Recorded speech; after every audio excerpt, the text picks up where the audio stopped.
What's up, everybody? Hopefully, everybody's doing well, not in hell.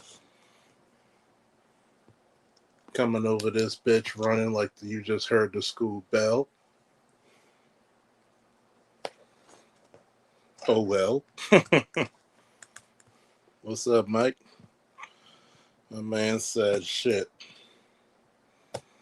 My man, like Chief Keef, he said, I got out of you, that bitch white.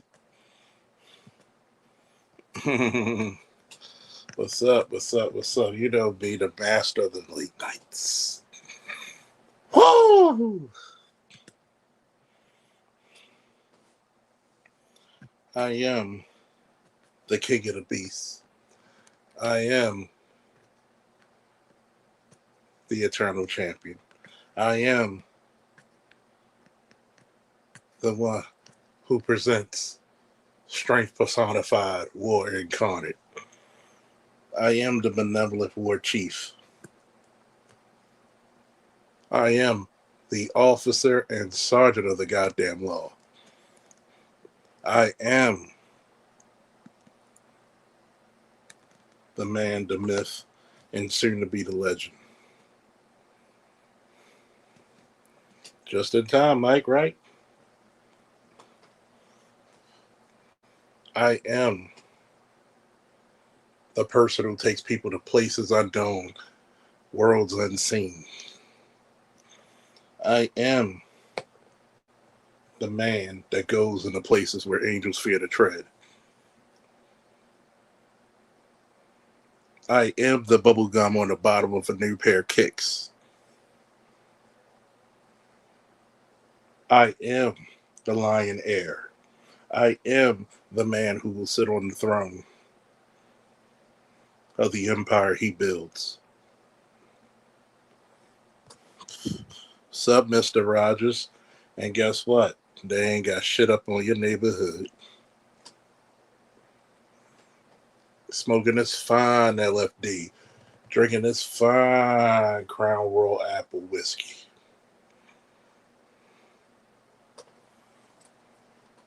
Sup, Mia Flores? How you feeling?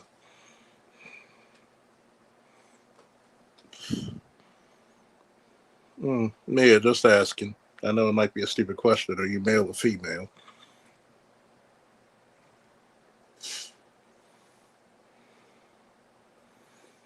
Just had a great conversation with Mr. Fantastic because he had a similar,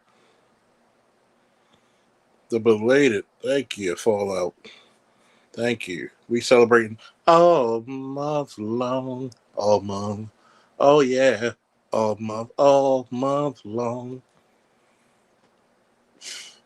I got a question. In the month of July, if anybody could make it in the month of Baltimore, and excuse me, in the month of July, sorry, my brain is like twisted.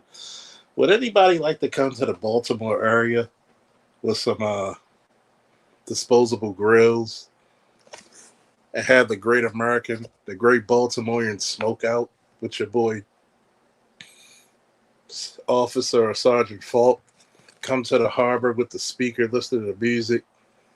Would y'all want to get some hamburgers and hot dogs on a grill just to chill with your boy if you're in the area during that time? Would y'all like that?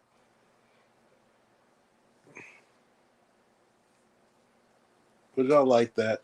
Listen to some smooth jazz, some smooth soul, some classic hip hop.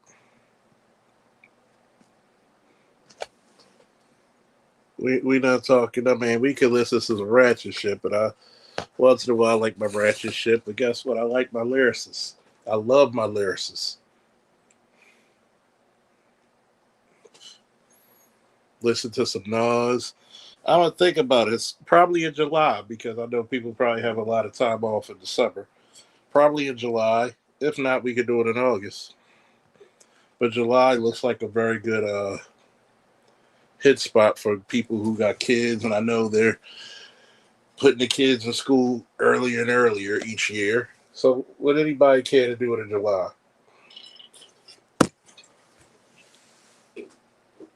Come to the Baltimore area, sit by the harbor, with a big ass speaker playing music. Try to see if I can find some grills, and I ain't talking about the ones in your teeth.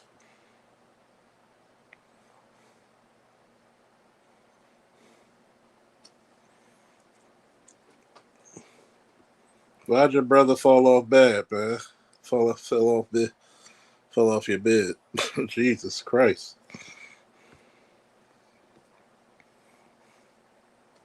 BYOB. If you smoke cigars, smoke Newport, smoke weed, all is invited. Only thing I ask is everybody come in peace and prosperity and soul.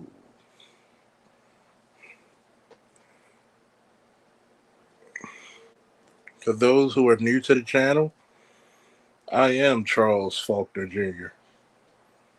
Like many of my subscribers, I'm built different.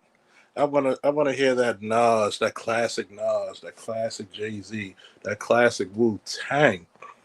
I wanna hear that smooth Frankie Beverly, that smooth Anita Baker. We might even go to the 50s and 60s with some Frankie Lyman. We're gonna play some jazz by Ronnie Laws, by Alicia Bofield. We'll even play some Japanese jazz for you, man. Just let me know. Y'all got my email. Y'all got my Facebook Messenger, which might be quicker. Hit me up if y'all interested. You're gonna be in the Baltimore area in July. Very beautiful. I'm not gonna lie to you. It's the Mid Atlantic. It might be humid. Bring a sweat rag and bring some cologne. We get some disposable. Hit me up on Facebook Messenger. Oh, we gonna play that Royaz. Shibidoo, run, run, run. Shibidoo, run, run, run. Oh, we're gonna play that classic Mike before we went to pop. I can't help it. Oh man. Mm. We're gonna play that Mr. Hutch. Why did my love run so cold? That's the hook they play from oh, stay fly. We're gonna play that classic 3-6 Mafia. Classic player while you hating. Mm. Classic ATI. We're gonna put some Jeezy up on the grill. We'll even play some of your favorite cartoon theme songs and laugh and sing along because you know you're going to.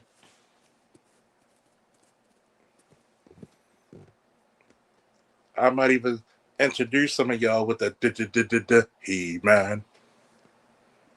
Or better yet, Thunder, Thunder, Thundercats.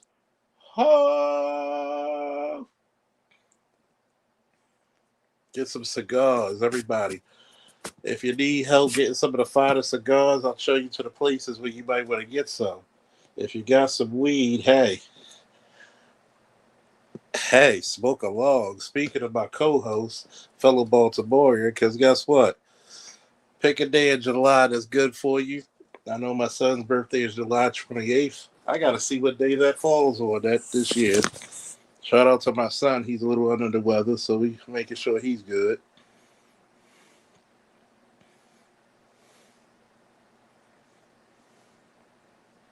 So I got a lot of reasons to celebrate in July.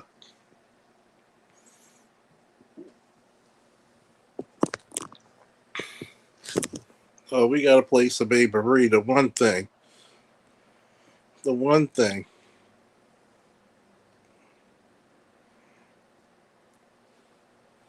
That one thing. Just that one thing. You got to be mentioning, hey, 28th of Tuesday, so we might party that 25th or something. Might do it a Friday night, might do it a Saturday night. Woo! Anybody in the Baltimore area or close to it, a couple hours away, get you a nice hotel. That way you're not living in hell. I want to be the second guy to get a group. The Great Baltimore Smokeout. That's what we're gonna call it, the Great Baltimore Smokeout. Bring your wives, bring your ladies. If you don't, hmm, hey, bring a fold-out chair. They got benches out there, but I like my chair because I can put my drink and my keys in one section. I'll provide. I'll try to get as many bottles of liquor as I can. BYOB. Bring your own booze. Bring your own smokes. We're gonna have a good time. I'm gonna see if I can get a bunch of disposable grills. Get a box of fucking hot dogs and hamburgers and some, for those who don't eat pork. I'll try to get some turkey sausage, some Italian sausage. See what we could do. Let me know.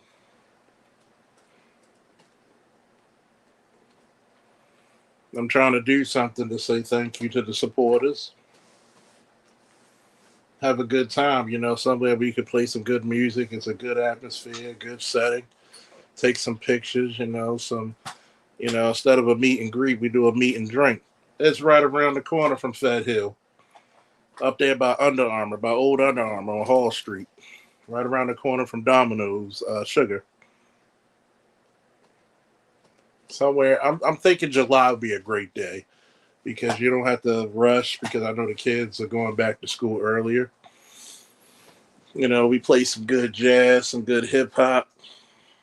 Bring your little fold out chairs. Mm. It'll be a good thing. I heard about the Tony Gaskins and the CGA. Heard about it. See, this is what people don't understand about the red pill, which corresponds with reality. Getting some nice whiskey, some nice cigars, take you so far.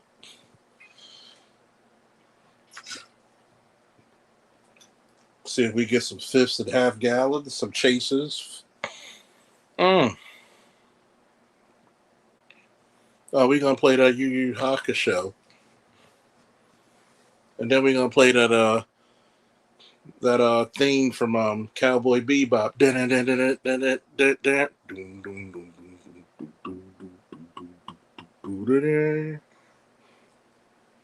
Which is a jazzy ass song. Oh, we definitely playing Summertime with Will Smith. God damn, that's the theme right there. Summertime. Europe.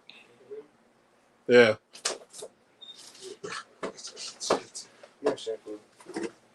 You feeling better? Did you eat yet, boy?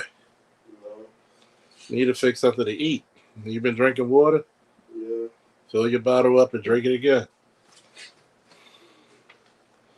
Are you coughing? The shampoo's about shower.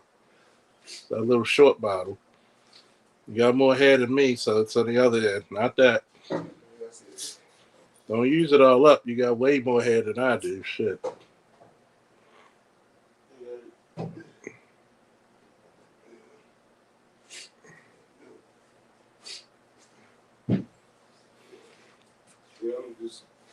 I should be better tomorrow. Say hi to the subscribers. What's up? What's up? That's the boy going for prom. Matter of fact, I forgot. Your mom probably gonna get you a car, get you a designer car for your prom, and Lil John probably drive you. Probably get him to drive you. Okay. I gotta talk to him because I ain't driving because I'm drinking purposely. We gotta celebrate your shit. We black. What is your party? After you leave, is our party, right? Oh yeah, we definitely got to treat. Oh ABM. Oh goddamn man, we gotta get some crabs. So don't wear your finest shit out. We getting some crabs. We're gonna have the man wipes out there, so everybody can wipe their hands from the Old Bay seasoning that sows well. Try to get some wings from Hip Hop Chicken. Get a fucking platter. If anybody want to contribute, I'll put the Cash App out like a week or two in advance. Well, it's always out when I'm out. And we'll just I'll just save up whatever money Everybody want to contribute around the month of June and July. We stock up for the bottles of liquor, the cigar sticks. We get some chicken and we get some crabs, and we get out. We get some shrimp. Treat y'all to some true Baltimore living. See, that's the positivity that we bring in this channel because guess what? Men like me are just what? Built different.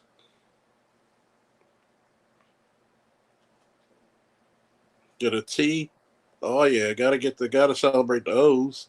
Gotta get the O's.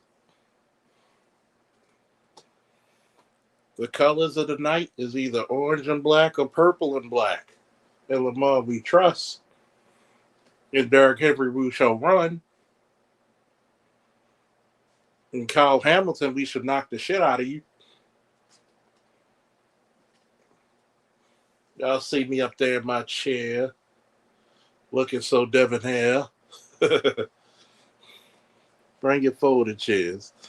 I'm going to connect with my boy ABM, the co-host, the official co-host of the channel. He's going to be my co-host till he gets his channel. And even when he gets his channel, he's still going to be my co-host.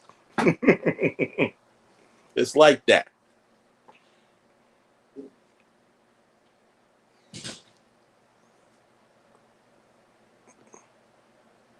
Oh, yeah. Oh, yeah. Oh, yeah. I got my fresh Jordan 13s. I don't know if y'all seen it on my Facebook and my Facebook and Instagram.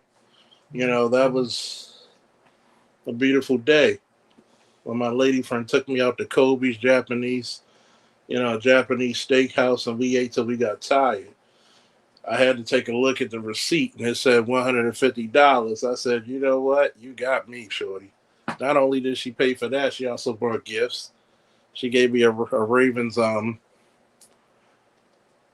street tag, the shot glass, and a couple other gifts. And then we left Kobe's for White Marsh. We went down to my spot in the harbor listening to music with a pretty woman with a nice, fine figure. So for those who think, oh, you hate black women, but guess what? They got so much love for me too, because I love them so dearly. The ones that actually worth my love and time and support. Woo!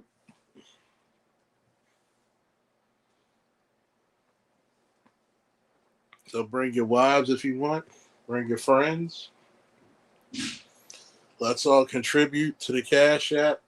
Save the money up, and whatever day we decide on, y'all got that's on a ticker. That's my Facebook Messenger. That's my email. Hit me up. Let me see what's a good date. I'm gonna try to finalize a good date.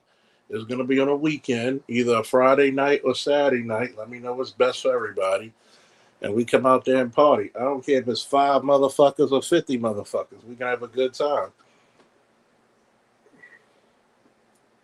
You're gonna see Faulk in his true element. What you see, dun, dun, dun, dun, dun, is what you get. I'm not a rich man.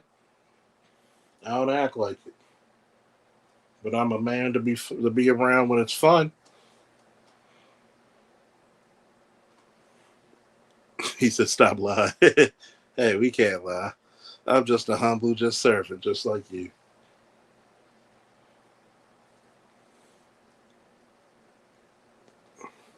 I wish my lady friend didn't sleep so much, but she's healing up from double amputee cancer, breast cancer surgery. So she's healing up from the radiation treatment. So her hormones and hey, what's up, Andre? I see you on my messenger.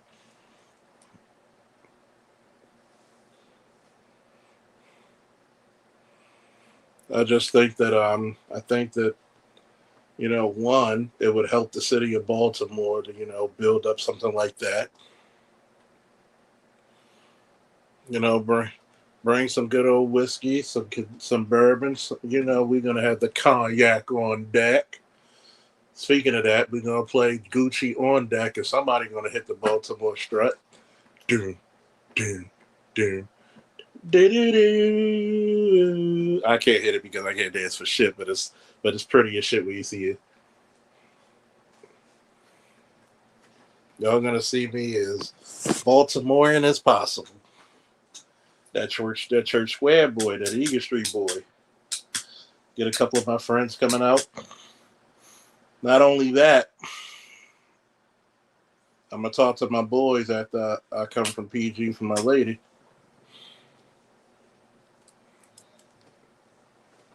And try to mold that shit in as a 30th anniversary celebration of the 96 Brotherhood. You know, they may not be blood, but those are my brothers for 30 years. We went through marriages, children, divorces, fights in the club, carrying my drunk ass out, carrying their drunk asses out. They went through second marriages. We're gonna rock it out. Good time. It's gonna be a good time. No drama time. And guess what? You know, that's a good time for everybody to get with me. You know, lock in. Whenever you want to come back up and get your Maryland permit, we do the testing for your ass. But don't worry about safety because I'm gonna have a pistol on my hip and a AR pistol in my bag, so y'all good. We're protected. Plus, I know a majority of the police over there, so we really protected.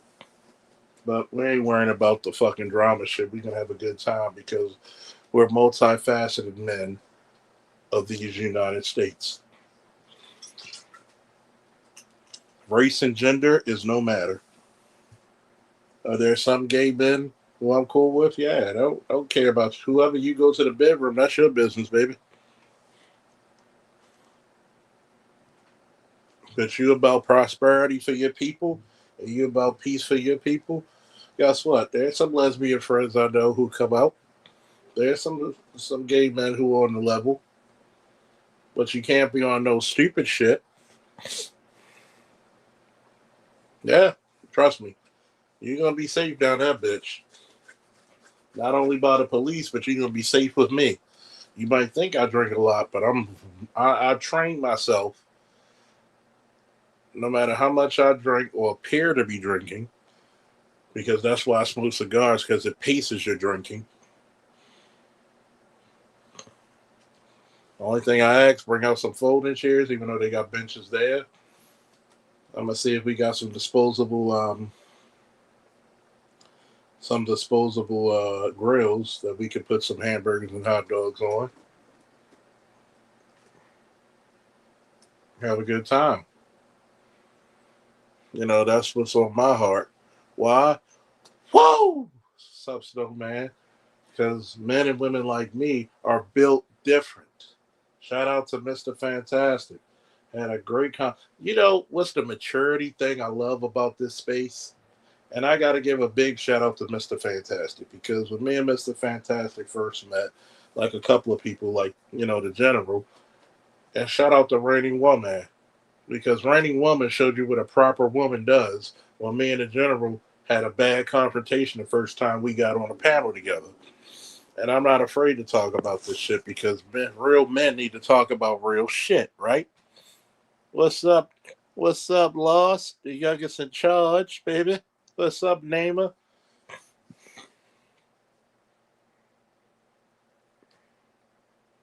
Namer, everybody's favorite descendant of the kingdom of Axum.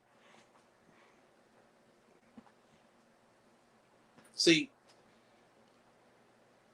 when the general and I first got on the panel, we didn't realize this because our masculinity was on high. We were butting heads like two rams crashing. But this is the beautiful thing when you have a beautiful woman who's a mistress of her femininity. She calmed the situation down, not by trying to outpunk us or call us, oh, y'all acting like some bitch ass niggas. No. This is how she did it. And she was so smooth with it. And to this day, that's one of the greatest examples of femininity ever. She said, General, this is Charles. Say hi to Charles. How you doing, Charles? Charles, this is the general. How you doing, general? And after that, the general was my nigga and I'm his. That's my boy. And what we didn't realize was we the same type of motherfucker. Hard charging, old school soldiers. But that's how femininity can break the ice. Are you picking up what I'm fucking putting down? Even with me and Mr. Fantastic cussing each other out. So one day me and Fantastic had a conversation on one panel and we both agreed. Yeah, let's throw that bullshit out. We both veterans, we're both fathers. We're raising damn good children. Fuck all that bullshit. Like he said, you a vet like I'm a vet. If I needed somebody to watch my back, I know you got it. And you needed me to watch your back, you know I got it. That's how real men settle shit. Why? Because we're built different.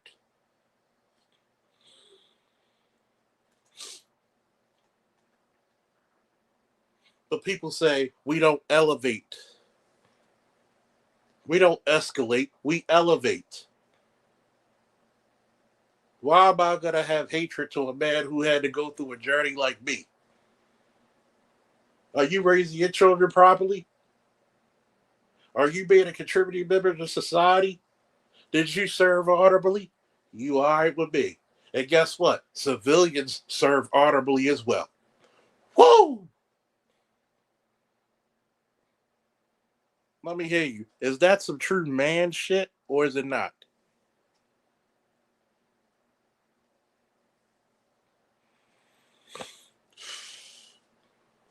I could have been on some bitch ass shit and been like, oh, I did the warrior versus the thug shit. But you got to realize something. That's probably not the first time he spoke about it, and that's probably not the first time I spoke about it. But guess what? It needs to be heard and reiterated again. Remix it for all I fucking care. Because one thing you have to figure out as a man that great minds think alike.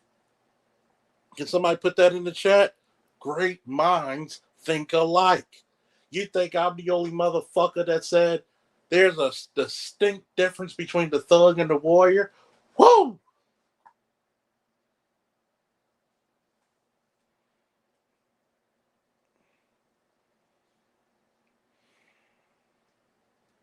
See, being put in true masculine preferences. Hold on for a minute, folks. Hold on. Let the panther roll.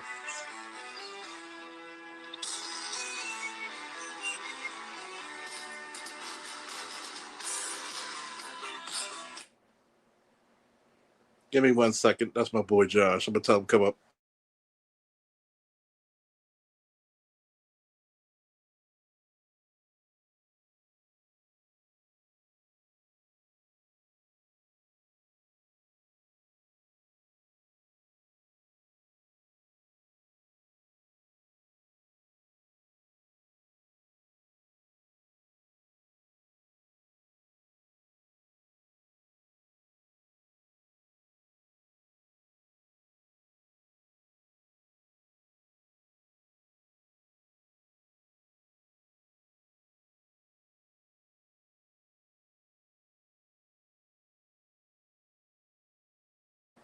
Josh said, "What's up, everybody?" He be up in a few.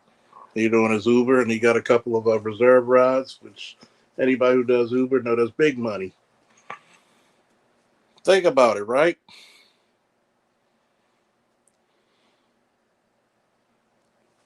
If I wasn't a giving motherfucker, I could have just told somebody like Lost, man, fuck all that shit. I ain't got time for you. But guess what I did? I used my network and brought him intention of Sandog, who was a military captain, a military officer. He told him the way of the officer. You want to be the officer? I even told Lost, if you fuck around and you enlist with a fucking computer science degree, I'm gonna catch a flight to where the fuck you live, and we gotta throw a square one. We gotta throw a square one. MMA rules. We throwing one. We throwing one. You were too talented, too intelligent to just be a grunt like me. Why do you think I'm going back to school to not only finish my bachelor's, but to get a goddamn master's while the money's on the table and they're paying for every goddamn book, every goddamn pen, every goddamn pencil. They're paying for my desktop, my laptop. They paying for every fucking thing. All I gotta do is pass the fucking test. Woo!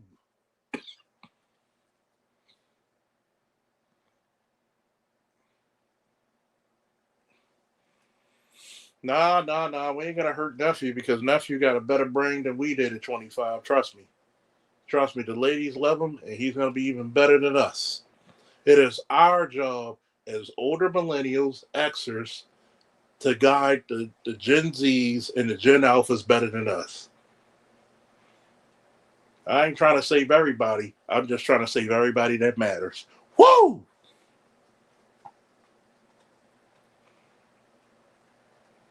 Here's the fucking point that I point out.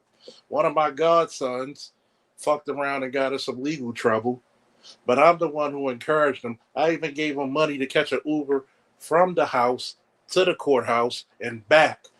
In 6 months, guess what he got? He got his freedom papers because he got his record expunged. And now, because he went to this one meeting that his stepfather and myself encouraged him to go to, guess what? He's got a job. But Charles Faulkner and people like him don't fucking encourage the next generation. Dismiss me with that epic bullshit.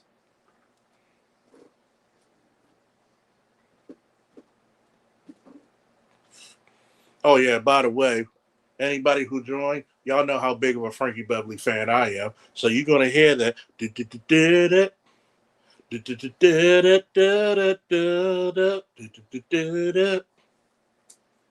I might take you through the whole fucking. I might take you through the whole anthology, my niggas, with other music we're playing. This year in 2026, the year of our Lord, we all about cash and checks, and if we have to, breaking a few necks. Only if necessary.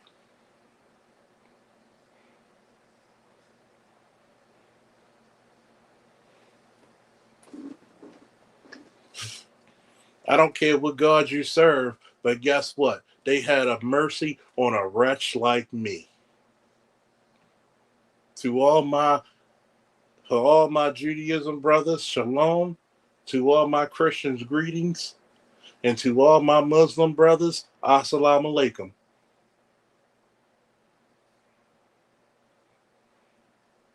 I don't care about your religion, but does your religion make you a better man? Because you have to be built different in this world. Trust me. We're gonna play that Saturday Love with Sherelle and Alexander O'Neal. And you know when Alexander hit them notes, I'm not even gonna try it. When I think of you. When I only play that classic, we're gonna play Never Knew Love Like This. I've been in love before, but I've never had love like this. Mm. I want Lost to be in the ROTC at Johns Hopkins, damn near Ivy League. Why? Because if Lost gets in some trouble or he gets into some type of shit, I can put my physical hands on him and solve that shit while he goes to study to be the better of us. Even while I'm going to school simultaneously.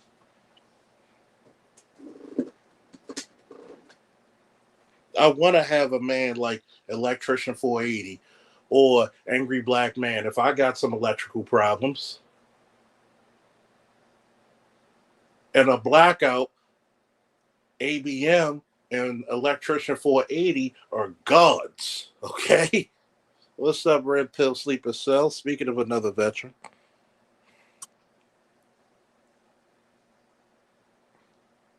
What's up, Big Louie, King Louie? Shout out to King Louie and his son because, boy, his son has a damn good taste in women. Whoa! You taught him well, Louie. You taught him well. Oh, I'm a cheat, motherfucker. I'm a cheat. I'm going to get that degree in criminal justice because I got so many damn credits in it. It's a cheat for me. I don't have to do as much. I'll take the credits I gained from the academy. I'll take the credits for BCCC, Coppin. I'll take the credits from ESI and other places I went to school, college credits for, and I'm probably halfway done. I want to save as much time. I want to save as much time and effort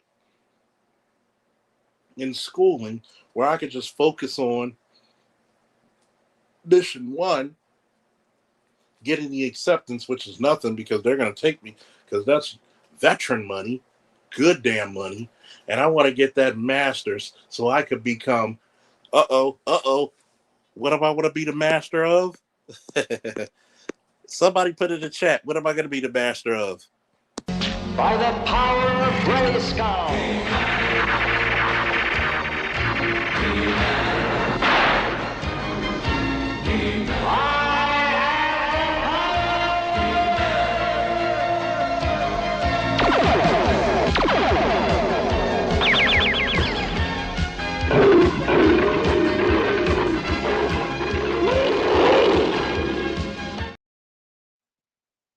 You know why? What if I become the sheriff of your town? Fuck a police commissioner. What if I'm the elected official, the number one law enforcement elected official in your city? And I can change law enforcement any way I see it, and the mayor can't do a damn thing about it. I could literally, as the elected official, say, I want all your police officers to fall under me.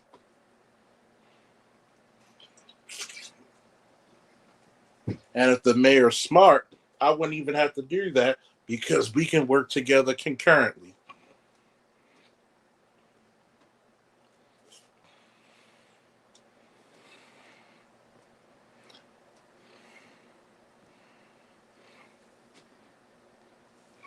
Fuck around. That might happen. I even told my lady friend, you got 2 masters. You smart enough to marry me, you'll get a PhD off of me. That's bars.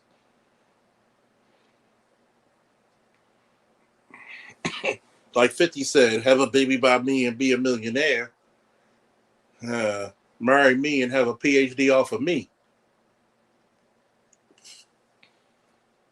Hmm. Hmm. Hmm.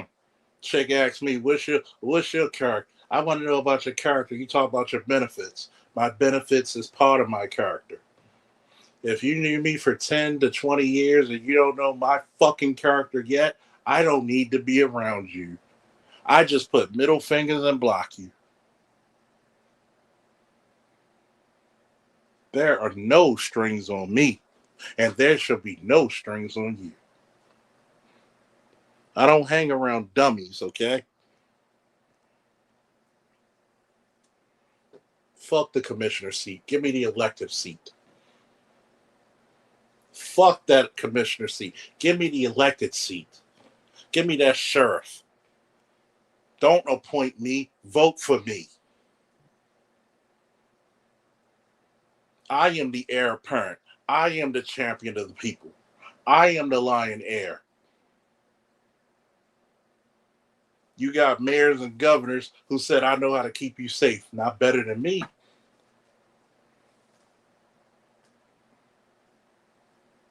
Not even close.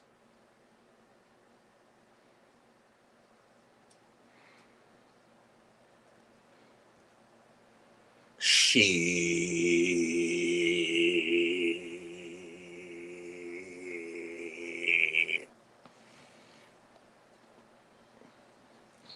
Why? Because I surround myself around. I surround myself around people like me. We're just built fucking different. How y'all like that thumbnail? That thumbnail hard as shit. That shit goes hard as a bitch, don't it?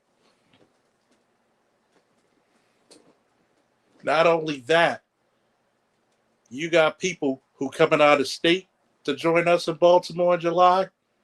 Guess what? Why not network with them motherfuckers? With the women and children. Women are allowed to just be on some fucking peaceful shit, just like the men.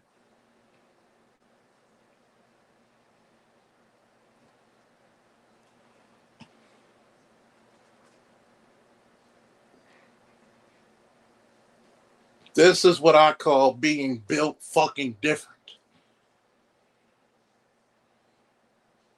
One of my favorite songs. I go hard in the motherfucking paint, nigga.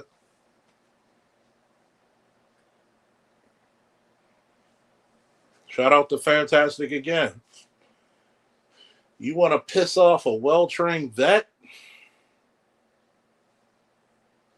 You want to talk about a nigga who got a fucking book bag gun? If you with me, you're safe as fuck. You want to have a good time and joke and laugh and strategize? Come on. We get some crabs. Everybody bring a bottle, put it on get your little folding chairs out, you know, the ones that you could just take out of the bag and unfold. Everybody put their bottles up because everybody can drink freely. Talk some good shit. Hell, might even bring a fucking table for some of you niggas to play spades. And I'm shameful as it is, I went to Lake Clifton and don't know how to play spades. But fuck you. I learned how to wrestle and I learned how to play chess at Lake Clifton. So fuck you.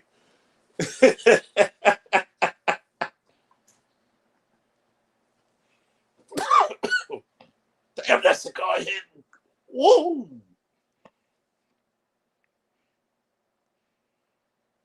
Guess what? You need to be the heir apparent.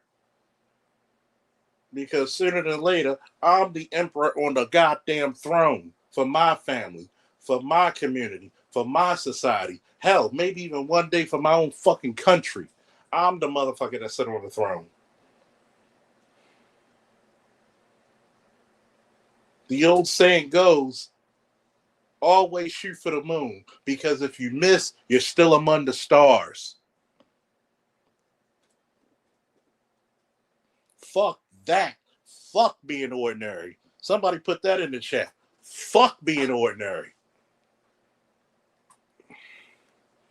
There ain't an ordinary goddamn thing in my body. I didn't play spades and deployment. I played Madden and I betted games and I won almost $400 one game from the side bets and betting the sergeant. Matter of fact, I pissed him off so much I could have ran in for a touchdown, but I played for the kick. I played for the kick just to piss him off and stay within the spread. Woo! Made that good 400. One of the best games of Madden motherfuckers seen in Taji, Iraq.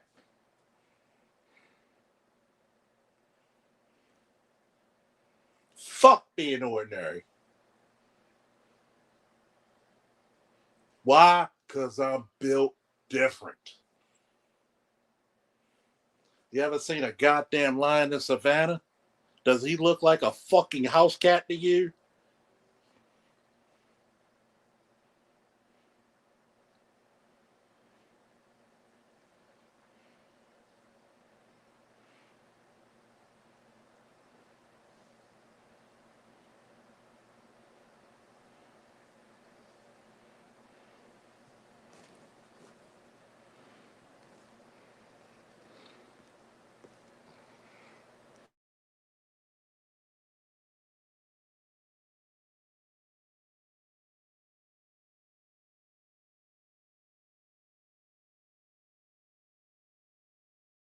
Fuck being ordinary. Fuck that shit.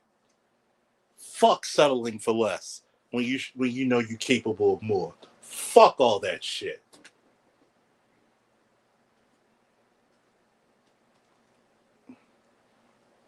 Is Panther or the Thundercats ordinary to you? Is a motherfucker built like this ordinary? Is this motherfucker ordinary to you? Where is he? Where is he? Goddamn, making me look for my shit and I can barely find it. Does this motherfucker look ordinary to you? Watch this. Get the fuck off my shit.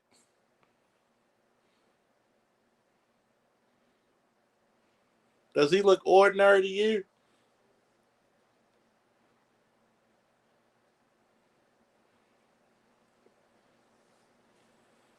Anybody who knows anybody, guess what? Who the fuck, what are Panthro's abilities? If you know, put them in the chat.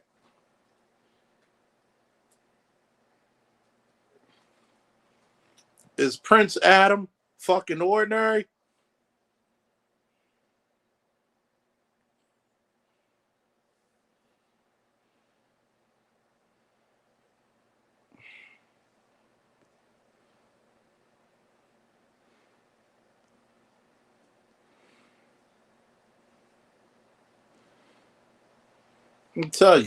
I'll tell you all his powers. Paranormal superhuman strength, master of all fighting arts,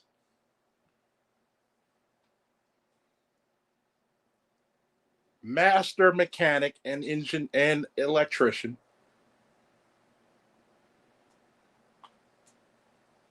he took the scrap from the spaceship to build the Thunder Tank. How many black men took scrap and invented shit?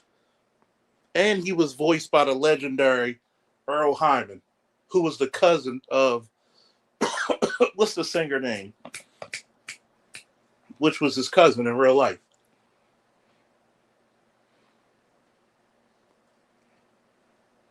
High level philosopher. Was he not a multifaceted man? He showed Panther was one of the first examples of being physically strong and mentally strong with a code. He was ingenious in everything he did. You're telling me Phyllis Hyman, thank you. He was Earl Hyman's cousin is Phyllis Hyman. Oh, we're gonna play some Phyllis Hyman too.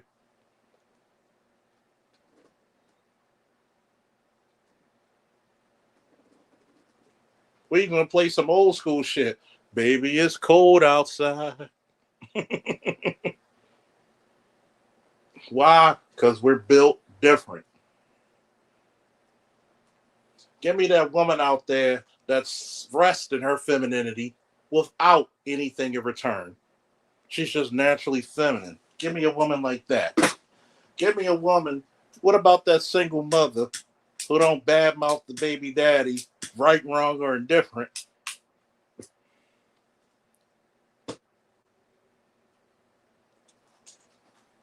And she's still feminine, not bitter. Takes care of her children. Why? Because she's built different. A feminine woman never had to worry about being in danger because she know there's 20 motherfuckers that'll protect her.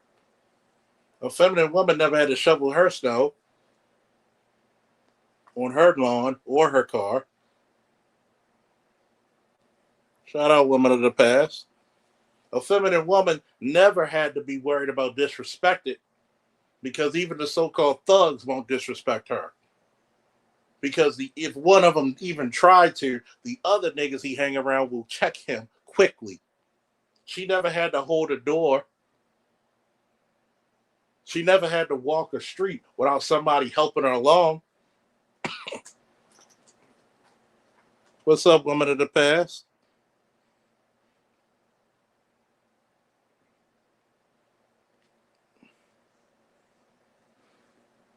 See what I mean? But we hate women, right? No, we hate dysfunctionality in both men and women. That's what the detractors don't get.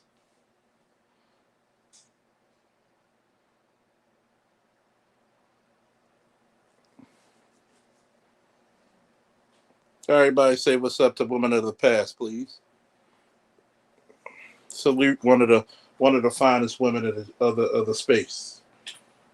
Her, Toya, and a few others.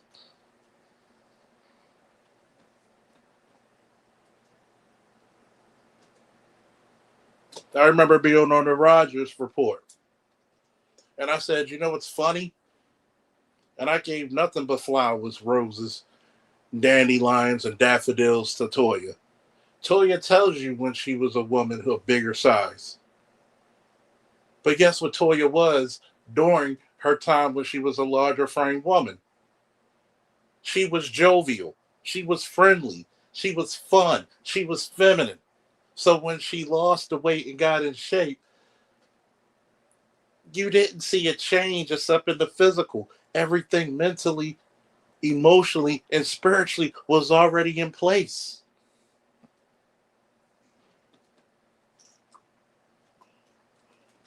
That's the type of woman a man could build with. Oh, I'm sorry. We're not supposed to talk about, the women that you build with in this space because, people like FD Signifier and others say we hate women, right?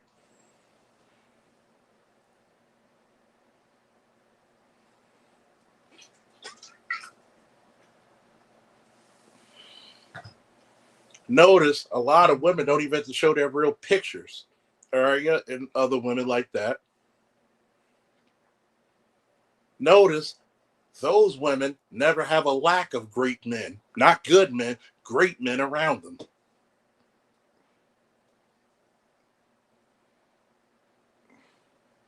Have you noticed that? Have you noticed the most feminine women will intoxicate you with their words alone and their character?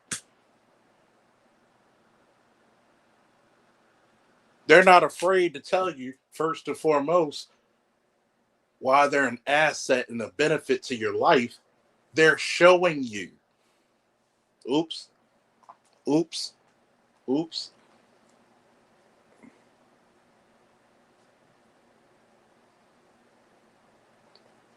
I'm just here to give you the gospel. That's all. I'm just here to give you the gospel. Why?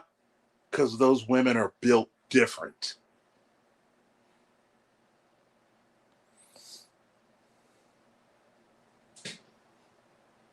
Anton Daniels will tell you, well, you're not married. Yes, sir.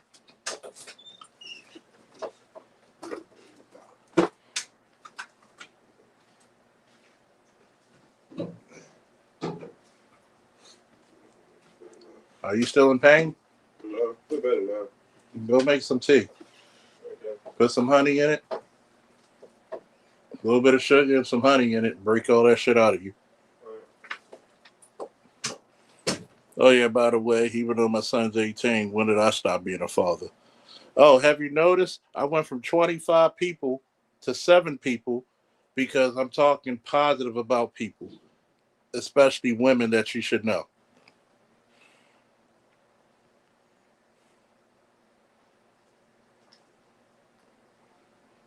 Thank you for joining Women of the Past because, you know, ladies like you, Toya, Arya, Rating Woman, and everybody else has proven the point that I've been saying for the last 12 years.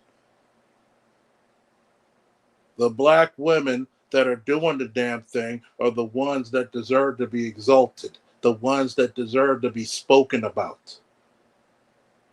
I don't give a fuck about Keisha. I don't give a fuck about ghetto politics. I'm talking about the queens of the earth being matched with the kings. And usually those women already got their kings. Oops, oops, oops, oops.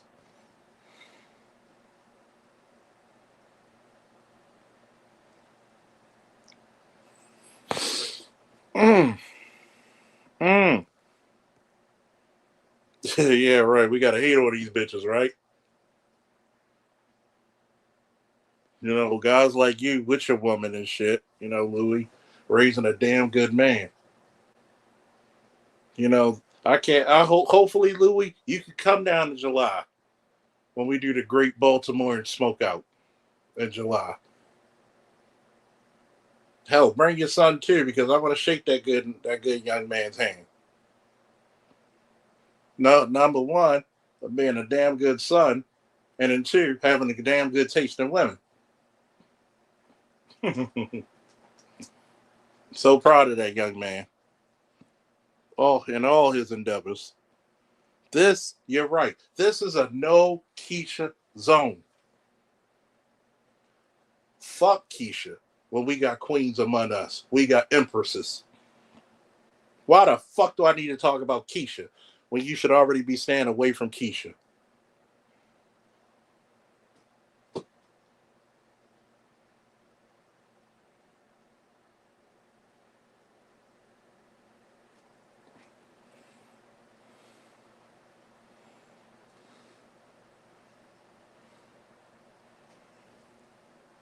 You're goddamn right. Shout out to our lady liberators. What did they say? Behind every great man is a great woman pushing him. Behind every great black man was a wonderful woman who supported him. A great woman will love you in a cardboard box the same way she'll love you in a mini mansion. But it's your job to not only give that man something to respect, but to support him no matter what. Because you know, if that man has a great woman, he will move heaven and earth and hell itself by hand to please you. But you also, as ladies, I'm gonna give you the greatest advice. You gotta show him that you're worth it.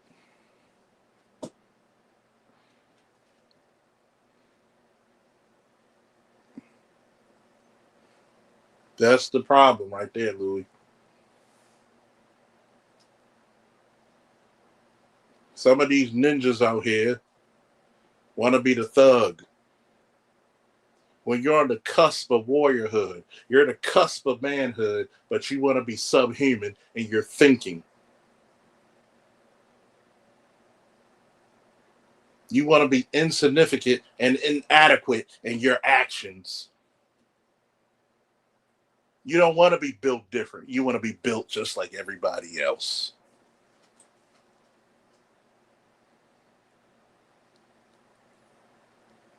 Example, I forget this lady's name. She's a content creator on YouTube. She does anime stuff. She said that Vegeta's sacrifice when Majin Buu came up was not heroism. And I said, first of all, redemption is one of the steps of heroism.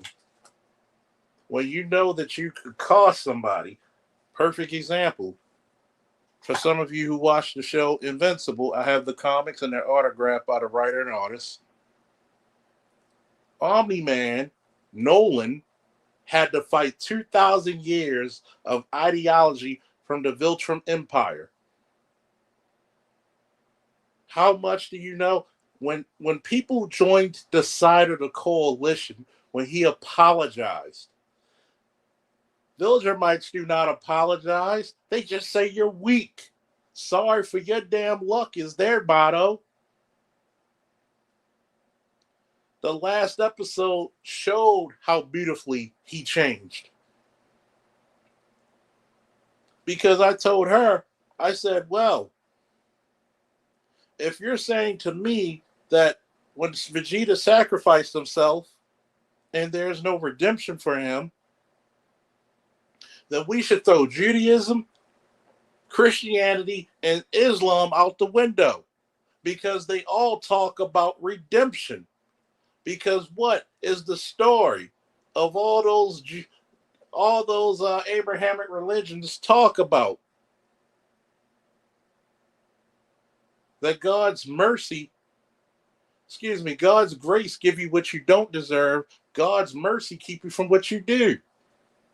So you're telling me that we should throw whatever beliefs and whatever religion we have, because most religions, almost 99% of them, if not lowballing, 90% of them talk about redemption. Let's go to Batman, Superman. Bruce Wayne had a redemption arc because his heart grew so cold that he looked at Superman as a threat and didn't realize when he was fighting Zod that I'm fighting another godlike being.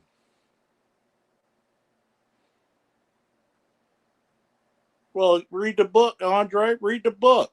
What about, thank you, Lost? What about Saul and Paul?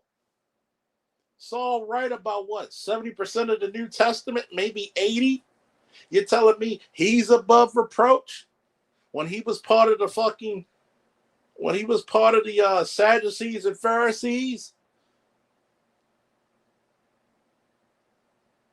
You're telling me Jacob wasn't above reproach and redemption? You're telling me Samson wasn't above reproach and redemption? You're telling me King David was above redemption? You're telling me Solomon was above redemption? You're telling me St. Peter is above redemption, and he's considered the first pope of Catholicism. And even Jesus Christ said to him when he was falling in his faith, "Get behind me, Satan."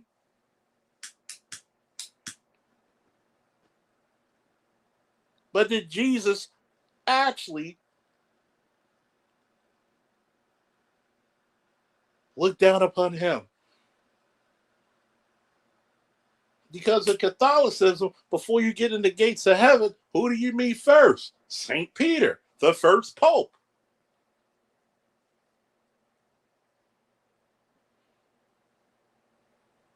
Who is literally the fiber optics and Wi-Fi to get to God, to get to Jesus. Even in Islam, the first person who gave the major prayer was a black slave. Tell me I don't know shit, please.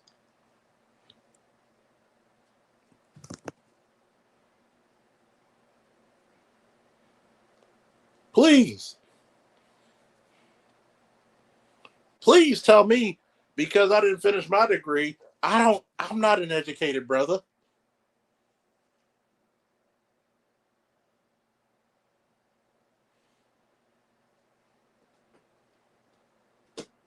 Don't misconstrue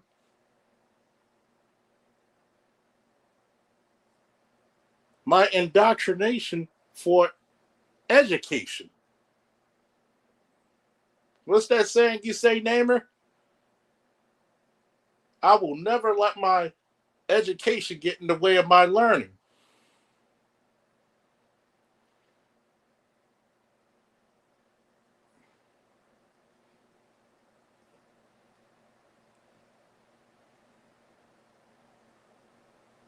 There's a lot of people in the Bible that look like you, but you don't even take the time to do the research. Why? Because they're built different. If you actually read the Torah about Samson, Samson had 7 dreadlocks with a golden glow when the power of God came upon him. Does that sound like this guy here? Does it sound like this guy here? They actually rose in God's majesty.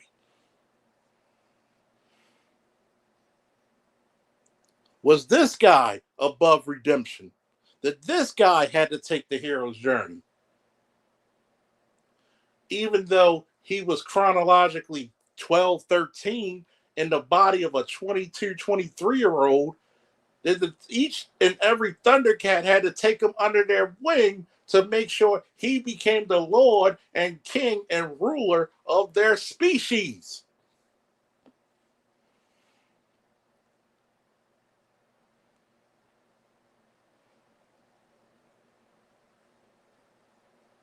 But people don't want to talk about esoteric knowledge.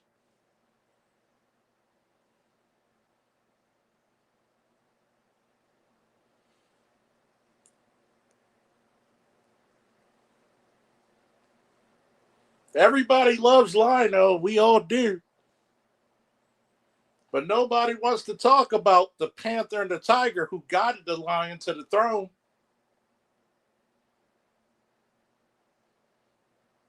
What about Anakin and Luke Skywalker?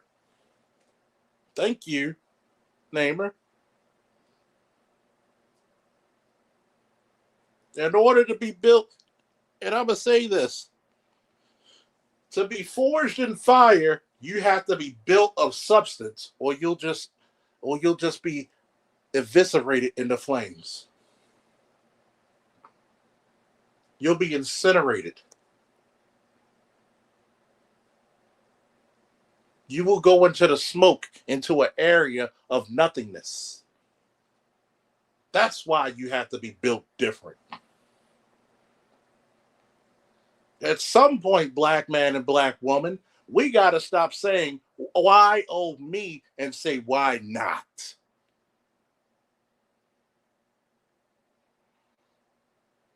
Your ancestors, black Americans, your ancestors, Africans, were not people of weakness. You survived every major war. You survived every major famine. You survived every major sickness. You survived every major threat. And you took it like it was nothing. There's a reason why you were enslaved. And they had the audacity to build you better with the best genetics West and some parts of East Africa ever had. There's a reason why they had to have Jim Crow, because the level of intellectual prowess was so profound that if we didn't build white supremacy, you would have took us over in nothing.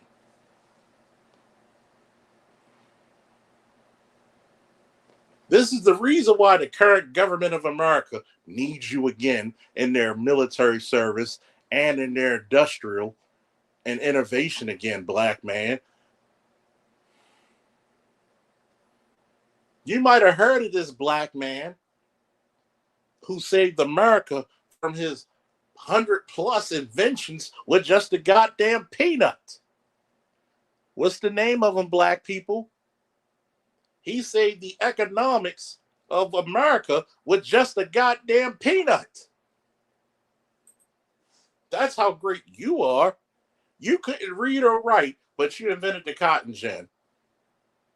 85% of the inventions we use today came out of black hands.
You telling me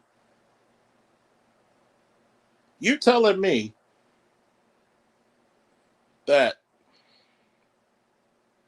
black men and black women aren't capable when everything historically factual told you the opposite? It was up to you to believe that you were insignificant. It's up to you to believe that you're inadequate. It's up to you to believe that you're the fool. When every day you came up out of the bed, you pissed greatness. It was you who came together and economically broke America.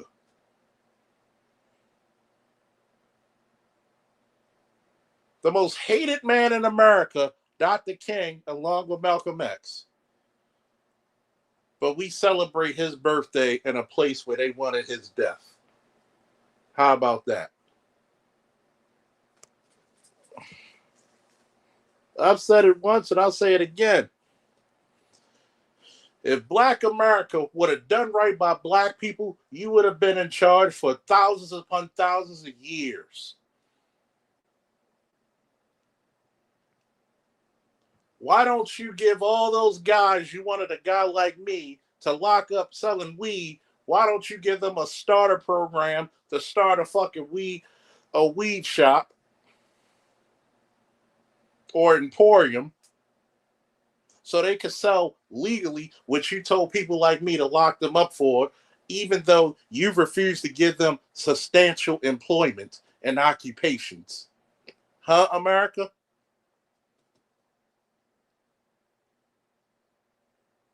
Because you were so enveloped and involved in white supremacy, it became your downfall. Because you knew in your heart of hearts, we were built differently.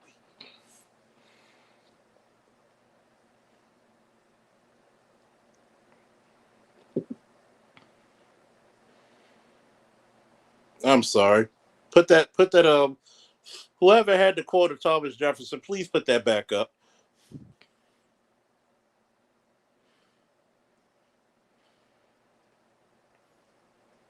Did you know Thomas Edison was sued by his chief engineer, who was a Black man, and won several cases against him? When people say who invented the light bulb, no, it was a chief engineer, Black man. You wouldn't have went to space without Black men and women's ingenuity.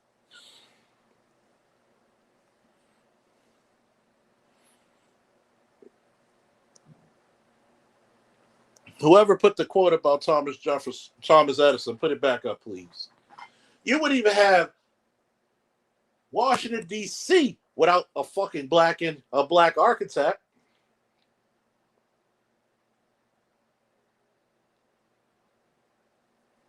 Hell, you wouldn't even have America if it wasn't for that one Black man who was free, who killed and died for it.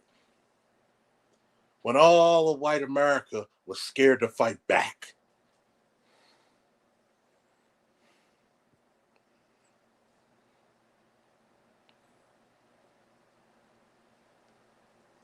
And I'm going to say something controversial. To all the immigrants who think they should get reparations before the Black American, you are fucking out your mind. What did you contribute to America that the Black people didn't do? We contribute more than what white America did. And you think your Johnny come lately ass is going to get before us? Fuck you. Now, I don't have any hate against anybody who comes over this place legally and wants to make a better life for their family. As long as you did it fair and square, I have no problem with you. Just like I have no problem with immigrants who signed up for the U.S. military when I was in Iraq and got their citizenship that way. That's fucking honorable. Welcome, fellow American.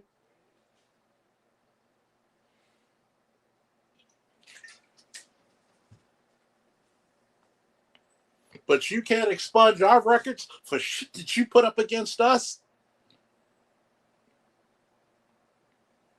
You can't tell the truth to your kids? Yes, slavery was some shit. Yes, tell them the hard truth. Because if you don't tell the hard truth, we'll go back to the simplistic lie.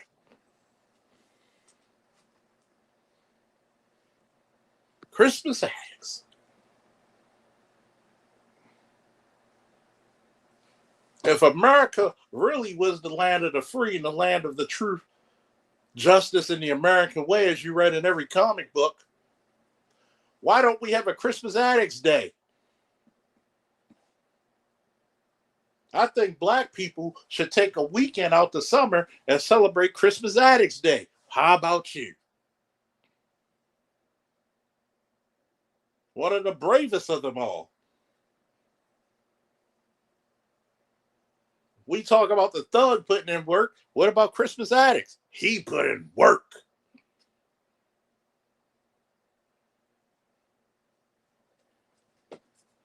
Instead of just having Veterans Day, why don't we have Black Veterans Day? The liberators of Europe who went to Auschwitz and freed the people who their ancestors were the financiers of our slave ships. Ain't that about a bitch?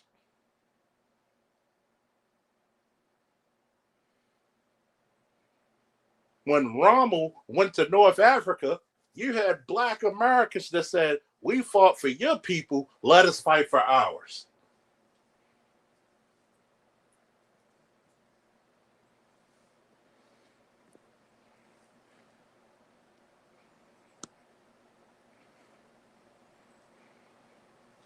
Why not that? I'll start the petition. Where's my 6,000, almost 7,000 fucking subscribers? Let's start a Christmas Addicts holiday and put it in front of Congress.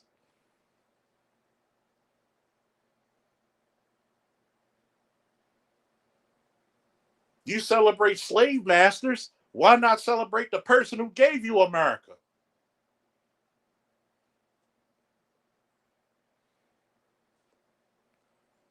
But you know, I don't know what the fuck I'm talking about. You know why? Because I'm built different. Even though the correct English terminology will be built differently. But guess what? We're going to be black in this motherfucker. Built different. If you look at my character that I put up there, you see the back and forth of the x-ray of him, he's built different. He is the God of strength. He is the God of war. He's strength personified, war incarnate. But he knows the difference. Sometimes the strongest thing you can do is lend a helping hand. Sometimes the strongest thing you do is to comfort a person in pain, in sorrow, in suffering. Sometimes the battles you fight are not with the gun and the sword. Sometimes the battles you fight is speaking openly about the truth. How many times have I told you the Super Friends had it right about any law enforcement officer? Your job is the three major things: to fight injustice, to right that which is wrong, and to serve mankind. But I don't know what I'm talking about because guess what? I'm built different.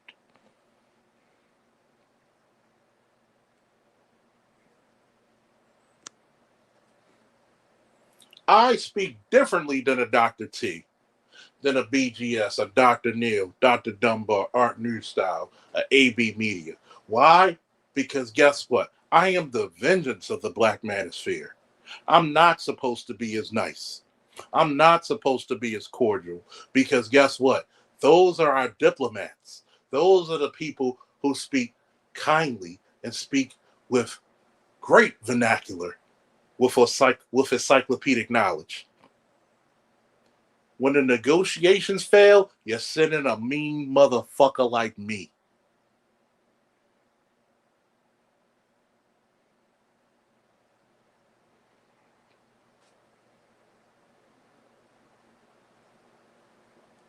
You're supposed to be open in speaking and speak and rebuke dysfunctionality. You're supposed to rebuke thugism, single motherism, being a thug instead of being an intelligent gentleman. You're supposed to take your brethren who might have did a bid in jail and show them, hey, I got a job for you. The number one thing you want to see a recidivist of a person going back to prison is when you don't give them opportunities. All you're doing is when you send them back to the clink is making them a better criminal because guess what? There were no heroes. That's the first thing that fucker gonna say. There's no heroes. There's nobody who looked out for me. So I might as well go back to what actually put a dollar in my pocket, and that's criminality. Is that the legacy you want? Is that the legacy you care about? Or do you want to be built different?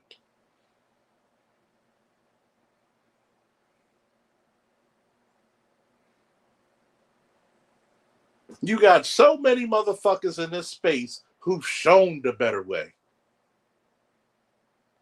Even in Superman 1, God bless Chris Reeves, because god damn it, I love Henry Cavill, but Chris Reeves is Superman. I love Henry Cavill. He is the greatest modern interpretation of Superman we have seen to date. But god damn it, Chris Reeves made a motherfucker believe he could fly. He is the quintessential Superman. He is everything from 1938 to 2026 of what we love and respect about Superman. When he saved Lois, who did he say he was? He didn't say I'm Superman. What did he say? I'm a friend. Sometimes the most powerful thing that you could place in a person's life is just to be a goddamn 10 toes down, whatever you weigh on gravity on Earth, friend.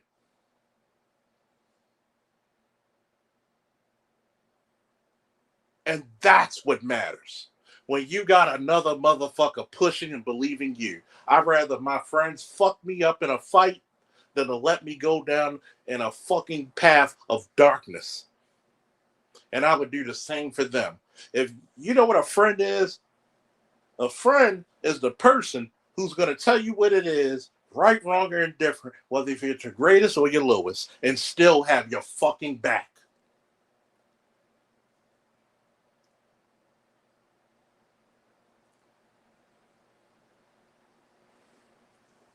And you should be proud and honored to be built different. Whether if you're military, police, firefighter, doctor, lawyer, sanitation engineer, pushing a fucking broom, whatever you do that's honorably, you should be proud to be built different. Even if I committed a crime with you, I will not speak against my friend. Fuck you. You're going to do 10 years. Fuck you. Now, I'm not condoning criminality now. I'm not a nice guy. I'm an honorable man. Does anybody know the difference between an honorable man and a nice guy?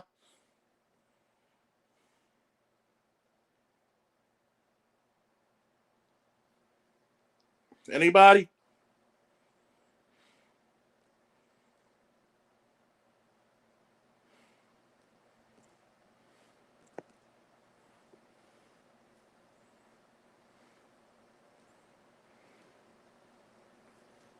The honorable man is going to be accountable for his right, wrong, and indifference. That's what he is. That's what he is. God help us all. I may have to go inside your kid's school with my book bag gun and whatever armor I have in my truck. I may not even have my armor, but guess what? If I can help it, I'd rather go before God than your kids will. As scared as I may be, but guess what? My fear doesn't count to little babies' fears. I'm 44 years old as of April 1st. I am literally old enough to be a grandparent right now. You think when I look at my great nieces and nephews, they look at me as Uncle Charles, but I'm the closest thing they have to a grandfather besides my father, who's their great grandfather. Because my niece's father died when she was an infant.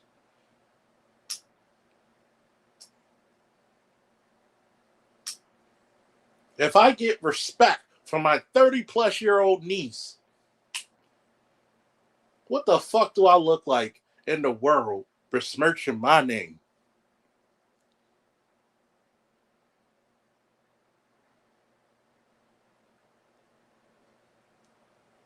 If my nephew joined the military for 12 years, hell, he did 2 more than I did. and he came out honorably. The fifth generation to go to the military, and probably more if I go back in the books. If just your presence alone does not change the direction of the young people around you, then you got some fucking work to do.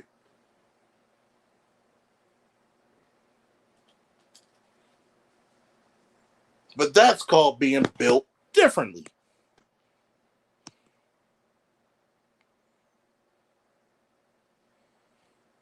That's called being built differently.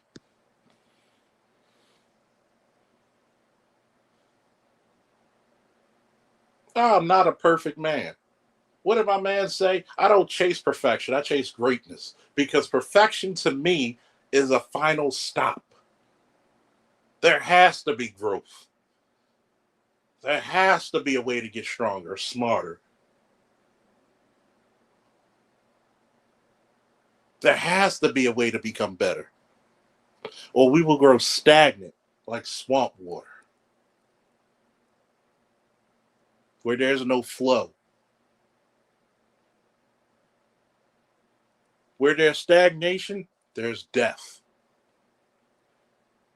Death of the body, death of the heart, death of the mind, death of the spirit.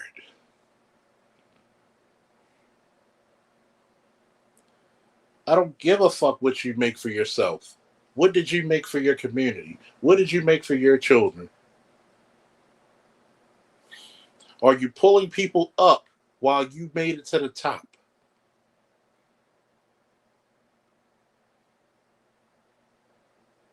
If you want to pontificate to everybody how great you are, but you haven't helped one blessed soul, then you're a failure.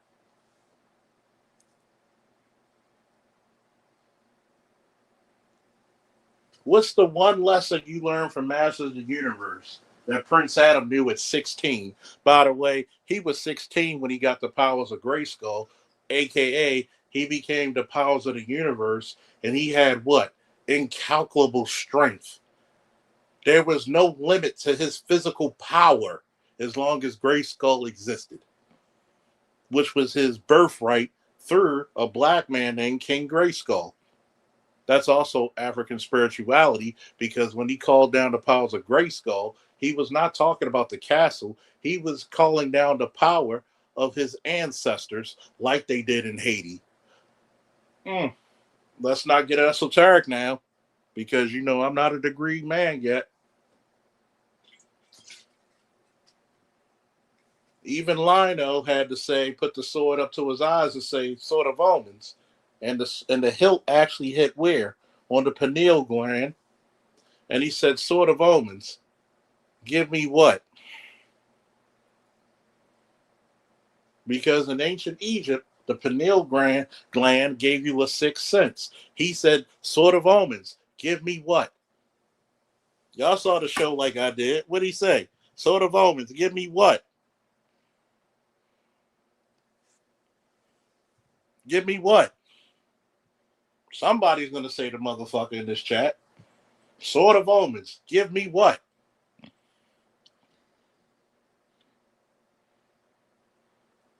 Since we're going to talk about some spirituality and esoteric shit, sword of omens, give me what? I'll wait. My StreamYards is paid up. Your third eye, yes. Your third eye, which he asked for what? The third eye, your pineal gland. What did he say? Sword of omens. Thank you, Snowman. Give me sight beyond sight. Y'all didn't even catch that, did you? That's African spirituality.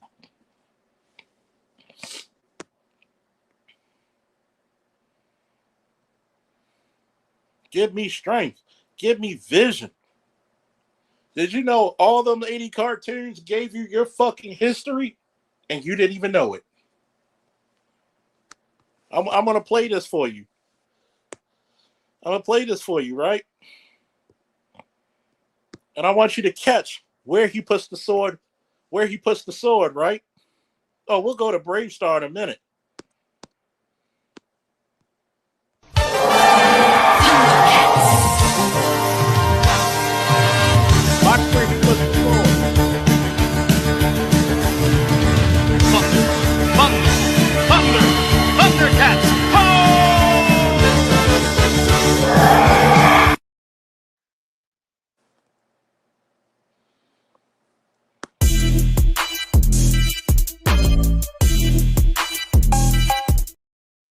God damn it, you know whose show this is. Look where the sword was placed. Right there at the pineal gland. We could talk about Brave Star and the indigenous spirituality. He had the strength of nature. Strength of the bear. Eyes of the hawk. Ear of the wolf. Speed of the puma. All the great predators he had the powers of and more. That means he was so in tune with nature that he didn't need anything else. He didn't have to pray to God because God already blessed him before he was born.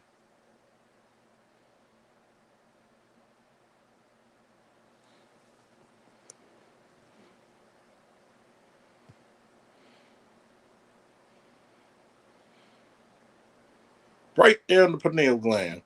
Eyes of the hawk. Ear of the wolf. Strength of the bear. Speed of the puma. Have you noticed that when you saw the 80s cartoons, there was always a wiser person to guide the hero? Nowadays, you can't even find a cartoon that's manly enough that has a guide for the hero. The boy is stupid or he's impulsive, but the girls are always smarter and wiser than him, but they never put themselves in any danger. Shout out to Shira, Princess of Power. We're talking about the 85 version. The greatest #1 episode, I'm going to give y'all homework. It's on YouTube. Go look up Shira, Princess of Power, the 85 cartoon. The stone and the sword, where she had to use her intelligence, her agility, and even the spirits of the universe said, you did all this to gain the powers of the universe, not to rule it, but just to help a friend. Built different. She didn't besmirch men. She loved men. She loved her brother Adam. She loved the men of her community. Why was Shira different? Because she was a revolutionary. She was the leader of the Great Rebellion. But because feminism didn't respect men, they gave you other versions, which included lesbianism, which actually is the total opposite and dichotomy of masculinity, the hatred of it, misandry. I have no love for men, nor any use for them unless they're a tool.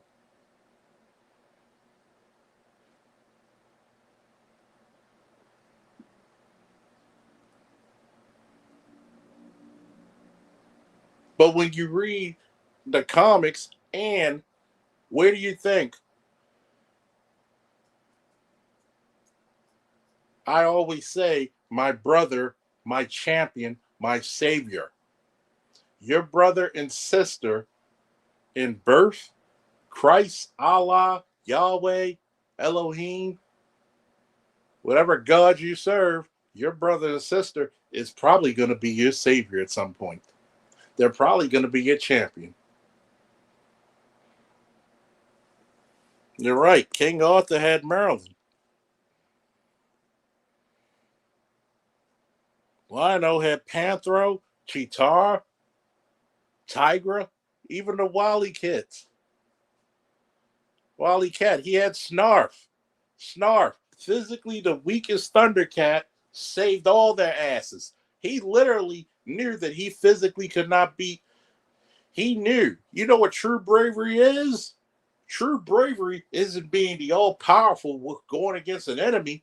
Is when you know you don't have sufficient power. You know you don't have sufficient ammo. You know you don't have sufficient forces, but you go anyway because your people needs you. And save every Thundercat who was significantly more powerful than him. And what did they say? You underestimated Snarf, the most powerful Thundercat of us all, because he used his skills and his wisdom. They called He-Man the most powerful man in the universe, but they called Man of Arms the most dangerous man in Eternia. Thundercats had a saying about Panthro. We respect the lion, but we fear the panther. But I don't know what I'm talking about because I'm built differently.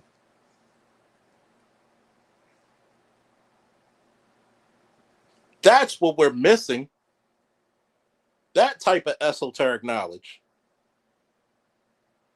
Notice Cheetar was the mother figure. She was feminine, but she was also equally capable of kicking your ass.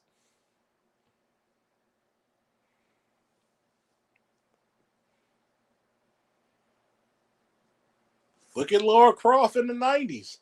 Was she feminine? Was she beautiful? Was she capable? Did she besmirch men? No, she did her job.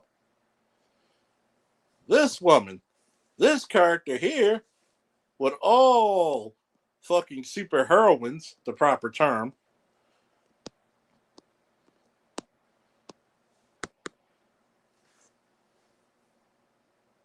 does anybody on the fucking Justice League look at Wonder Woman as a weak person?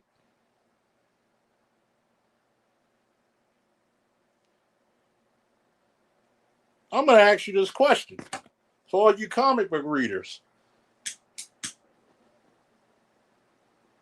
Tell me one time in any continuity Wonder Woman didn't put work in. Tell me one time she didn't put work in. She battled Superman toe to toe just to save her friend from walking down a deep path, a dark path. And yes, for our Chitara lovers, there we go.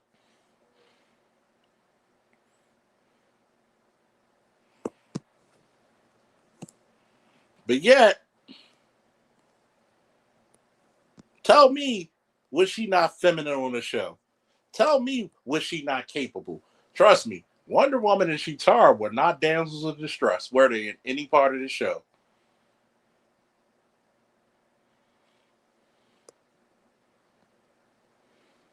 Even Blade had Whistler.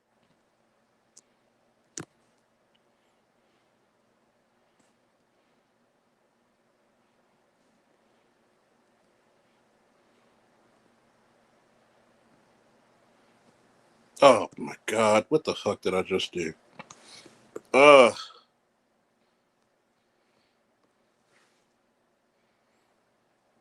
me come back to Namer.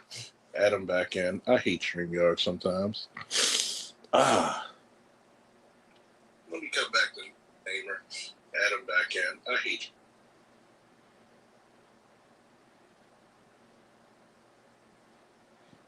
Put something up, neighbor. Because sometimes StreamYards put a lot of their fucking shit in. Add you in as a moderator again. There you go. Sorry about that, Namer.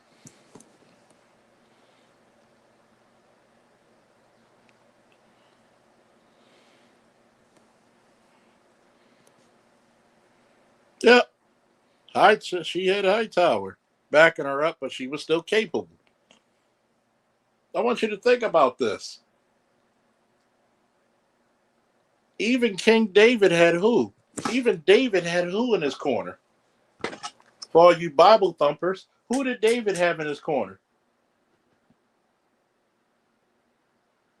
Don't go looking on Google or Wikipedia.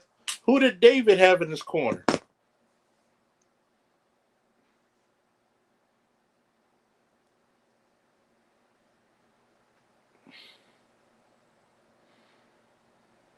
Who did David have in his corner? Who believed in David when all his people didn't believe in him? Thank you, Namer. Samuel. So tell me this hero journey shit that I speak of being built different, is a lie. Have you noticed I stayed on topic for this whole hour and 41 minutes?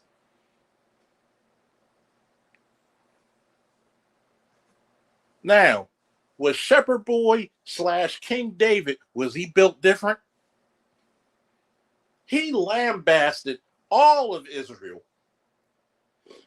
He told his older brothers,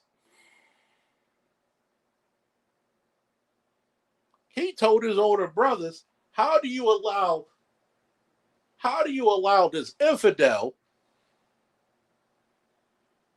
to not only besmirch our country, our nation, our king, and worst of all, our God? If you're not going to handle it, I will. Do you know how built different David was? How many stones did he get from the river belt? From the riverbed?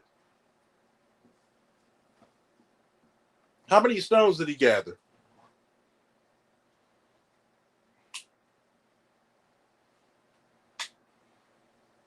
I like my audience participation. Notice I could talk about biblical and esoteric stuff and real life and real current life stuff right now, and I could go through it seamlessly. How many stones did he get from the riverbed? Oh, wait. Give me a number.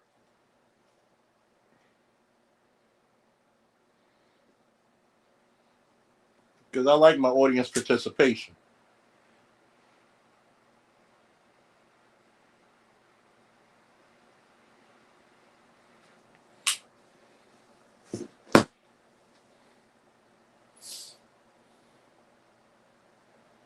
He got 5 stones.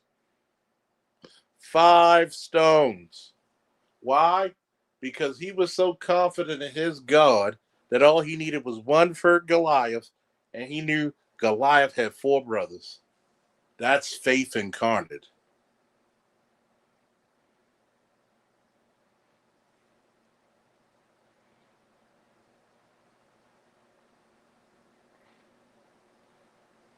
One of the people I'm writing in my story is a faith man, physically built like a wall, but he has 3 PhDs at least in theological science. He had so much faith, he went boldly to Goliath and said, "You will not see the next morning. And I'm coming for your brothers before they even come for me." He galvanized the nation of Israel. Well, the proper term is, because I'm not an educated man, the United Kingdom of Israel and Judah, because there were only 3 kings who were kings of United Israel and Judah: Saul, David, and Solomon. One strike to the head, he put him down. The finishing blow was when he took his gigantic sword and decapitated the giant.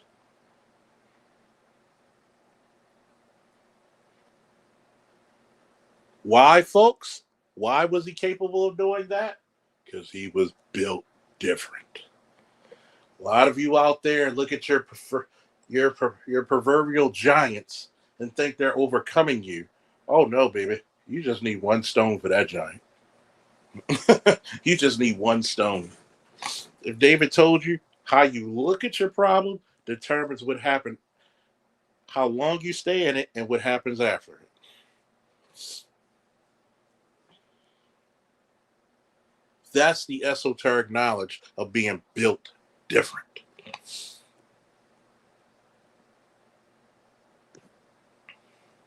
That's the closeness. Now I'm going to ask this question. Do y'all want me to open this damn panel? And woman of the past, you're welcome to come as well. Hopefully you got something out of this built different message. Think about it. David said, God sent a bear against my flock, and I killed it. God sent a lion, and I killed it. What is a giant to a king? He took the the littlest person in Israel and said, "You're worthy to be a king." But y'all worried about little things. Are you built different or what?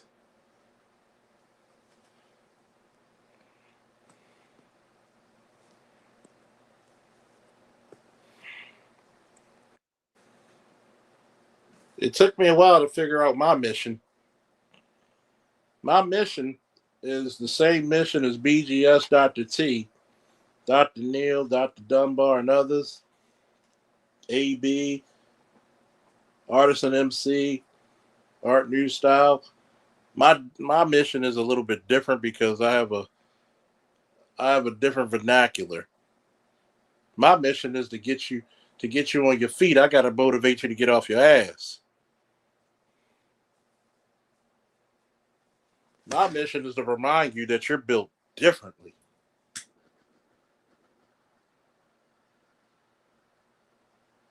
You don't take a Chevy Impala when it's snow. You get an all-wheel drive or a four-wheel drive truck. You blast through that motherfucker. We're greeted by everybody's favorite descendant of the Axum.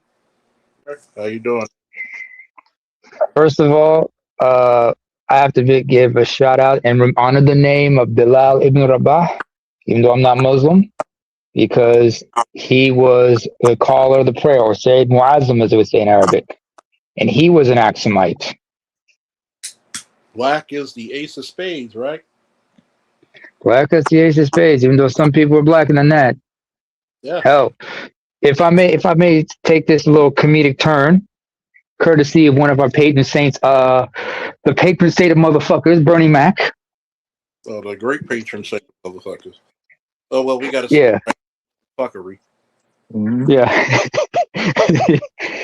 If y'all remember his first appearance on on Def Comedy, it wasn't I ain't scared you motherfucker. That was the second time. The first time he showed up, he started off by acknowledging the crowd by saying, "Thank you, goddammit.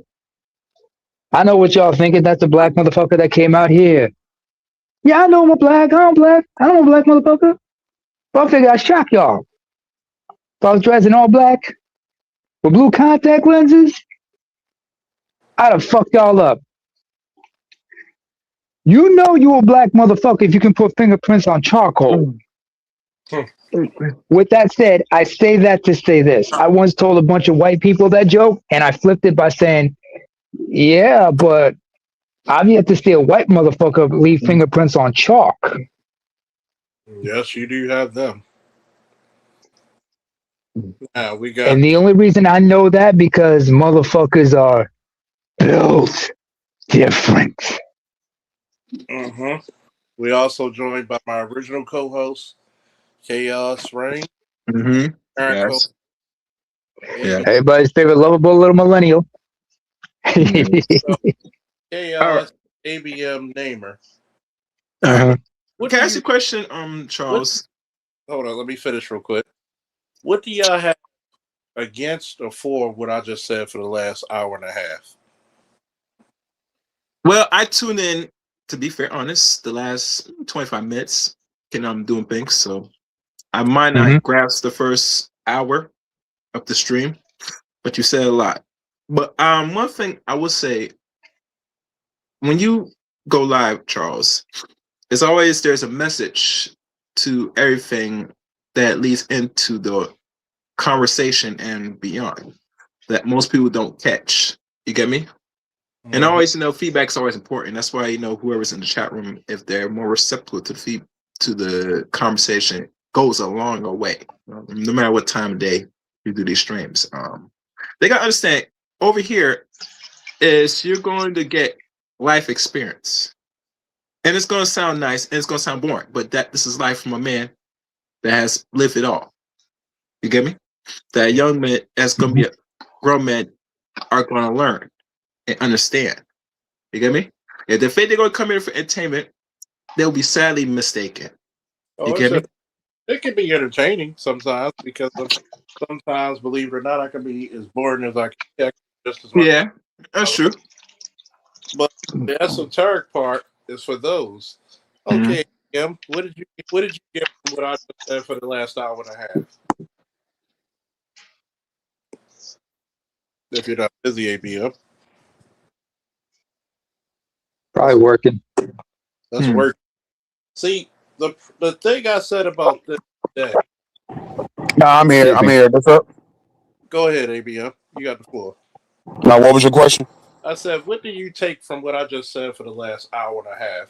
Do you agree with it? Do you think it's bull? No, I don't think it's bullshit. Yeah, I agree. Yeah, A lot of your greats have always had number twos, people in the background. yeah. Because you had to learn to be built different, right?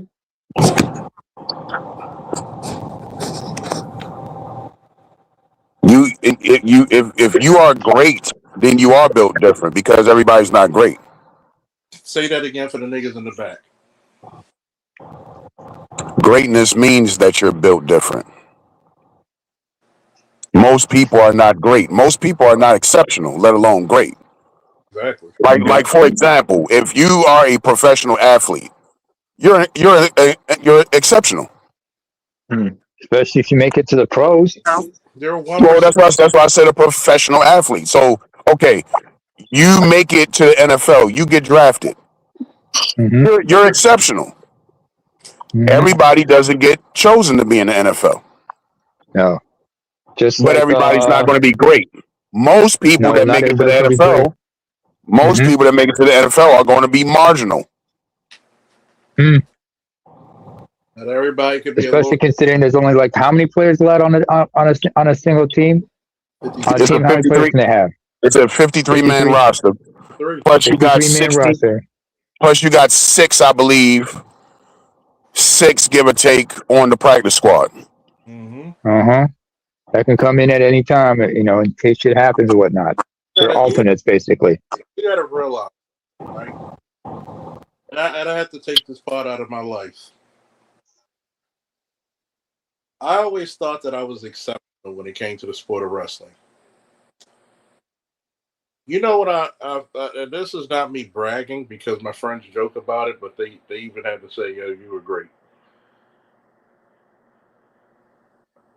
When they said my great my godson, right? He was working with a dude, Mm. and he said, "How many legendary wrestlers heard from Lake?" He said, "Only two, Lloyd Cox and Charles Faulkner." And this is a guy who was not at my school. He was wrestling for another school, same period. He said those motherfuckers were nasty. Even though I give three other people greatness, either same to me or beyond. When I've told the stories, when a chick tried to argue with me in the birthday, I said, I know I am not. I lost my first match for won a championship my first year. As complicated as a sport as wrestling, how rare is that? Chris Cyborg. She lost her first ever match, her first fight in MMA. But that didn't stop her from becoming one of the greatest, the most decorated fighters in MMA history. Male or female? A champion in male or female. And she's won championships in 4 different promotions. Yeah, which is rare. Look at. I Mm-hmm. remember somebody asking me on BGS's platform. You telling me Mm-hmm. guys combat sports past 40 can't win? The odds are significantly against you. Randy Couture is the oldest champion ever. He won more championships post 40 than pre 40. He still holds the record for most titles won 6. All your 4. How many is it? 3 in? Was it 3 in either division? Because remember, he's also a 2 division champion. he's the first 2 division champion. First 2 division champion. It's It, him, then BJ Penn. Yeah. it took years to match that. Mm-hmm. He's second. Look how great GSP was, and look how great it took him to get the middleweight from Bisbee. I want you to think about this, right?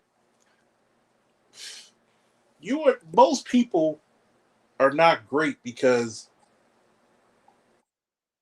they're not inadequate. They're great because they don't understand that they're actually powerful beyond belief, like the saying says. When people listen to me, my friends joked that he said, "What did you do?" He's like, "You think you were that great of an athlete?" I said, "Well, one I'll of let the the results speak for themselves. one of the finest comments when you had a group of ninth graders and I was about to graduate, and he stopped me and he introduced me to the ninth grade class, and he said to me, he told the kids, he said, "Look, I might not believe this, you might not care. This guy might be one of the greatest athletes Baltimore City produced. He was a problem for any of your county, any of your private school. ABM will tell you how nasty Archbishop Curley was and Mount St. Joe. And Ooh, all tournaments, I was pinning those guys. I was so blessed. Shout out to BGS and Black Uber who had to remind me. He said, compared to the average dude who listened to the Manosphere, you live for hmm life with wrestling, the military, the police, and your security. He said, you got guys here who are in their 50s trying to catch up to you. And Here's another example of somebody who also, humbled the fuck out of me yeah, because it.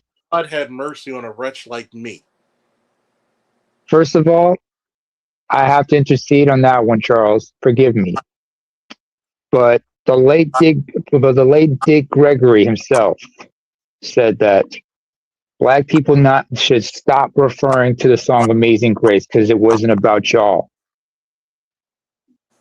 It was written by a slave master. Mm-hmm. That song is not help. That song is not for y'all. It's not about y'all. And thank you, and may he rest in peace. He's Father Gregory for that. But Father Gregory also talked about the importance of also. Yes, I have to call him Father or Baba Gregory, or a boy Richard, as I would have to say in my mother tongue. Um, he gave so much knowledge, and he was built differently. This is a brother you know, remember, he was like 300 pounds at one point, and then he was able to downsize through, you know, being taught about the importance of nutrition, and everything, and changing his life. But he also had to teach people the knowledge about what was going on and teaching people how to be better.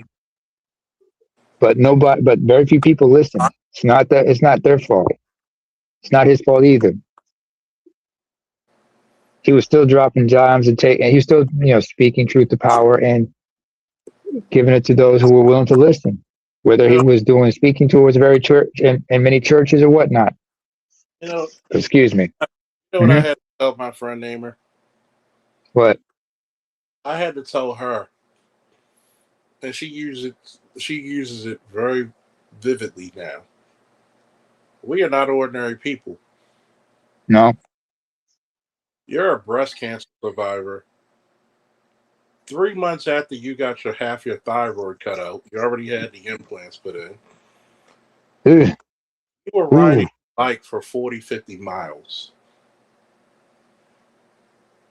I said, you still hold your school's record for fucking scoring and assists. You're And girls basketball, huh? Damn. you're in college. You're College basketball. Oh. you're a double MVP.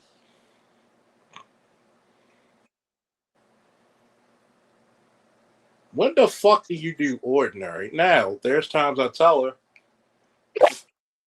you're still in recovery. Slow down. You don't have to be everybody's superhero. This is when Hmm. I noticed she pays attention to me. What I said earlier today in the conversation. She says, why do black women have such a disdain? I said, I know it starts from slavery and Jim Crow because so many Hmm. were disappeared or killed or lynched in a tree. But when Yeah. men were not capable, I said, this is the trick you had to learn. Black women had their husbands always in their face, but you were taught to go get your education, but every woman was taught go to college to get a man. Y'all were taught to go to college to get a degree in spite of a man. Look where they are because the same white feminists, have you ever noticed? Majority of your white feminists are married. You were talking to people who undermined you from being great because they know if you work in HR, you're making $50,000, but there's a job you know your boyfriend or husband is capable of making, and it makes 120. Why don't you give those to your men? See, What are you afraid of, or what are you convinced is going to happen if you do let the men have that type of position? see, what was the sword of power? It starts with a C. Anybody know the answer?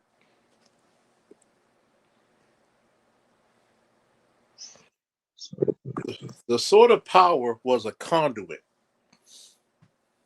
Oh, just like that, like Mjolnir was a conduit for Thor. Okay, What were black women supposed to be for black men? a conduit. How we utilize the power. It gave the power Mhm. direction because men had power incarnate. You had power personified. Your woman was supposed to guide that power towards her and your children. Am I lying, folks? No, no lie to be found here. No lie to be found. What happened when white supremacy took away that conduit from black men?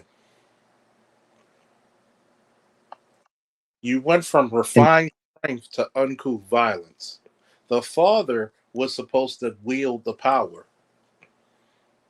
Have you ever seen that one movie when it was this racist guy besmirching a man in front of his kids? And the guy was much bigger and stronger, black guy. It was this racist white man besmirching him. You know what he did? what? He put his gloves on. The white guy was getting scared that he was going to hit him. And his truck was blocking his truck. You know what that black man did? What? He pushed his truck out the way with his physical strength. What did he show that racist white guy? I have power over you, and if you cross me, I have no choice but to stand for my principles and protect myself. I will not tolerate any disrespect. And that white guy shut the fuck up and was humbled when he pushed the truck out the way. If I And, can do that to a truck, imagine what I could do to you. and he did that in front of his children. What do you think that the Mhm. children saw within their father? A powerful man, a I man who don't took no mess, a I man don't who stood on principle. I don't have to hit you to show you who I am. When you show a Mhm. guy like ABM when he goes out to work late nights, he doesn't have to display power. He's an electrician. By God means he can take the power away if he chooses to. And redirect you to another house. I'll give you an example. Bill Dukes talks about his late father, Bill Senior, who was a World War II veteran. Raised him and his sister, and his parents raised him and his sister in Poughkeepsie, in New York, which is upstate. He talked about when he was a child, like his father decided to take the children and their mother on a night on the town, right? These two racist cops stopped them, and they were belligerent. Now Duke Senior was being cordial and everything, right? And he was explaining to them what's the problem, officer, and they were just being belligerent to him. And he's like, "Sir, can you please not cuss in front of my children?" And they just kept belligerent, and then they told him to step out of the vehicle. He was trying to comply, But eventually, things got out of hand, and he beat the crap out of both cops. And then immediately, he gets in the car. And then sometimes later, after knocking the cops, he turns himself in. The sergeant at the desk was kind of perplexed about what had happened. And Bill Duke Sr. said, I fought for my country and everything. And I'll be damned if I'm going to have two cops disrespect me in front of my family. When he told the sergeant that he was a World War II veteran, what that sergeant did to him, he extended his hand and said, "You're right, Mr. Duke. The officer should never have done that to you, and I apologize for that. Thank you for your service." And they were allowed to go home without being charged. See, And those two officers got reprimanded. what happened? And this is Mississippi? No, this is Poughkeepsie, New York, upstate New York. Think about it, right? Hmm. This is why I preach education, trades, and military service. And Daddy Duke was in the trades after World War II, raising Bill Duke and everything. See, shout out to Mr. Fantastic again. The guy, when we first met, we had issues if anybody followed. Is it manly to put down the fucking swords and speak to each other as grown-ass men? Yes. Do I try to be the example of what men try to be? And I'm not a perfect man by any means or any stretch. Yes. There's many times I buried the hatchet of people. How many people who were diametrically opposed to me I allowed on my panels? Plenty of times. I am probably the most egalitarian motherfucker in the black manosphere. Charles, the fact of the matter is you're willing to have the conversation with certain people, even if they come in bad faith. Doesn't make you less of a man or a fool or anything like that. It just shows who you are, and they just show exactly who they are. Even when the last guy, me and B just clowned him from the fucking till the wheels came off. And y'all were probably laughing your asses off. Think about it. I remember when Yeah. Mary Brown, Mm-hmm. when one of his ladies over, and she was like, I heard from a Mary you hate women. 15 minutes of talking to her, she was enamored. Enamored. Turned on him. She donated $20. That's The why I have charm of Eric Whoremonger.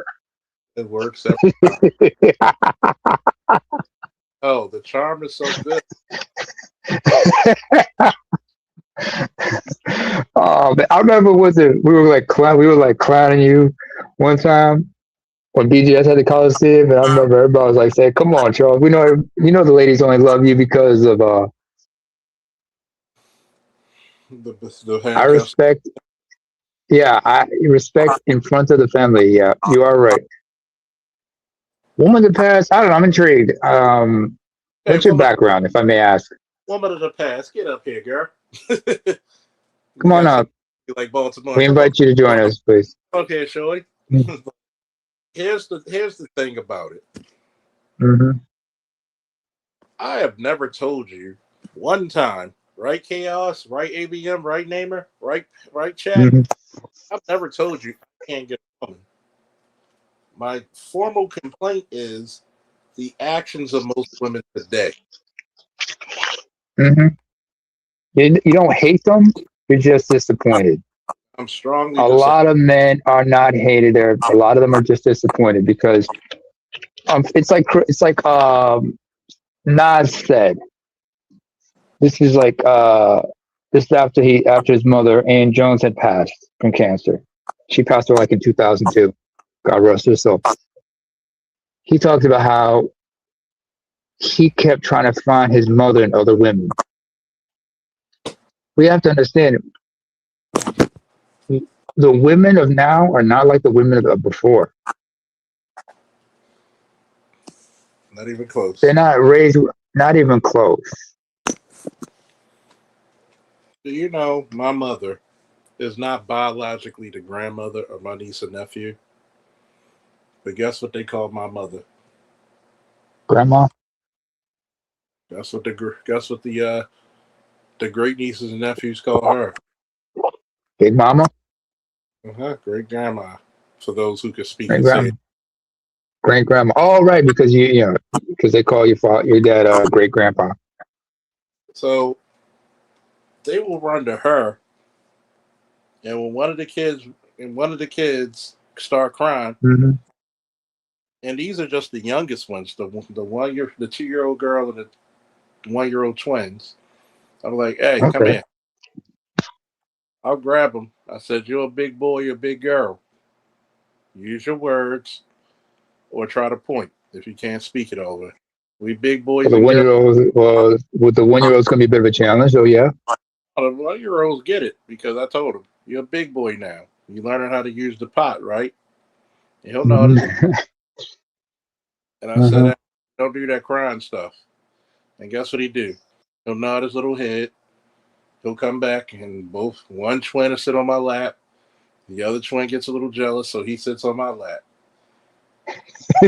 The 2-year-old girl up to me in the middle, wants me to pick her up. Uh-huh. She'll hug me, Oh. give me a kiss on the cheek, or I'll give her a kiss on the forehead. She'll go about her business Uh, between my legs. No homo pedophilia shit about that. So when anybody says and she's just sitting there, just being silly. She's just being silly like a little 3 year old would. I'm safe, Hmm. because She's safe. they'll tell you each time my niece, when they were all babies, 1-year-old and Hmm. new, she's tired. How you put them all to sleep? Same way I put your ass to sleep when you were little. I was changing your diaper at like 7 or 8. So when you respect the person, And they that, say black men don't know how to raise children. Shit, y'all been learning. We all been. A lot of us been learning how to take care of our siblings when we were little. ladies and gentlemen, we're joined by past the Sarah. How you doing? Hello. Officer, hello everyone. How are you guys? I'm I'm good. listening. It's Little relaxing. little while, girl. I'm sorry to. Yeah. I'm. Pardon me, Charles, but I'm a little intrigued by her accent. Oh, yeah, I grew up in Morocco, North Africa, Oh, and okay. yes, and I've been living in North America, California for Okay. a little while. So yeah, Okay. I've been Wait, where listening to exactly in Officer Morocco? Charles. How you Where doing, Nick? exactly?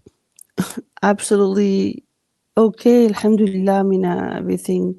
Okay. I don't have no complaint compared to the crazy world right now. I don't know. So what do you It's agree? Okay. intense. I gotta ask you, Okay. since you're the panel, what do you agree or disagree to the message I spoke today? Well, you spoke about how to be have a meaning of living life and stay human, and also try to be have some type of dignity and your pattern of living life altogether as a your gender on earth, I guess. And I mean, especially now, it's a little bit awkward. Everything is very strange. Yeah, and it's called being built different. Just like ladies like you, who are elegant in your femininity, you're built different. Thank you, thank you. You know, I have not been. You've been always somebody that I think you from another part of United States, Baltimore, Officer Child. Yes, well, go Ravens, go O's. but God bless you. Know, I mean, you've been always. I've been always admiring your. You always have strength of directions, and it's very refreshing for sure. I am so humbled by your kind words. Yes, and as you know, you like my brother because I'm kind of a little bit older person. So Don't if sound. I so There's no shame. There's no shame in that. That's By the why. way, you're not the only outsider here. Yeah, You, I'm an outsider Actually, myself. you well, said I learned a lot with the Manosphere at, I think it was 2015. I mean, 2016, 2017, 2018. And Hmm. I learned a lot about the African American culture. So, Okay. which is different than I guess Caucasian culture, all the Northern Europeans people and all that. So, yeah. so It's yeah, Absolument. Oh, because sorry, I don't speak French. it's different. I'll be like, come. I'll be like, come and tell vous. Ooh.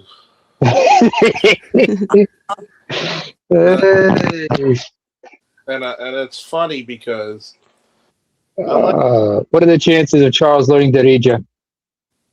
I love having women like yourself, Toya, oh Randy, yes, Toya, because I like to present. I guess that's the Superman part of me. I like giving hope. Like we still yes. Mm-hmm. have women out there, maybe far and few, but we still have them.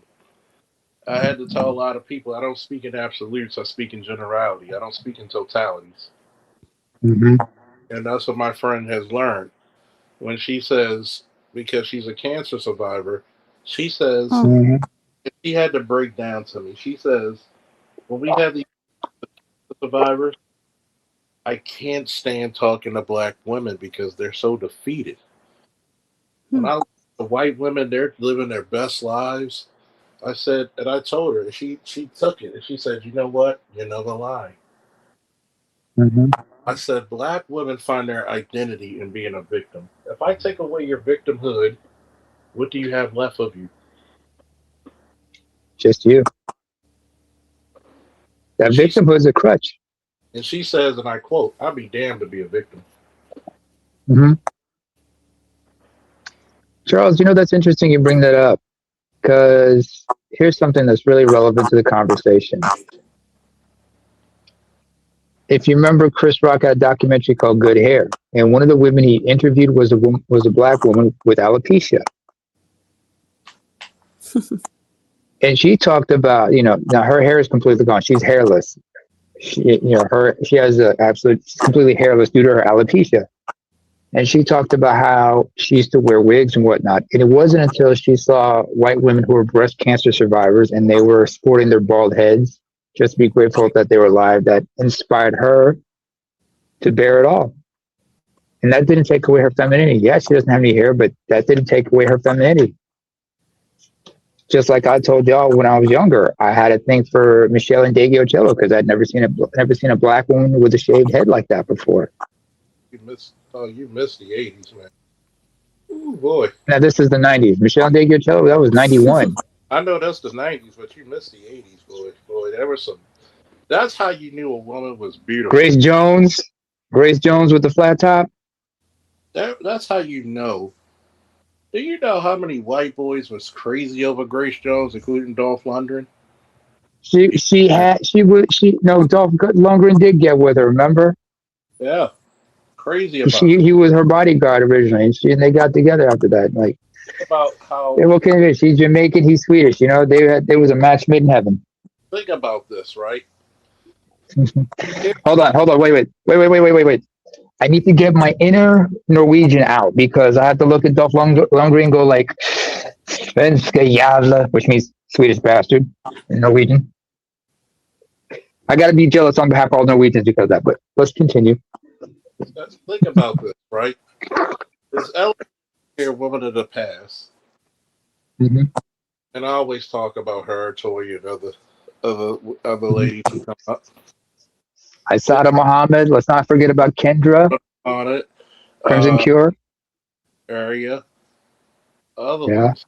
It's like Crimson Cure. Shout out to her. Mm-hmm. I'm glad she still used my nickname, DJ Fish Grease, because she be cooking. I'm proud of Kevin Samuels, may he rest in peace, and DJ Grease still using it today. I left my Mm-hmm. mark on the manosphere one way or another, and it's funny because you notice that how many elegant women come up on. Yeah, I had a few detractors, but notice I always attract very elegant women, and I'm proud of that fact.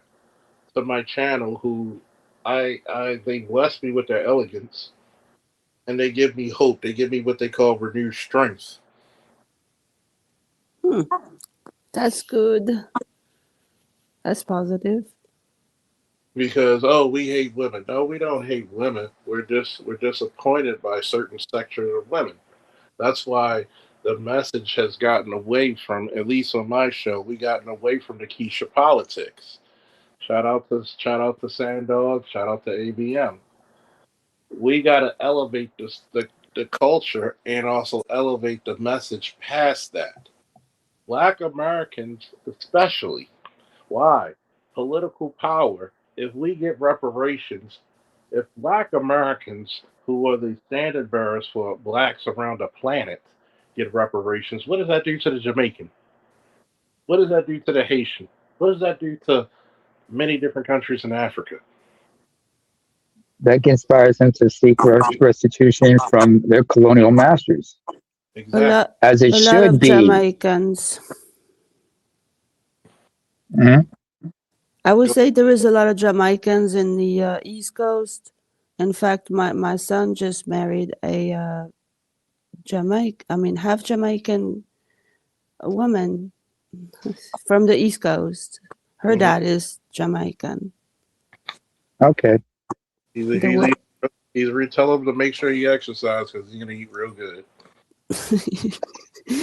That ackee and saltfish will get you, man. It does want the oxtail, you know, them oxtail patties and everything. Uh, Jamaicans have an affinity for East Africans, I'll tell you that much, especially Ethiopians, There's stuff that Rastafari and everything. there's stuff that I yeah.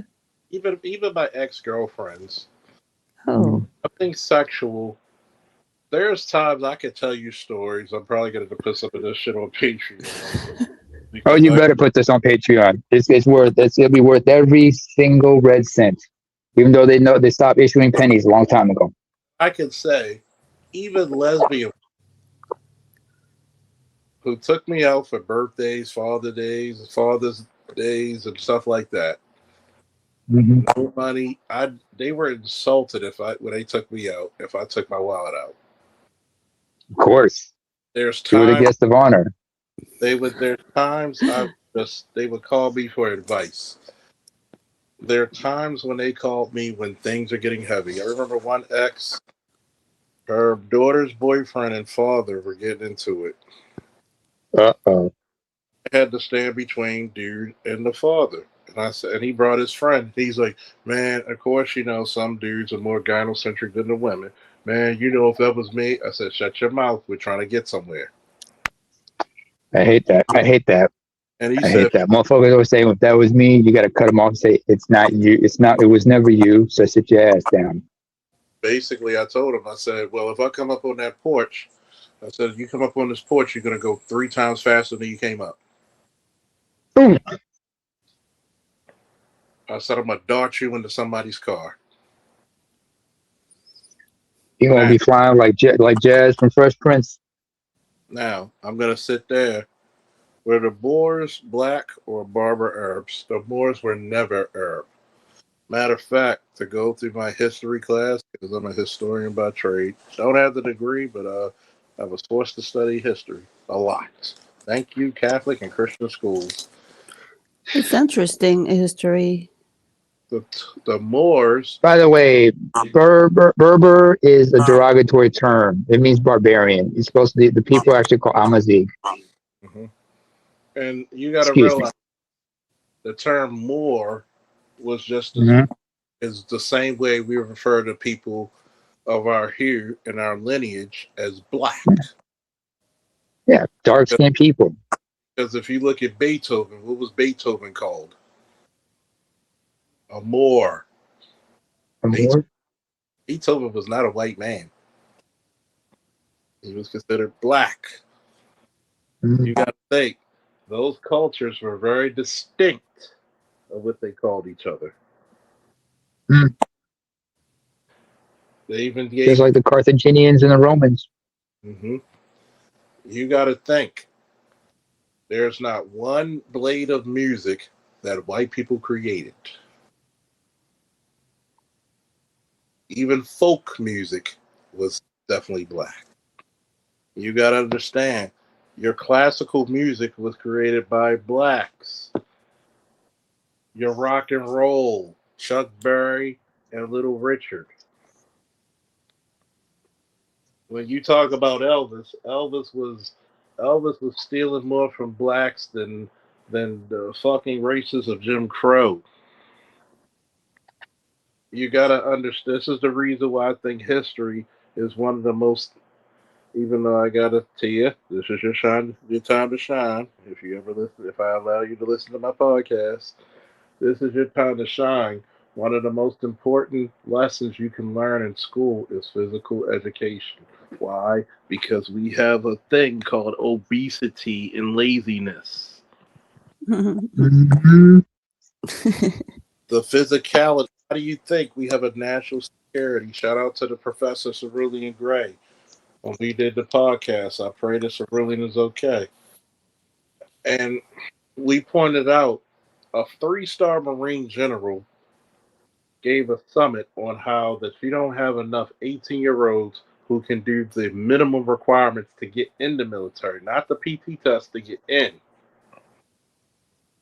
This is the reason why, when me and ABM said this before, and years prior, Chaos Reign, we pointed out on several shows.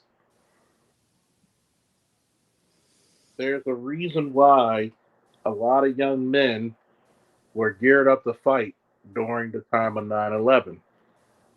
Why? Because you galvanized the men through their indoctrination of masculinity.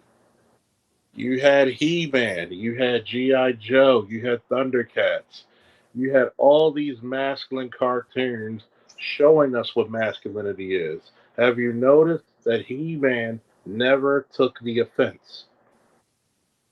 Lion-O never took the offense. He defended.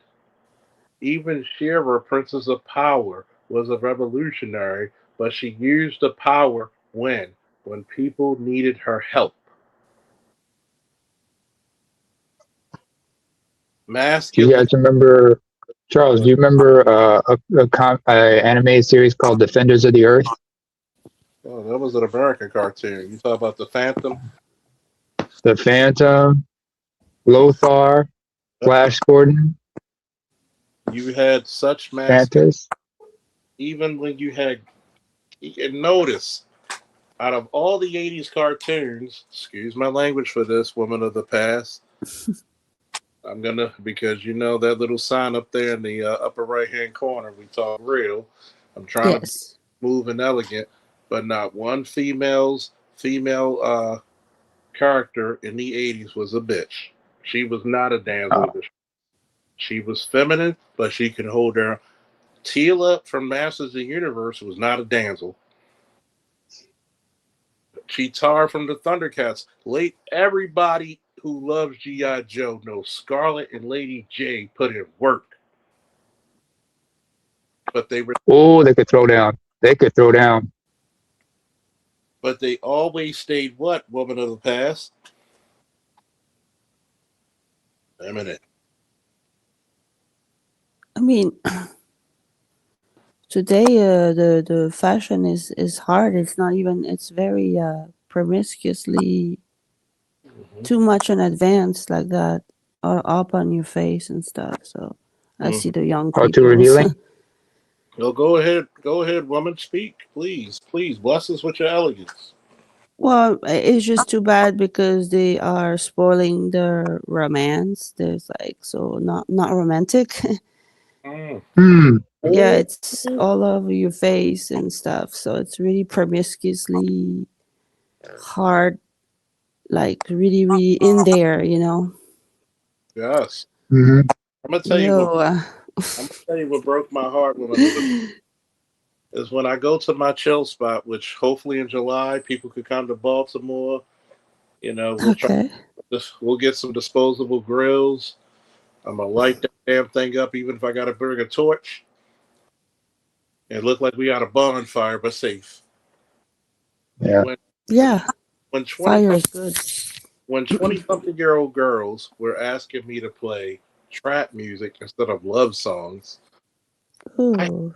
teach these 20 to 25 to 18-year-old girls love songs, love ballads, which have gone the way of the dodo, obviously. Nah. And I'm like, wait a minute, y'all don't know love songs? Who do they listen to nowadays? They listen to more trap music than than Trap music. Oh, They listen to Sexy Red, Glorilla, Dirty Red. yeah, Dirty Red. Dirty. She dirty. Yeah, she dirty. You She's know no, Oh, she's yeah. filthy. She's just disgusting. She's just disgusting. what? You gotta that phrase "dirty red." You know, thank you, a little bit of the past. You get all the credit. No, not dirty. No, not dirty. If it, because that's a disrespect to the memory of ODB. No, no, no. ODB, one of my. Come on, man. That's a separate. That's a separate category. That's like bubonic. That's like looking at COVID versus the bubonic plague. That's a different circumstance. Circumstances right there. And Yeah. I'm not gonna woman her age. You're even though you say you're a little bit older than me. How I'm how did sure she understands hip hop, but yeah, how, okay. how does that make you feel and think when you hear that representation of so-called femininity?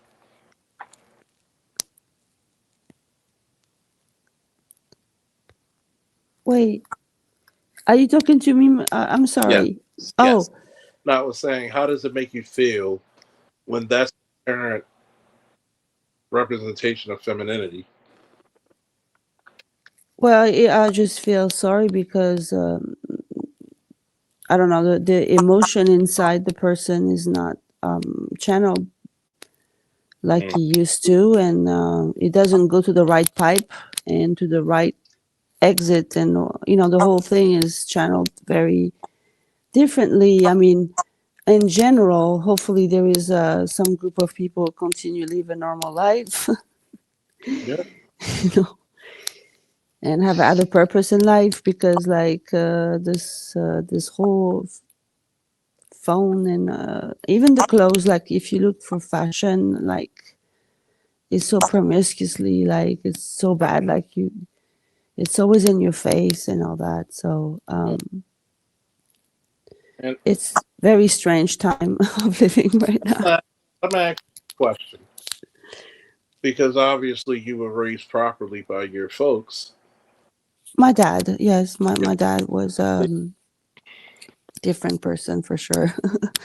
What did she say, folks? Her dad. And Her and father. Hmm. and I'm gonna say this. Remember when there was a time when less was more? Right, Sade exactly. anybody? Right on, bingo.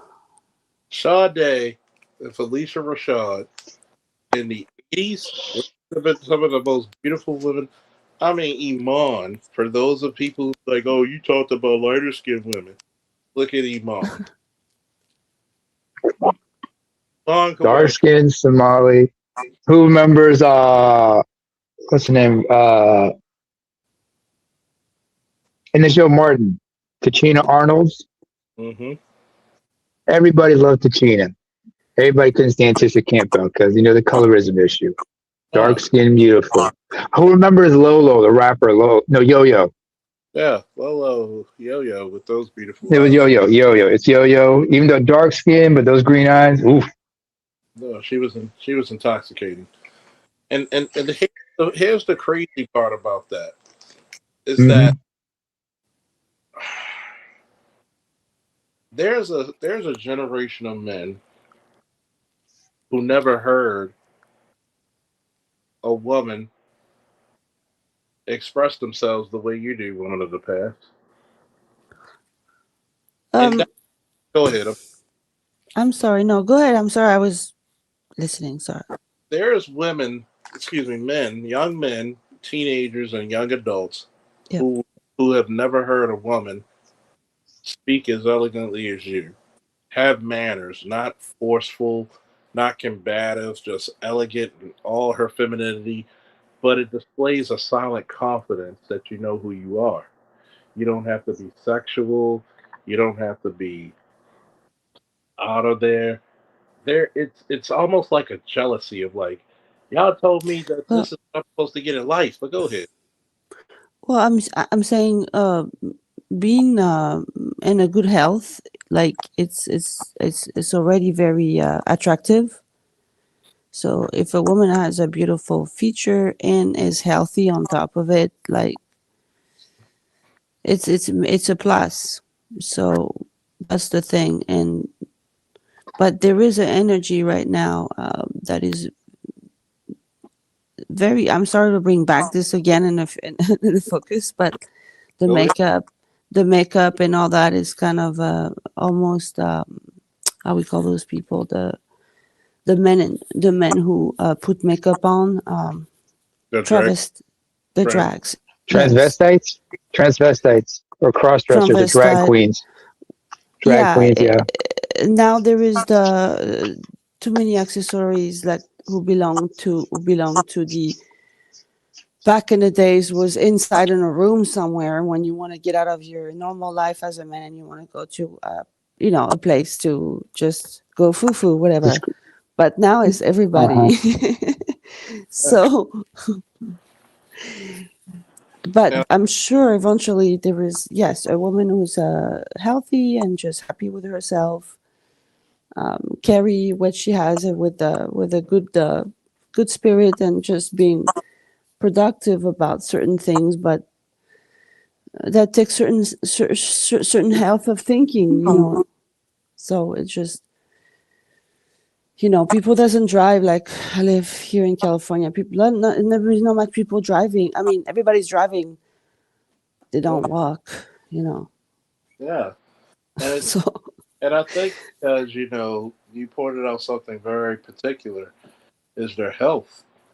You know, yes, there have. when you don't, and I think there's a correlation on when you have poor health, especially for women, you usually end up with a poor disposition, Exactly. and But that, carry yourself with healthy way. What I'm saying is, like, you don't need three coat of this and the hair like this, and those nails are so popular. I try to put on some nails for like one time because I had to go to a special event with the wedding and all that. But you can't do Hmm. nothing with those nails, okay?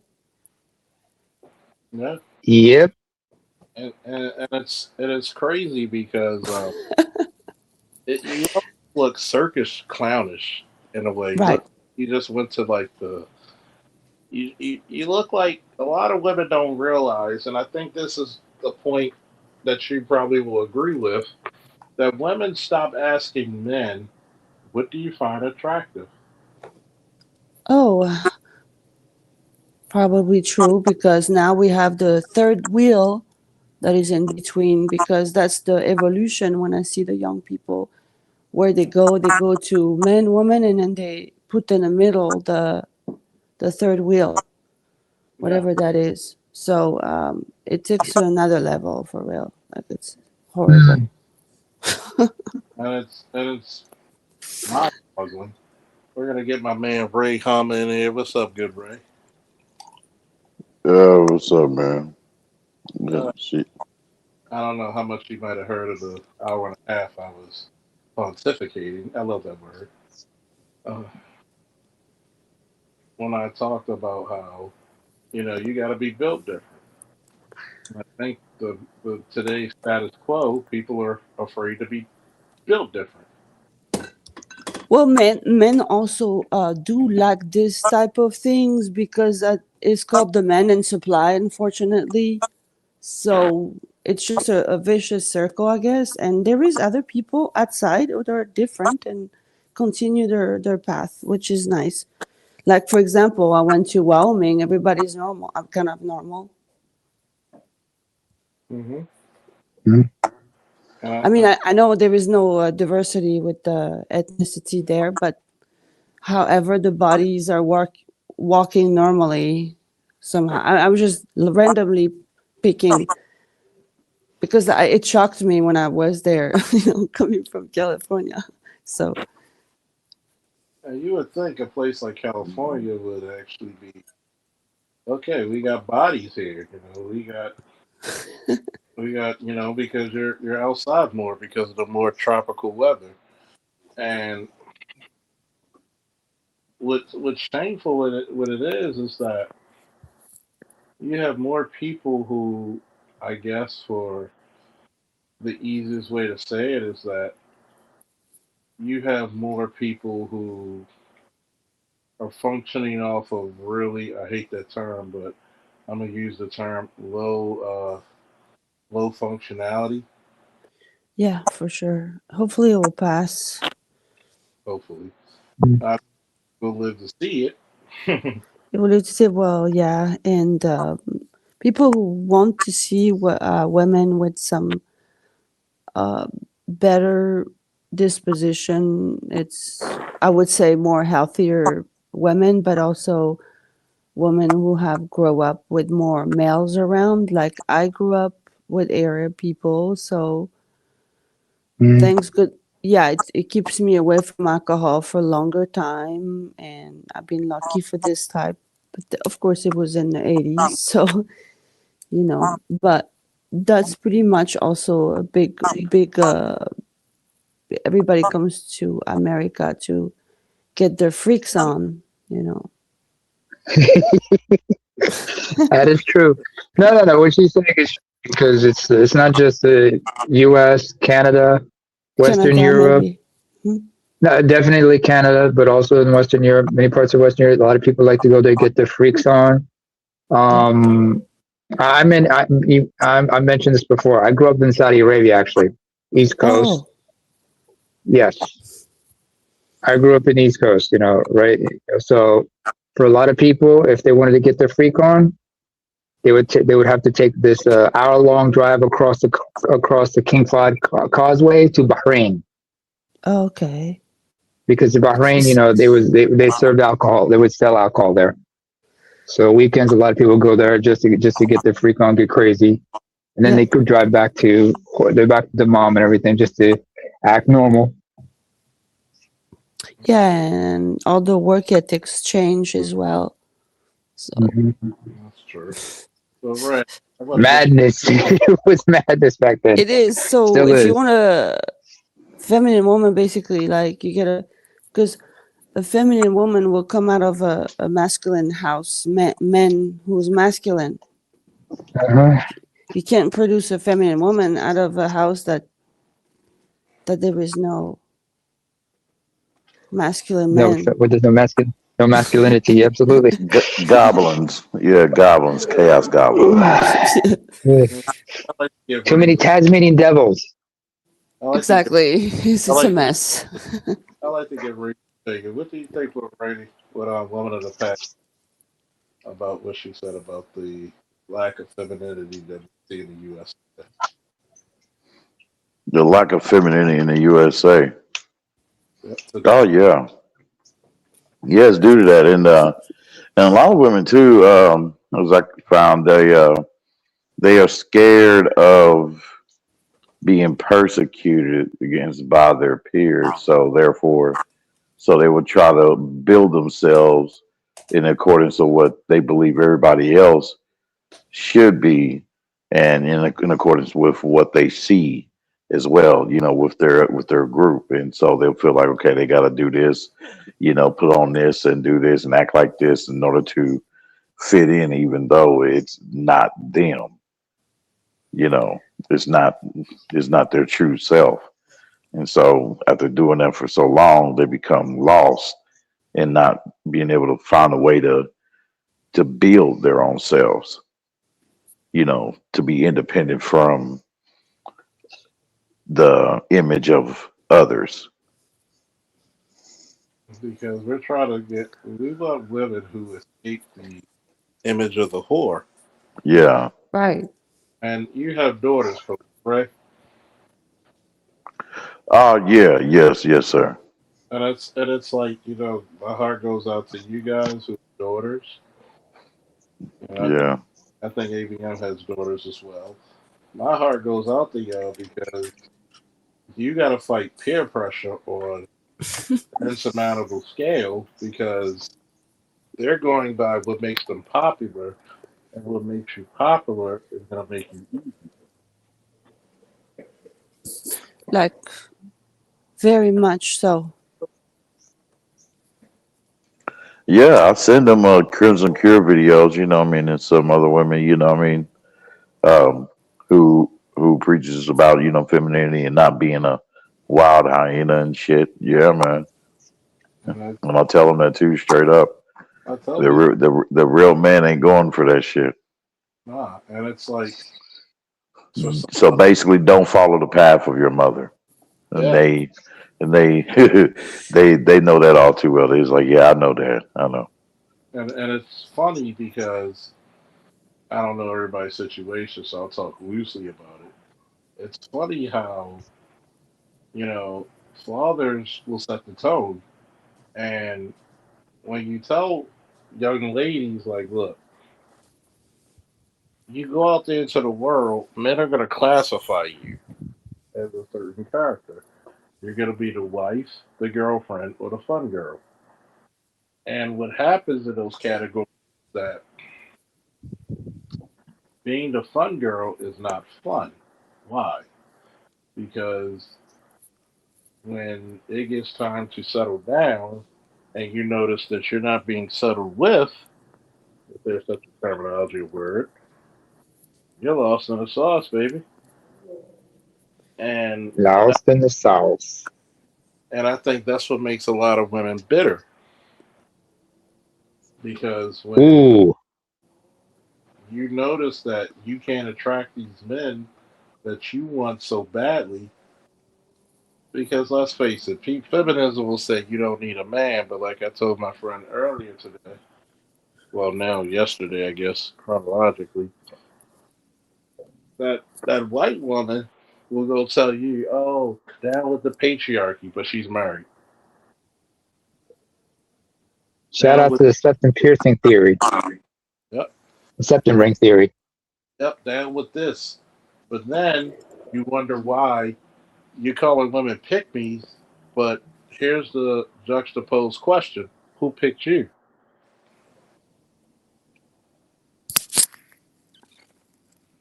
And if You you're know picked, what? go ahead. I'm sorry to interrupt. Um, it's important. We also there's a scene of a certain movie that comes to mind to what we're talking about, especially about divorced fathers having their daughters' lives. If anybody remembers the movie Face Off with John Travolta and Nicolas Cage. You're, Now, when this is when the roles were reversed, where Travolta is pretending to be is a villain pretending to be the hero. One night he's just in the house, just minding his own business, and the daughter is being dropped off by her date. But the date doesn't want to let her out of the car. He's just, getting a little handsy on her. So he comes over to the driver's side of the car, smashes the window, pulls the guy out, manhandles him. Then he tells her to get in the house. And then he lets that boy know, you better get out of here and don't let me catch you around here. Immediately after he's driven off, he goes back in the house. The first thing he says to her is, when you dress like a freak, you attract the freaks. This is when she was wearing the trashy makeup, the nose ring, and everything. yeah, And he explained to her, you dress like a, because, and she was just rebelling due to the fact that she was dealing with her own issues with the loss of her little brother, who was killed by the villain at the beginning of the movie. But when he explained to her, "You dress like a freak. This is what it is," and then they had this heart-to-heart conversation where he realized this is all because you cannot. You're still dealing with the pain, the loss of your brother, aren't you? This is what all this acting out about is, isn't it? And He got that's to the root of the problem. So go ahead. what I like to call. I guess call that. I'm not a professional, not a degree man, but that's what I like to call an example of that. Is called paradise lost, Yep. because at some point we got to look at the loss of this. We got to look at the problem, and if these Mhm. problems are met on a fundamental level, we're gonna just, you know, be in a recurring situation of dysfunctionality. And what happens when you have dysfunctionality? You have nothing of a core. Especially if it's a continuous cycle. And think about it. Why was it important for a woman's chastity? Because now you're not going to be displaced as a whore. And when you tell this to young women, because let's say this is one of the things John Q. Public has been very famous of doing, putting young girls and saying you have the power, like you got the damn sort of power, and saying it's okay to be promiscuous. But guess what? Promiscuity brings up what? You don't even know who you had your children by. Paternity issues get brought up. This is why virginity is important. Promiscuity brings forth darkness. I mean, Promiscuity normally, brings forth that. normally promiscuity it should be for the bedroom between you and your husband, That's how it used to be. right? And Should always be, between the spouses, but nowadays, most marriages are sexless, and most people are usually stepping out on their marriages. which I thought was weird because you think you're married, that gives you carte blanche to be as freaky as you want because you know this person has a vested interest in you, supposedly. Hmm. And what happens is you get a lot of times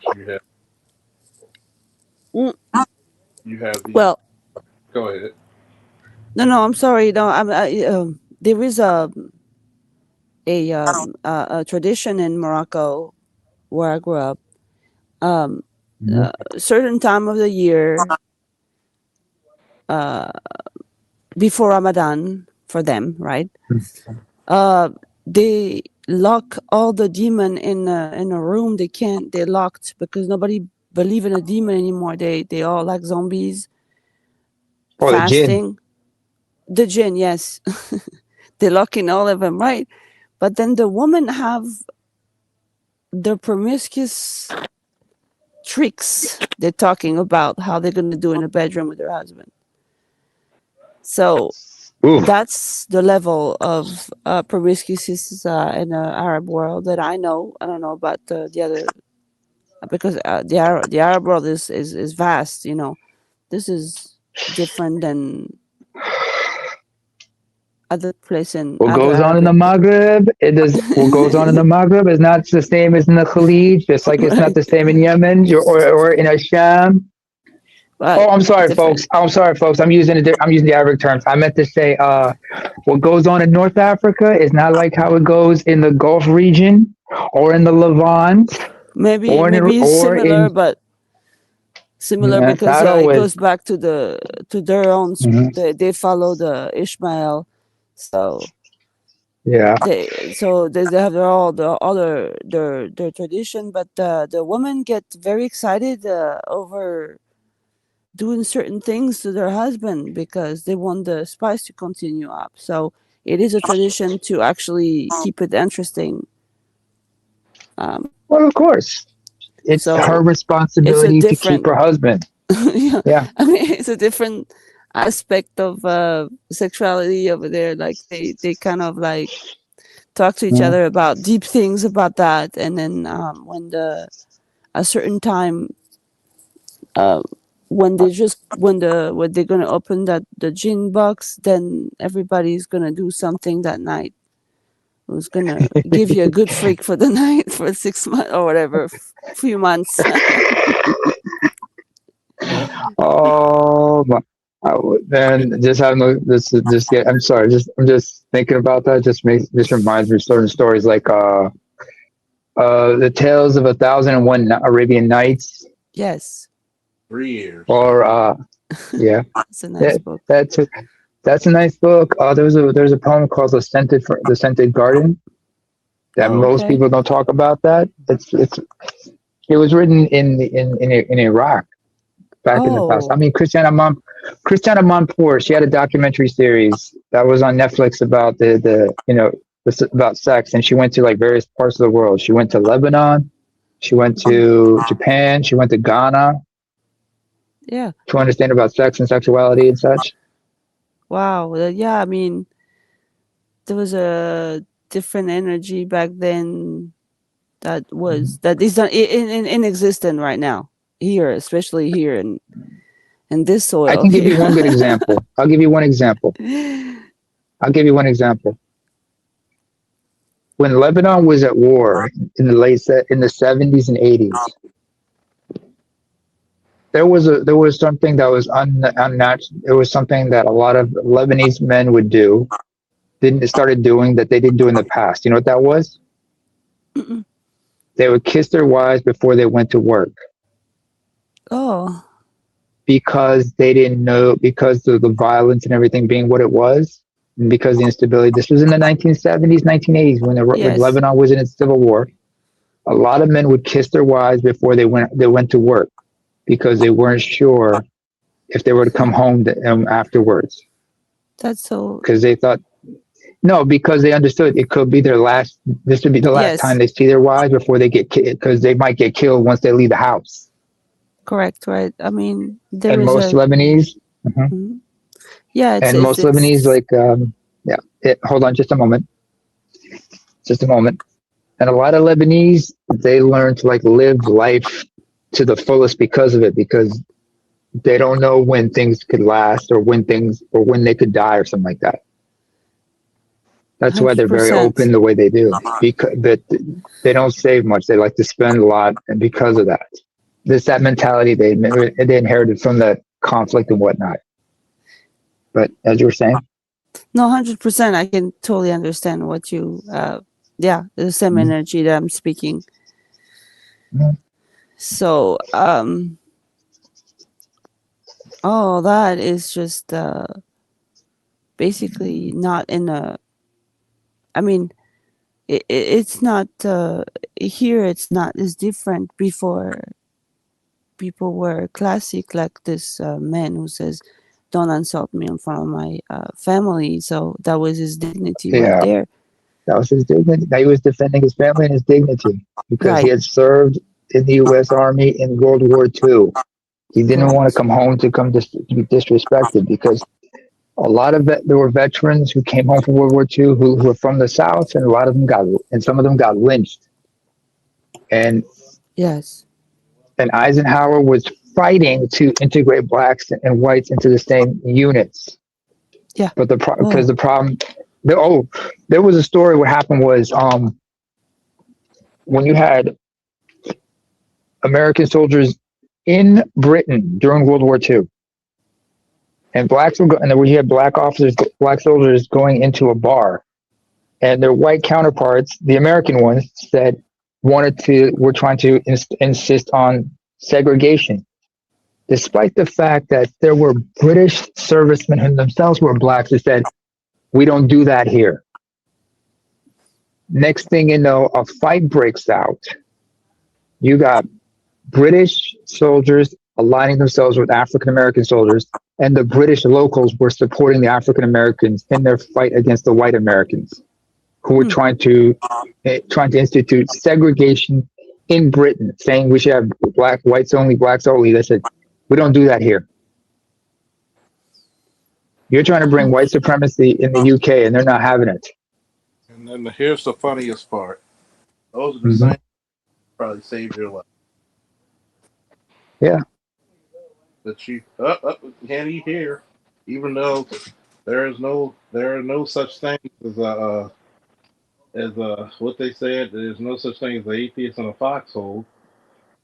But Uh-huh. when you need help, you're not saying God send me a white man. God send me any man, or God send me a savior. Don't matter what the color of his skin is. And it's crazy because this is the reason why I think history is the biggest thing. Why do you think history is the one thing you try to omit? Because if you teach true history, you'll see how ugly history was or still is in some fashion. And I have to own up with the ugly side of the history of my own people, but I'm not ashamed of it. I look at it for what it is and say, yeah, this is what it was. This is why things came about. You can't understand history, but you only focus on that what without understanding the how and why, along with the when and where. mhm. and Just that's where notice you don't have the elegant black woman on TV anymore. or very few. Everybody Or if prays she is elegant, it's not without some ratchet in there as well combined. everybody praises the ratchet. Can I just say something in between that I noticed as an outsider? Like the people, like um, what's going on is like people are. I mean, like men. Okay, so if you have your I mean, men need some fantasy, women need fantasy, especially when you younger and stuff. Mm-hmm. But then after you finish your fantasy on all your stuff, normally men get together and focus on something else in between, like what they're gonna do today, or what they're gonna fight for, or what work needs to be done, or oh, this youngsters needs to be their ass kicked, whatever. That's what the focus of men should be done. Now today, I noticed, like today for a while now. I mean, Mm-hmm. started pretty hard around the early 90s. Notice more and more men lose their testosterone of focus, so to speak. Uh, So mm-hmm. again, I'm sorry to say, and I will say it again as a female, that men loses the north. So if men are hard on their things, like women have no other choice, unless they're lesbians. Yeah, because even if you notice, even the lesbians will turn back to men. I Because, don't know about that, but oh yeah, yeah. they turn back to men hardcore because a Oh, lot you of mean the has-beens? well, I like to call they're the gay reserves, gay 1 week in a month, 2 weeks a year. I have no idea what the heck is this, but yeah, I'm listening. That's the type I of know too many lesbians up here, and I bust their chops about that. because one, it's for the longest time, women were taught to fight their biology. Thank you, feminism.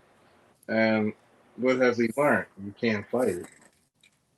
And those women want to have children. They want a man to take care of them. So what happens? What? Yep. They want children because you can't fight biology. It's a biological urge for women to have children. Hey, I have a gay aunt with a daughter. Okay. So Has anybody ever seen the movie She Hate Me starring Adrian Mackey?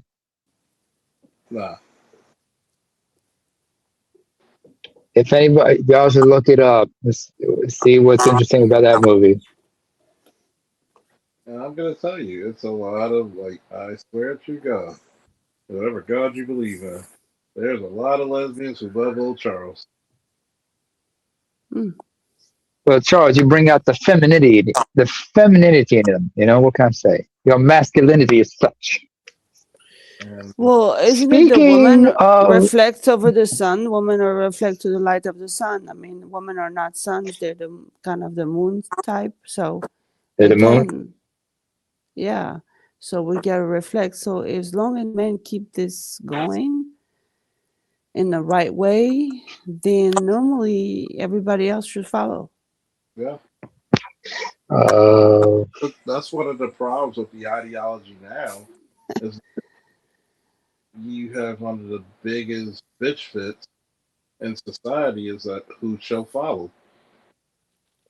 And what happens with all this is that you have a lot of people who want to.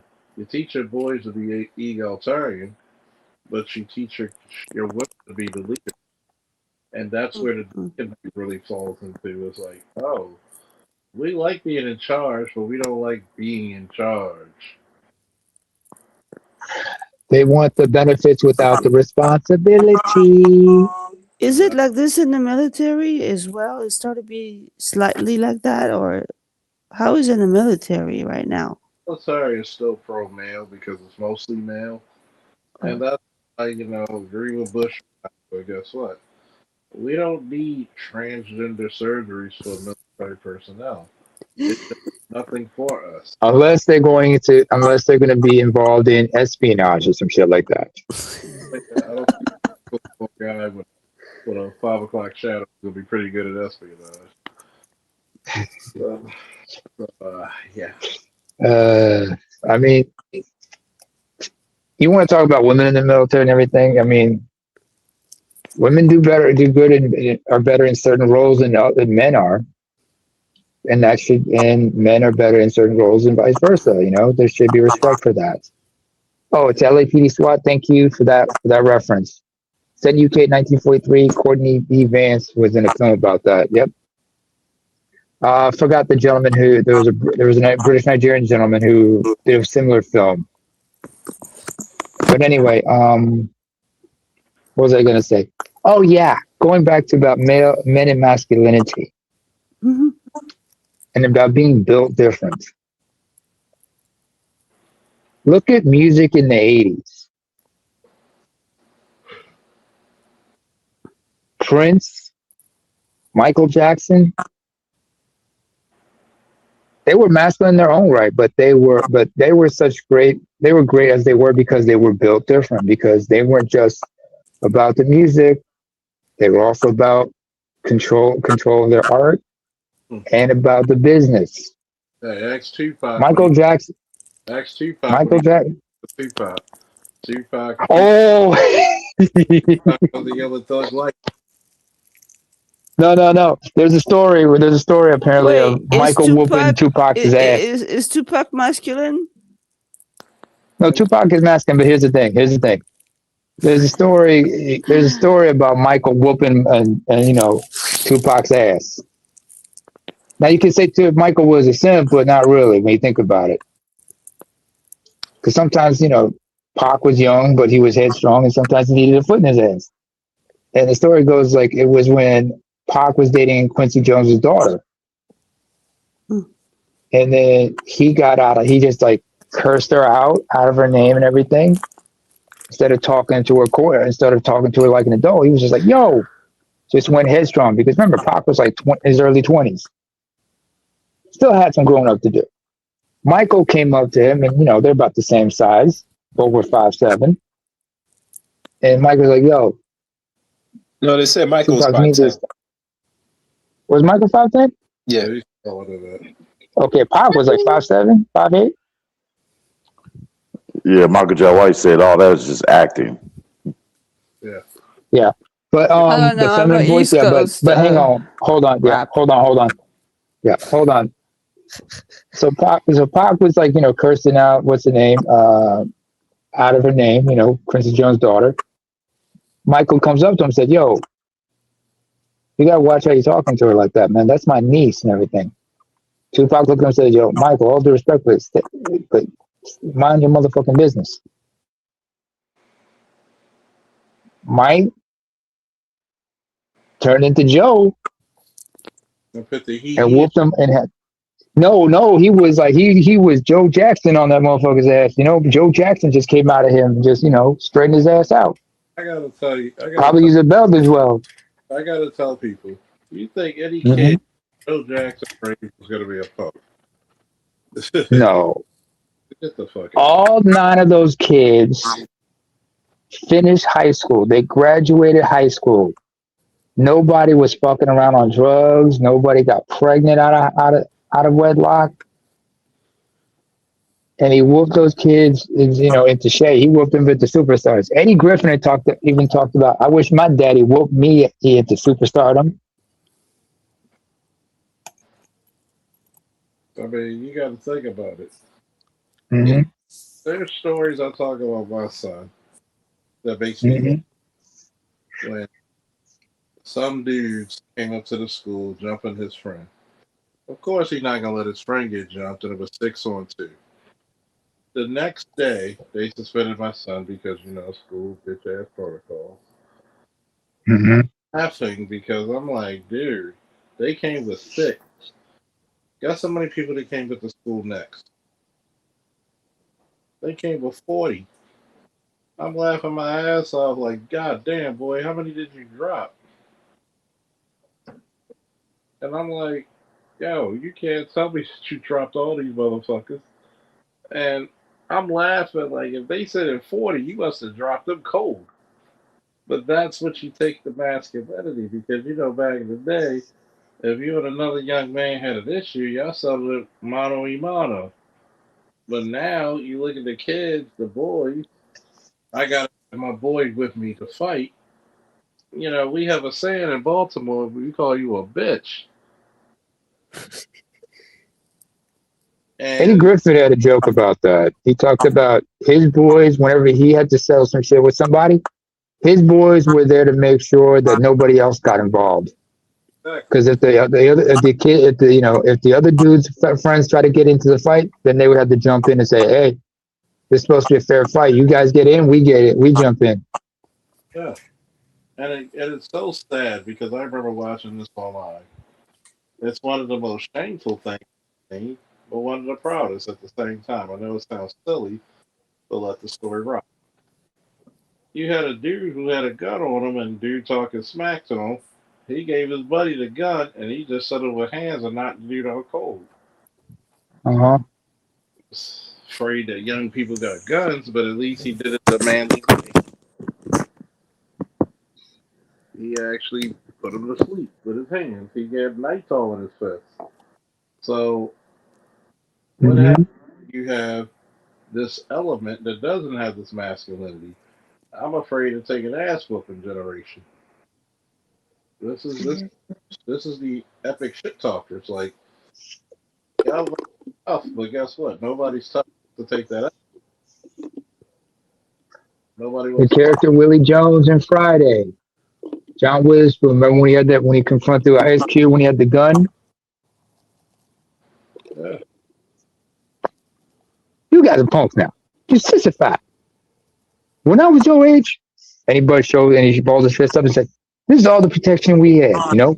You win some, you lose some, but you live. You live to fight another day." but that's And what happened. in those days, they would say, "All right, I'm gonna see you at this, and I'll see you out in this alley. I'm gonna see you in the alleyway of this of such and such and such such." They didn't do it out in public, like on a street. They go somewhere, in private, where nobody had to get embarrassed, or something like that, This is because this they is knew if they would do it out in the street, somebody would call the cops. this is what I really think schools need to implement because the soccer mom fucked up schools and sports. Look, I know BG might be listening or he might disagree.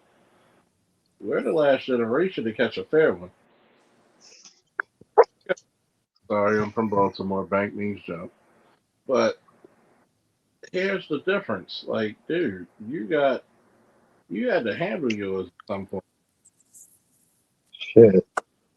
What happens when you don't even learn how to fight? You can't throw a proper punch. Every time I look at these fight videos, all I see is a bunch of arm punches.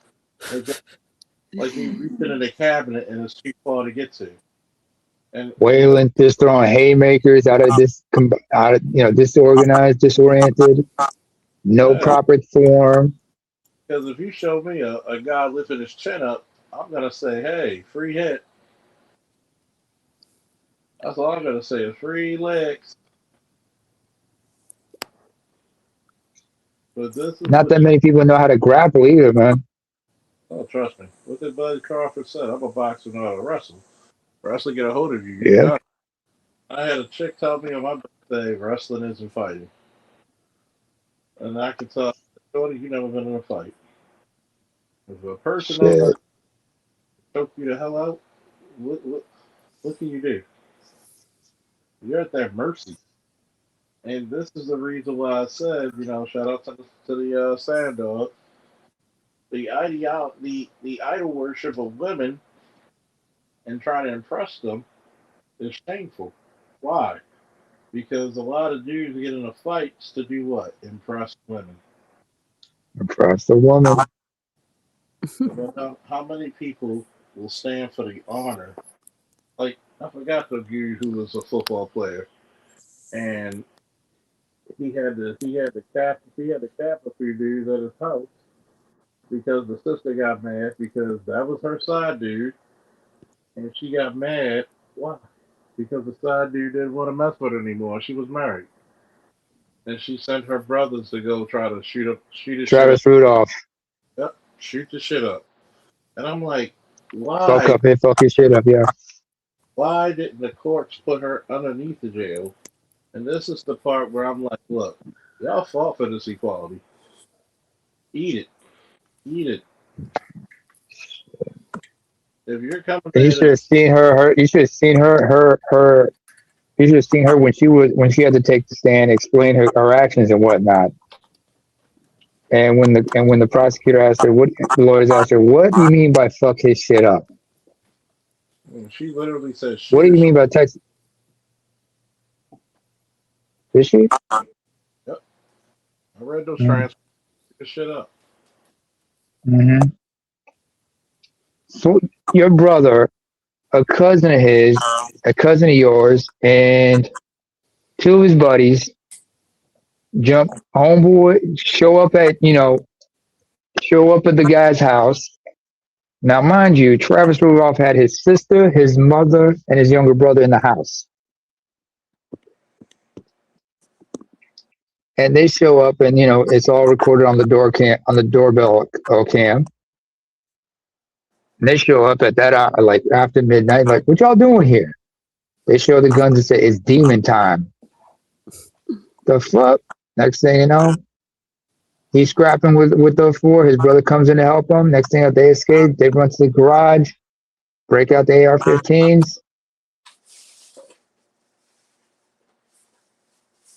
And unfortunately, shooting those guys when they're trying to run, he ends up killing one.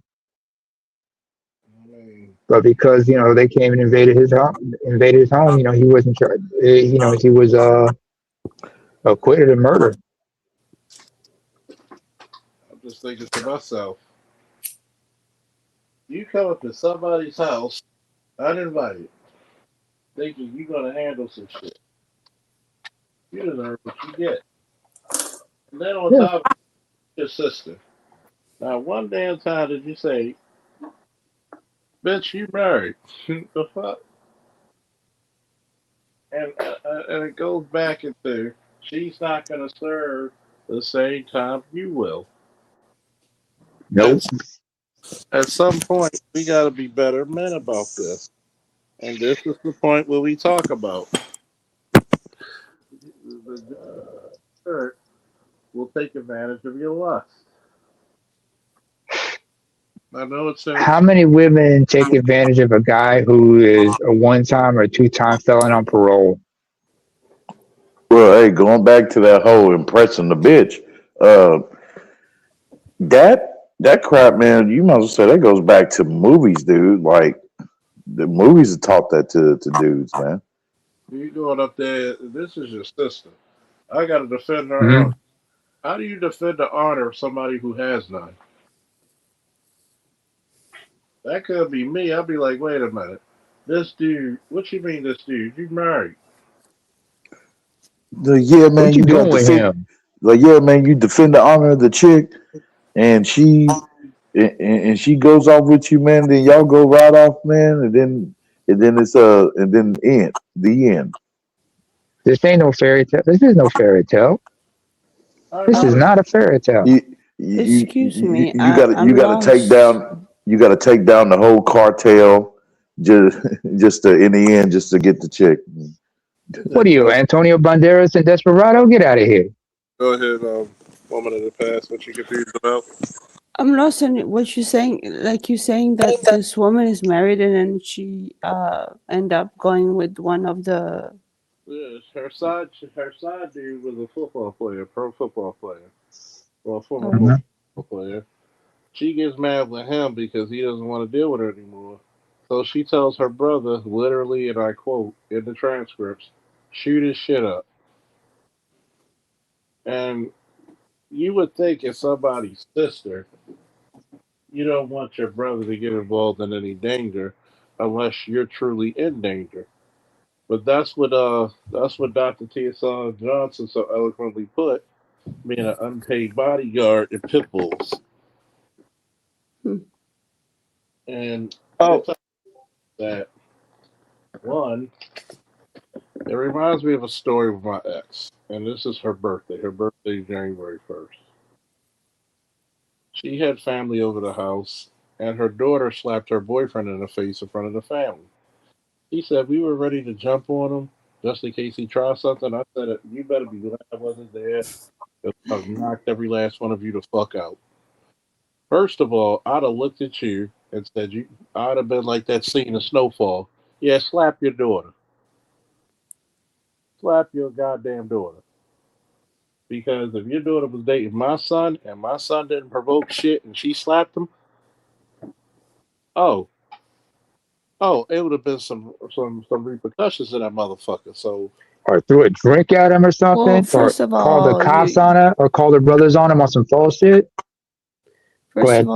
you slap your boyfriend in private. and then you slapped him in front of the family, and y'all ready to jump on him. Why didn't nobody? Why didn't anybody jump on your daughter? Why didn't you jump on her? So you're telling me your daughter gets protection, and she was like, and she had the bow and say, "I didn't think like that." I said, "Yeah. What if your daughter dated my son? I'd have dared anyone get out their fucking seat because I'd have put a fucking I, these size schools would have went in somebody's asses, if not all. Guess what? You, Josh, Mike would have had you, Josh, Mike would have all had to like check everybody. Like y'all give them that look, those looks. Like y'all want to try some? We're It would right here. You want to try some? it could have been me by my damn self. The fuck Mm-hmm. you got the audacity to put her side and you didn't check her? That made me look different about you. And she was like, I didn't think about it. I said, nah, see, this is the reason why a lot of you chicks out there are a little bit brazen because y'all think somebody's gonna come to your protection. Yeah, but that's not their fault because they should be canceling in both sides, the youngsters and somebody slapping like that, especially. Because So it should be she got both side canceling. and I said, first of all, what type of mental illness does your daughter have to do that in front of her family? That tells me a lot about Yeah. you. Because one, if that was my kid, you slapping him, and my son boxes, and but then y'all don't want to talk about what started the incident. You want to say because he created more damage. So if he would took her jaw off the hinge, oh, he's wrong, right? First of all, a fight like this is very intimate.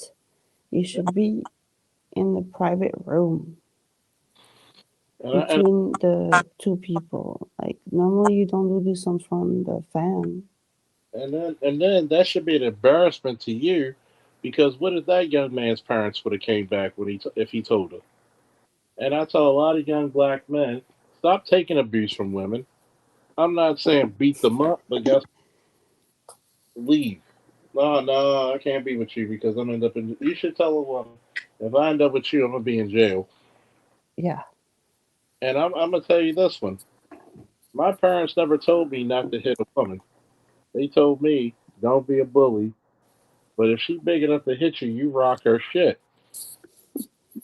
because what happened was women got away from. It's like remember growing up, everybody had a healthy fear of pit bulls. You remember? Yeah. And I know for some of you who live in the continent or from the continent, what's the number one apex predator on in African soil? Lion. Would you go slap a Then there's lion? of course a leopard. The hell no, you don't slap a lion, but here's one you got to be more weary of, and that's leopards, because a leopard can come at you from out of nowhere. The leopard actually hunts humans. Hmm. Lions don't. Hippos will attack humans if they think you're in their territory. A So, dominant male hippo will attack if you're in his territory. I've learned this through the years. Women have gotten rid of their fear of men because Mm-hmm. oh well, we're so abused. So you find out in the black community, 70% of the aggressors in the black community are because you expect to be able to beat up on that man, even if the man pushes you off. That's when you want to call the police. He didn't hit you. He pushes you off. Oh, and I'm like, wait a minute. That's somebody's son. And I had to warn one chick. If my sister or my niece caught you trying to hit me, what do you think? What do you think would happen to you? Especially if my sister. She got better hands than Han Christian Andersen. Okay, she will fucking Tommy Hearn your ass.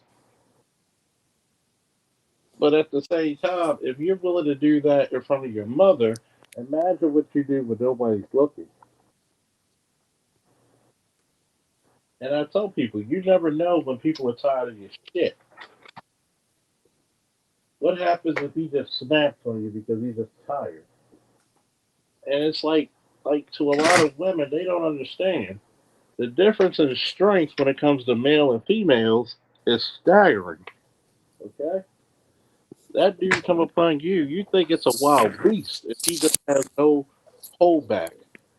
It reminds me when I was on duty with the department. You had chicks talk about I fight men, and I came to tell that woman, you never talk about winning.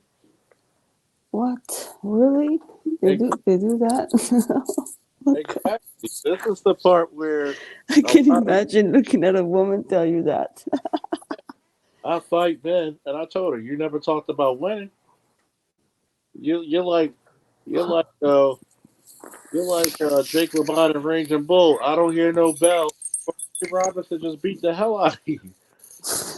You didn't hear a bell because your eardrums are burst. You know, so they're prolificated. So you're telling me that you're okay with fighting a guy you're supposed to be in love with, and that's how you express your love? That's sick. Oh, I see. Okay. Well. And this is and I want all the fellas in the chat and on the panel notice from a different culture woman of the past is from, and notice the amount of shock she's displaying. Notice we're not used to this, are we, fellas? Charles, Mm-hmm. you guys notice my avatar?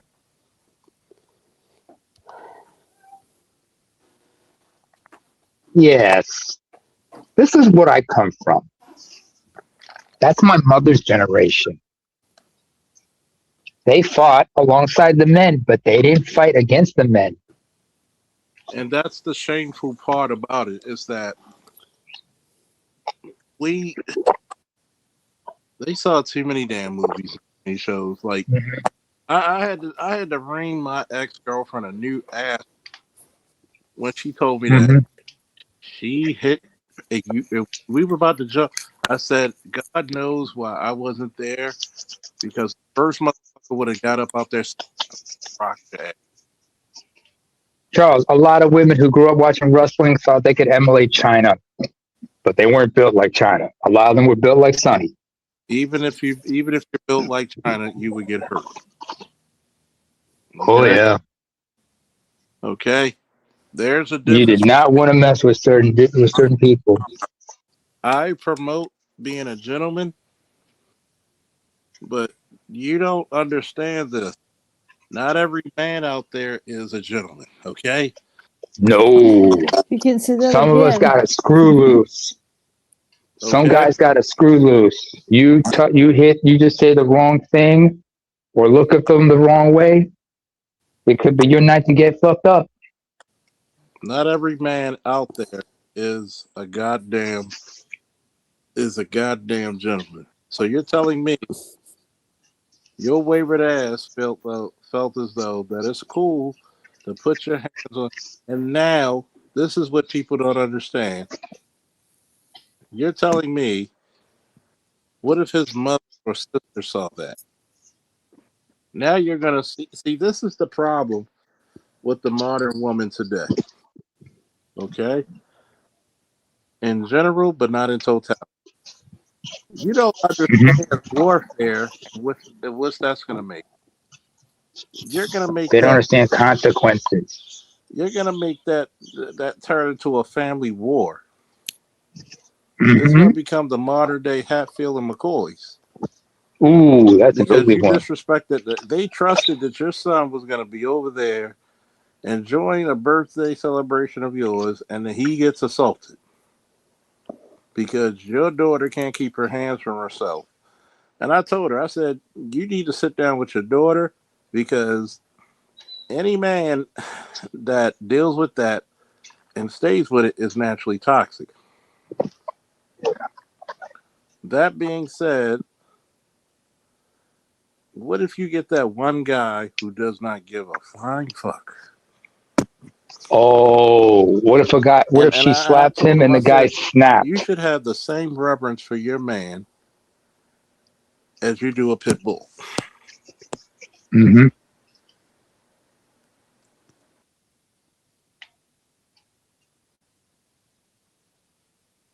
Oh, Charles will be right back. He got disconnected by accident.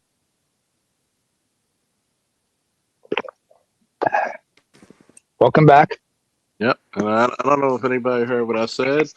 You should have the same reverence as for your man as you do a pit bull or a lion. That same guy you call upon him to protect you when it's dangerous. Why don't you respect him as a protector? Why? Uh, Because that, like I told her, your daughter is a mhm. representation of you. You supposed to, She's a reflection of the way she was raised. because if I was a woman and I did it in front of my mom or Oh my, shit, there'd be hell to pay. There would be hell to pay. they would have slapped all the food out of your ass for the last month. And I'm not somebody who's saying go beat up women. No, I'm not saying that. I said protect yourself at all times. But guess what? You don't know if it's a man who takes it too far. And I'm like, yo, you Hmm. even Rain and Woman had to say respect from the front. And this is the sad part about it is that you have a woman of a different culture, shocked and appalled. She's probably clenching her proverbial. She's probably wearing them at this date night. Her proverbial pearls, because I'm pretty sure you wouldn't teach your daughter like that. You probably slap your daughter. What are you, woman of the past? You probably be embarrassed. And the sad part about it is that what I don't like what modern women do is put themselves in unnecessary danger to prove a point because you think you got somebody to back you.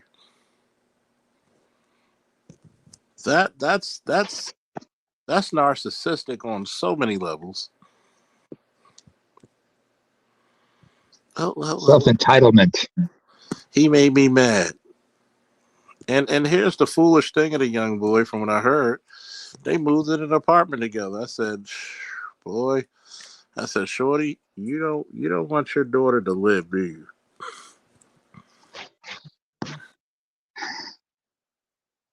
I said, What was on that boy's mind to think he could just move into an apartment after that shit?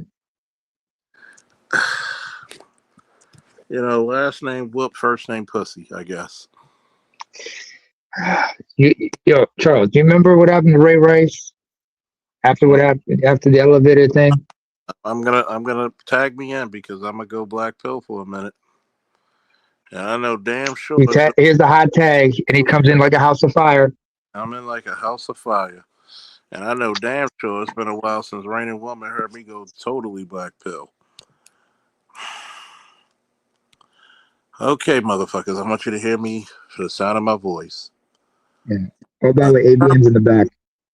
Oh, yeah. Sorry, ABM. Sorry about that. The girl dropped down. I'm going to say this. A horrible woman will cost you not only your life, your freedom, but millions. Ray Rice after that incident, Ray Rice could never play in the NFL again. Because his wife's drunk ass. And was it weeks later? Mm-hmm. He married her. They got married. She's doing a lot better. I guess the relationship's doing a lot better. But guess what? Mm-hmm. A woman, and All right. Good night, Charles. All right, good night. A woman is supposed to protect the image, the glory, and honor of her man and kid. Mm-hmm. Did Ray Rice's wife at that moment protect all three? Fuck No, no, she she spit in didn't. his face. She spat in his face in the elevator. And what's also worse is that, they both, if you look at the transcripts of Atlantic City PD, she was also charged. She was arrested and charged for drunken disorderly conduct. Mm-hmm. Go ahead, ABM. Go ahead on it. Toxic has become part of the culture. Uh-huh. I was listening to y'all talk, and I was trying to think, when have I ever heard a black woman say, "I don't fight men. Thank you. I don't fight big, strong men"? Or when have I ever heard a black woman say, "Nah, I don't do that shit. I'm too girly for that. I'm too feminine for that. That's Uh-huh. not ladylike"? No, Uh-huh. it's the opposite in the black community. You hear black women say, "I fight niggas." Toxic has become culture. And it's funny. While we on the subject, let's keep it real.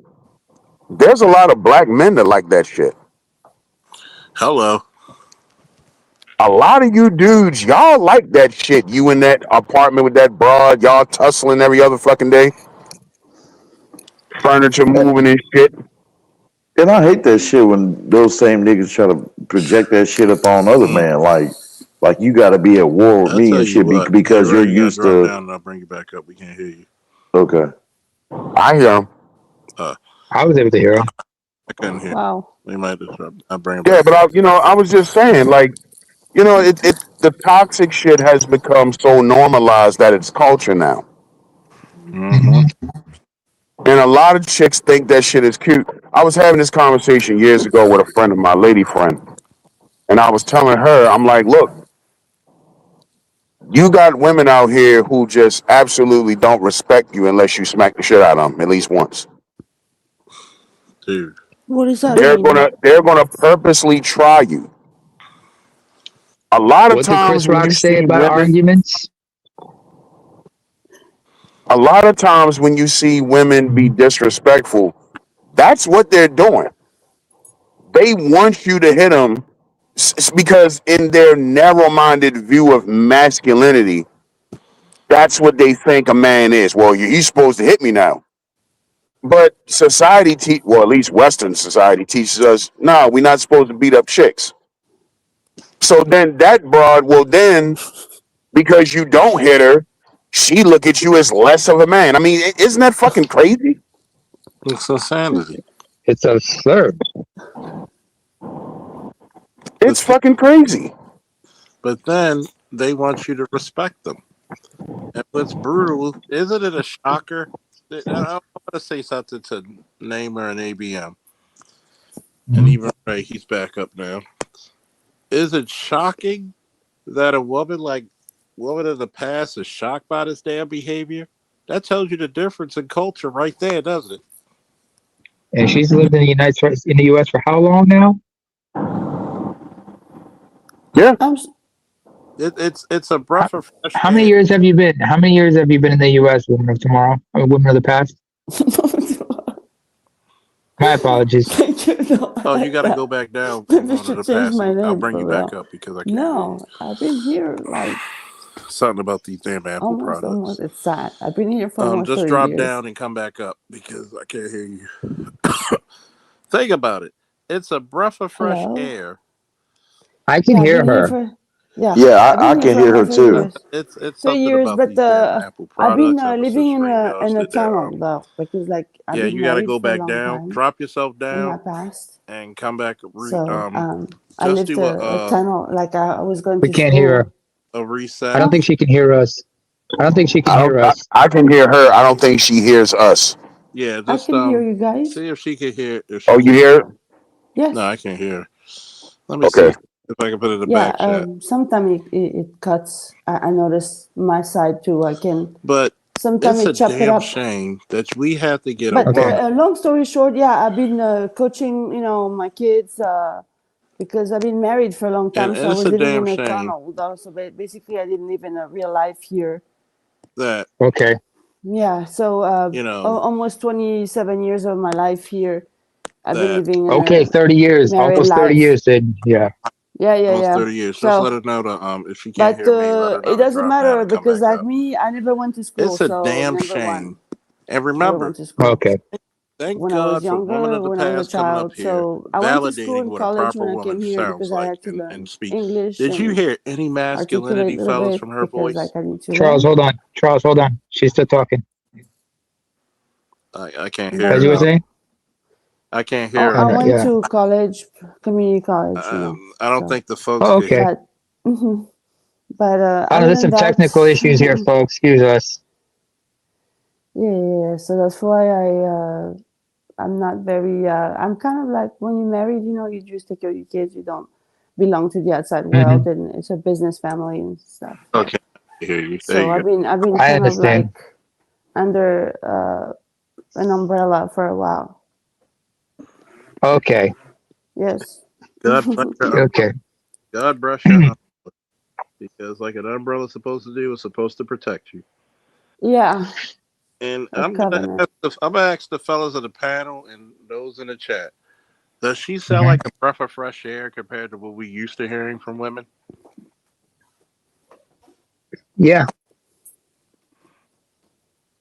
Thank God you showed up here tonight. God put you where you needed, not where you You wanted. too, Officer Charles, for real. Like I'll have a conversation one day with you because like you being very good person and I appreciate you very much as well.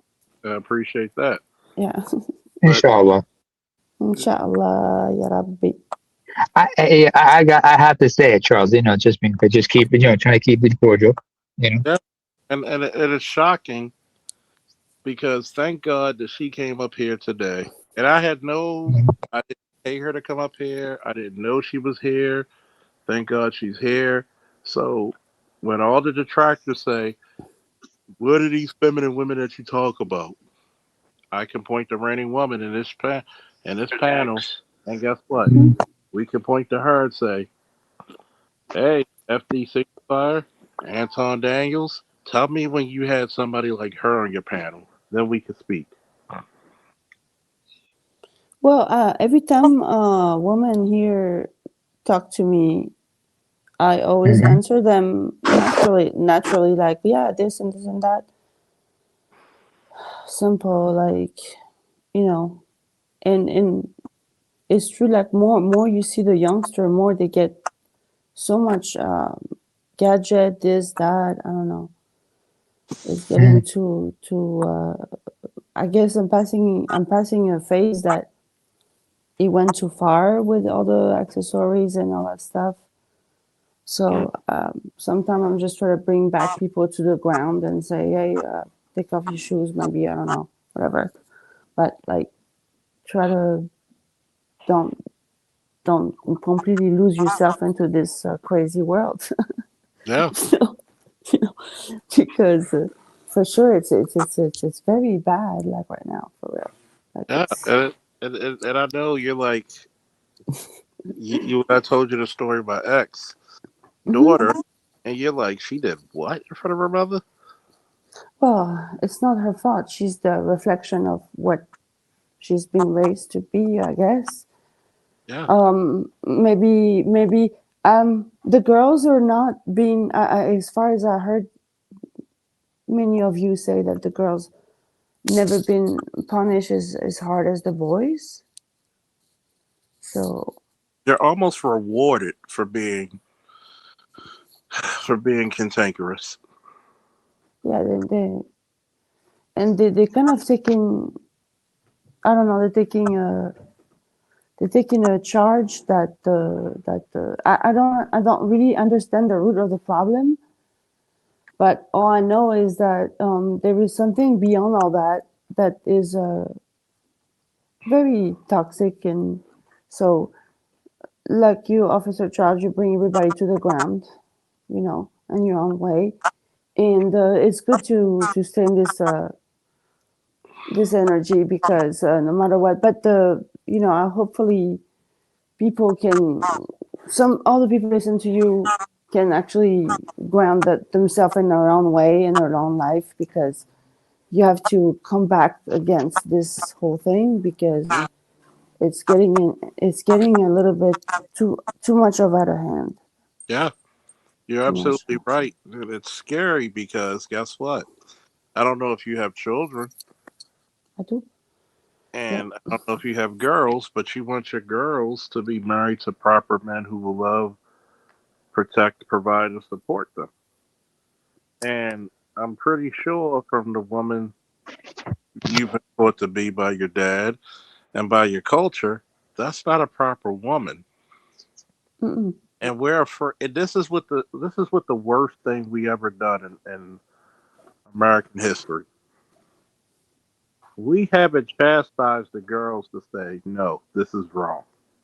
We will Yeah. put all the responsibility on the boys, but we won't say a damn thing to the girls who are going out.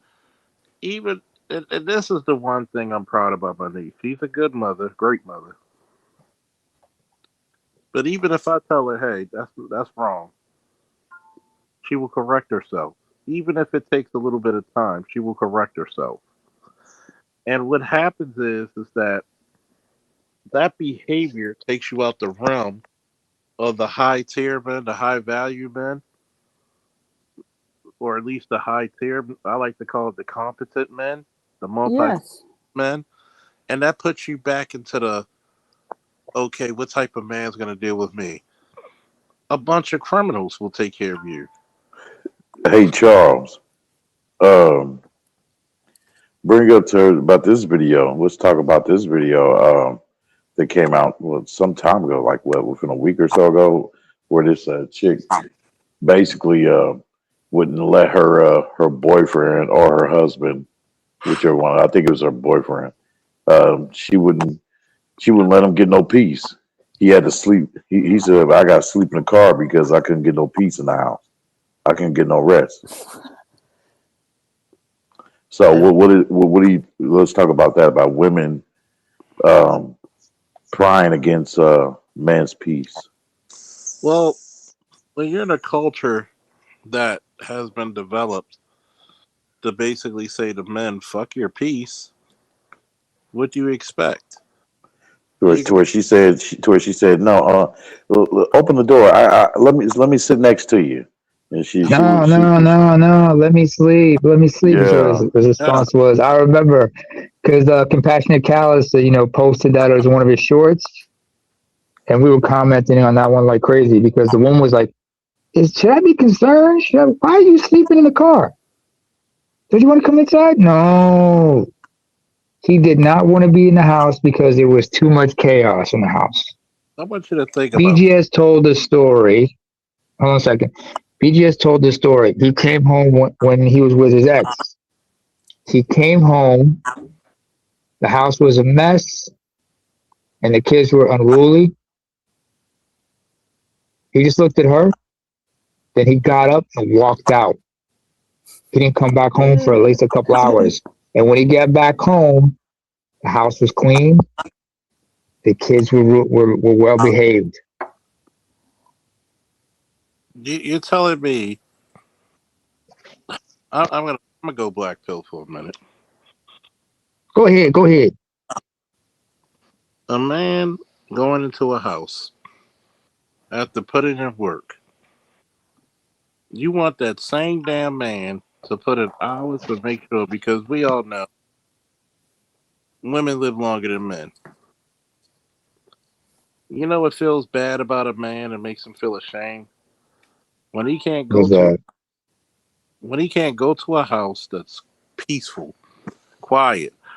I've known guys who put 16, 20 hours of work, and their girlfriend who lives with them, or their wife, didn't even have the audacity to put a plate in the microwave. or get him a drink of water? Won't even let the kids, like, okay. You wonder why men sleep in their cars. Because men contemplate certain things and be like, yo, because of that natural being neurotic, naturally being full of full of aggression. A lot of people, and once again, I'm thanking woman of the past being up here. So when people ask me, what's my example of a feminine woman, you could always recite this. I want every person, when you get into the debate, to utilize this goddamn live stream as your point. She was shocked and appalled to hear this behavior. That lets you know the difference in culture.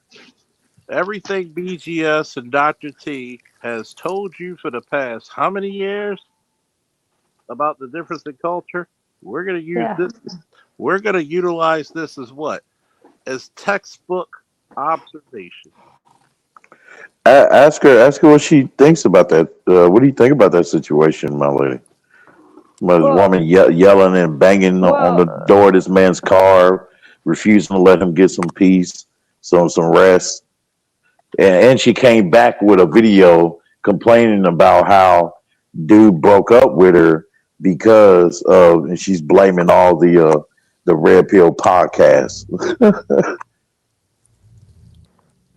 um, I really don't know what to say about the situation, but BJS is very cultivated, and so he can actually evaluate things and really provide more understanding of certain things in life. So I learned a lot with BGS for sure. But then this woman who doesn't want to leave peace. Well, first of all, a woman is supposed to be nourishment in the house. If she wants to have a family and children, that's the commitment, is to be nourishing and to be happy with your man and call it a day. I mean, but there is a lot going on because I guess there is a lot of stress here because like the money situation is also a situation about everything else, the living costs. So now there is a system, of course, and you all know the system, right? So I guess the women are providing the roof, and the men supposed to provide the rest of the cost of the living, I guess. Yeah. And think about that. And lost it back from his nap. I want you to think about that, man. Is that men and women are supposed to be giving each other peace. I'm supposed to give you stability, which gives you what? Peace.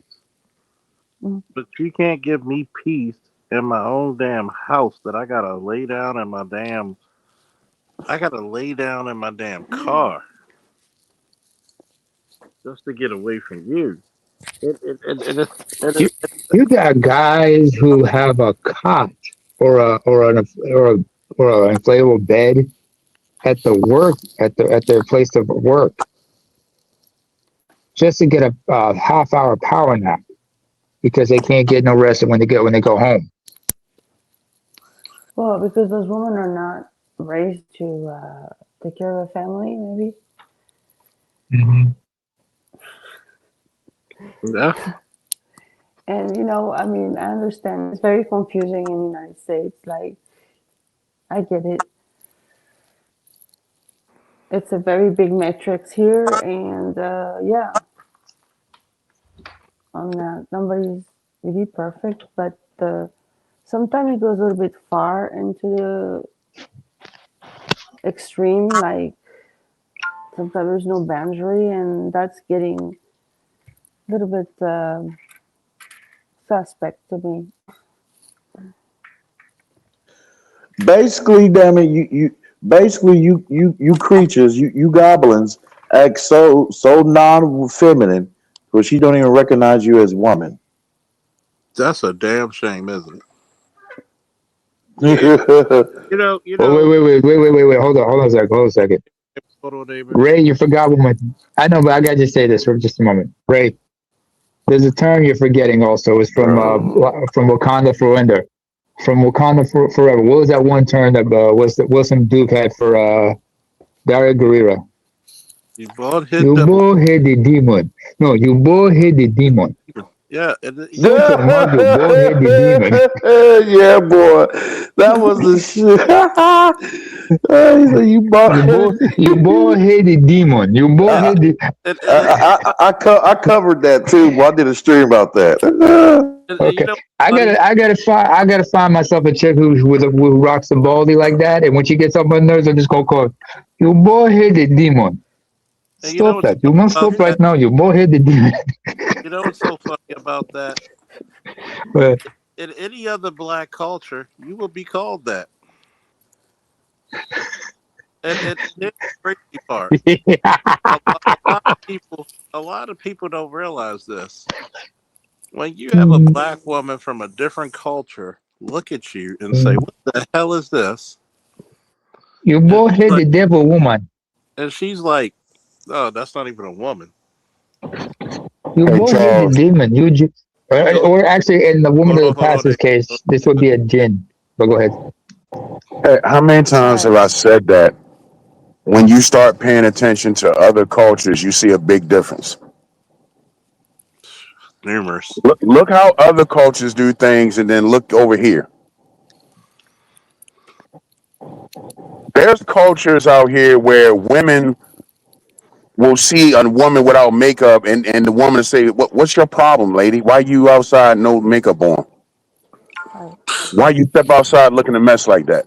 But these niggas though, man, they're gonna tell you, man, they're gonna try to combat you with some retarded response and say, "That's them, man. That's them though. This is us. This what we do. This how we are." And go I'm ahead. just saying.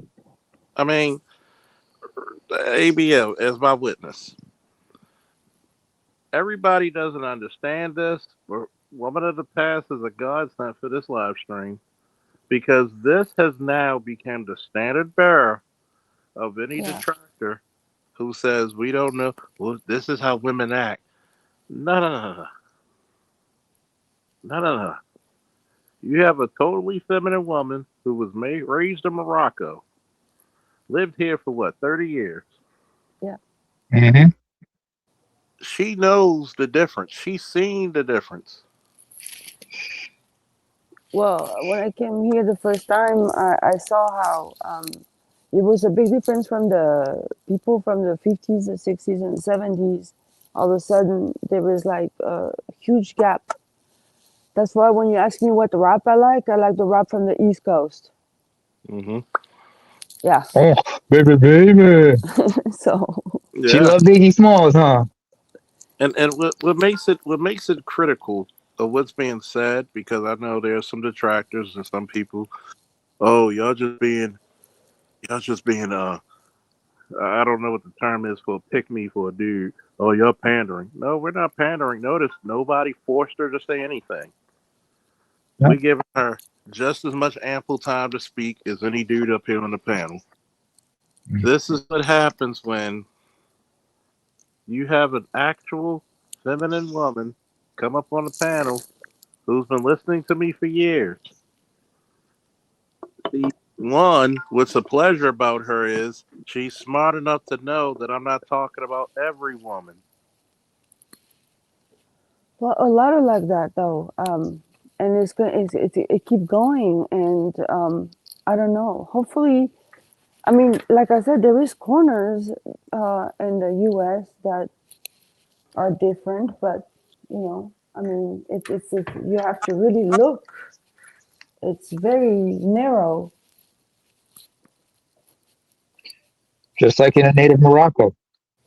Yeah, it's narrow People, because yeah, because for example, the people in skin is Rabat, they're not the terrible. same as Marrakesh or Fez or Marrakesh. Different places, different cultures, different environments. Exactly. Maybe all the good women need to mass up and get in their warrior mode one on the one time and kick all these hyena chicks off the boat. Yeah, I don't You mean know. like the women in my avatar, or Ray? Send them to the plank. Well, What is this it, Pirates of the Caribbean now? this is what this is what What in the Bugs Bunny? this is what happens when chicks stop being Chung Li and they start becoming a Kuma. Ooh, Oh more yeah. like E Honda, No, but they eat resemble E Honda most of them. no a Kuma. The That de- too.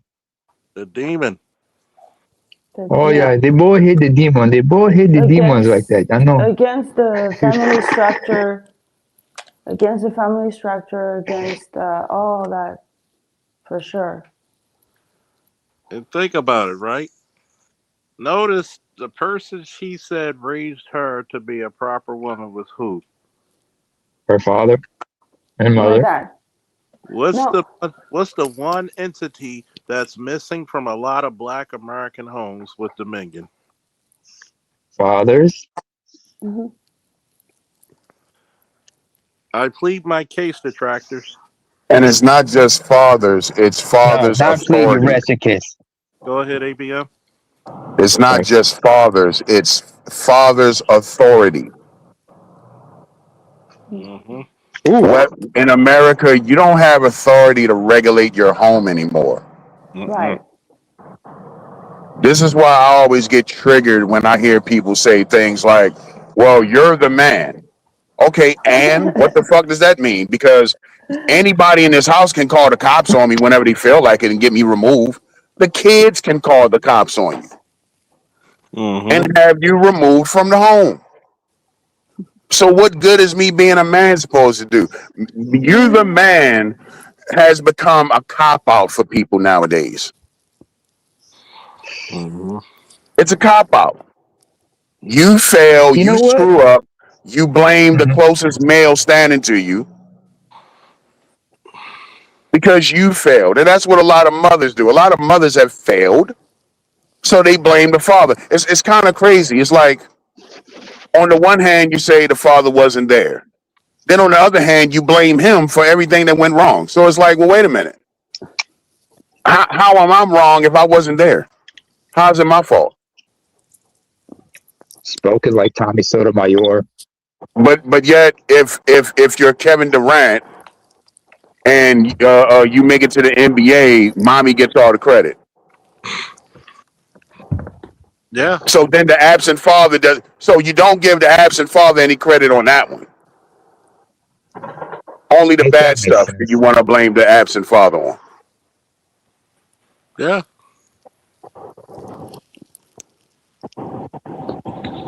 But never the person who was there 99% of the time.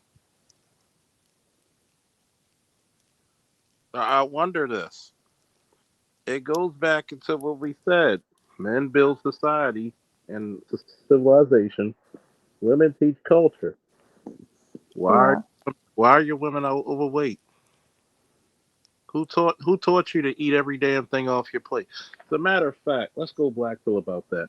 Why would you feed the same portions to a child as you would an adult? See how What is asinine. this, Mauritania? See how asinine that is. The child's stomach is about to burst open, Mm-hmm. but you're gonna beat the child because they say they're full. No, you're only full because you ate all this junk. No, they're full because you fed them the same amount of portions you would feed a 250-pound fucking football player. Unless she's gonna be is she gonna be a starting lineman for the Browns or something like that? I don't see no point in her getting this big. And some of them are. Some of them should have been in the offensive line for the Chicago Bears. Maybe Kalen Williams would be worth a damn. Oops, did I say that? And here's the craziness about it. There's no respect when it comes to this shit because why? You think of only yourself. You take care of your kids not because it's a duty, it's because you want more praise to take care of your kids. How many kids this past Easter were dressed up like they about to go on tour? But yet, you won't pay nowhere near the amount of money for them to get a tutor. You will literally take that child, you will go down to the courthouse and damn near put the judge in a sharpshooter to get an increase for child support, but not one motherfucker will say this in court. What are they doing with the money? Shout out to Kentucky. America's getting sick of this hot girl shit, okay? America Yeah. can't afford it. They're either you're gonna raise these kids proper or we're gonna cut your shit off. Think, Charles? think about that. I want you to Mm-hmm. think about it. America's getting sick of a lot of this shit. Mm-hmm. And I'm gonna go one more step black pill if you ever notice. Go ahead. Everybody in the black community was worried about Project 2025, but have they even read it? So you're not for families? You say you go to church, but you don't believe in Judeo Christian values, which was when black people were at their strongest when we either were Judeo Christian or we were Islamic, Muslim. Like, how many bad kids do you see out of traditional Christianity? How many bad kids did you see out of the 60s when the Nation of Islam was probably at its strongest? Have you noticed we had world beaters come out of that strong Islamic and Christian faith during those times in the 50s and 60s? Have you noticed that there were men who were incarcerated, came out to be intellectuals who we still read about today? What have you done to equal that? Is my question. I'm asking for a friend. How many people, when you think about it, understand as far as the Project 2025, how many people have read it and read it thoroughly and understood what was written in it completely? Looked at the Wait a, wording and scrutinized it. wait a minute. Baltimore used to be the city that reads. We just resorted to being the city that bleeds. And the highest illiteracy rate as well, and lowest SAT scores and everything. I mean, What let, let, happened to you? let's talk some real good shit. What happened to that? What happened to that? Did Like y'all go wrong? Ranting Woman told you, y'all don't even leave anything. Y'all don't even leave anything to the goddamn imagination when it comes to going out on a date or just walking the streets on the weekend. Mm-hmm. Notice she wasn't coached into saying that. Yep, because you can see all their cooch print with all the outfits they got now, and also too, them some of them be pissing on themselves, so you see that spot too. It's Mm-hmm. called a cow hoe. Unfortunately, some have cow hose. Like they'd be like, "Yo, moose knuckles, please." Oh, some got moose knuckles. Unfortunately, whew. Well, I've seen some pissy moose knuckles. Ha ha ha. Think about it. You don't even have Oh, you don't even have mothers teaching their fucking daughters how to clean themselves on their menstruals.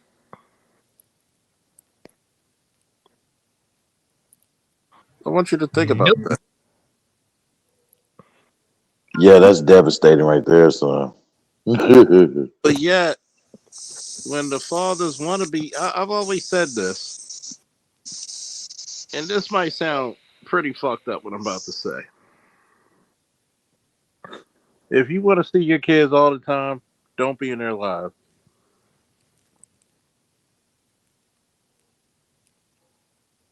Am I making sense? Just It Yeah. does. act like you don't want to be in Like, their life. make yourself when you If make you, yourself unavailable, they will seek you out. just act like you don't want it. You don't want shit to do with your kids. It's just a play. Don't ever let her know how hurt you are not seeing your kids. Hmm. Act like you don't want to see 'em. Guess what she's gonna do? She's gonna move heaven and earth to make sure she drops them off to your ass every weekend, every week, to the point where I don't want these kids. I got somewhere to be. Yeah, Just it think, took me years to get to that point, man, to realize that on my own. You know what I mean? So other brothers, then hinted that to me right there, but I managed to, catch on. Because she realized how much it was hurting me, boy. It did too when she once was you doing show, that shit. once you show her how much that hurts you, she got you. Act like you don't give a flying fuck. Why do you think she loves drug dealers? Because they don't give a flying fuck. The one thing about a lot of these Western women, you notice, the more you don't give a fuck, the more they're gonna make sure you see them. So it's a win-win situation. I'm sad to come to that realization. Sad. Which goes to show you that it's really women who are the protagonists in this shit, Mm-hmm. because it's the opposite for the father who actually wants to be a father. Mm-hmm. You'll make sure you use the kids as pawns against him. Wait a minute, don't you mean antagonist? Yeah. The protagonist. Antagonist, whatever. I don't know. Yeah. You could go both ways with that, but Oh whatever. well, But you whether understand it's what the I'm right saying? way or You're, both you're, ways you work, but I hear what if you're the saying. father actually wants to be, a lot of women, and they'll never say this out loud. A lot of women honestly prefer you don't want to deal with the kids. They prefer it that way. Because their story gets to be told. But then again, they say different in public. Yeah. Well, I'll say at least for some years, all up For until what the its past appearances. all up until the past 10 years of when they started coming bold, saying they don't give a damn about the dad being there. It's them, they're the mom and the dad. And therefore that's where you start getting this image, on TV. And yeah, Mhm. that was about around like I asked the man, well, like 10 years ago when they start showing that shit on TV, the mom and the kids and no dad, on the Mhm. commercials. Yeah, it's a lot of them prefer it that way. They want all the benefits, right? They want the child support, the welfare, the Section 8, the rent vouchers and shit. They want all the say so. They don't really want you there. A lot of these women really don't want you there, because now they got to share the say so. Well, I don't want my child going to that school. I prefer this school. They don't want to deal with that shit. Mm-hmm. BGS came up with a good term. It's called womb hustling. Mm-hmm. A lot of y'all need to go. It's disgusting. Y'all remember the show My Wife and Kids? The back and forth between Tisha Campbell and Damon Wayans. How she would be, a certain way from time to time. Mm-hmm. Every time she would just act crazy and shit. He had to find a way how to work around it. Or how come she would disagree with him on this, that, and the third, and just realize, no, he's right, but don't want to admit he was right. Yeah, she acting like now that she ain't did nothing to Martin. She's saying like I ain't never said nothing bad about him, none of that shit. And I'm like, well, you helped got his she helped got his show canceled, right? Yeah, she the She reason almost why. got the show canceled. At one point, they almost got canceled, but they sorted out and they were able to, No, she's the finish reason the why final she couple canceled of ultimately. Yeah, Comedy Hype News that channel they came out with something recently about her. Uh-huh. And everybody hated her.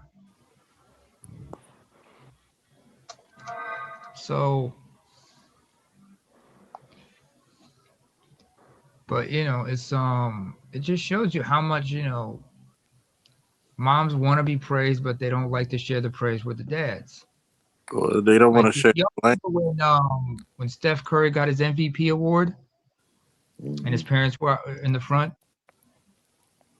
His mother did not get upset or anything like that when he acknowledged his father, Del Curry, and said, "You set the example and everything for me. Thank you for being a father and everything." She didn't get upset about that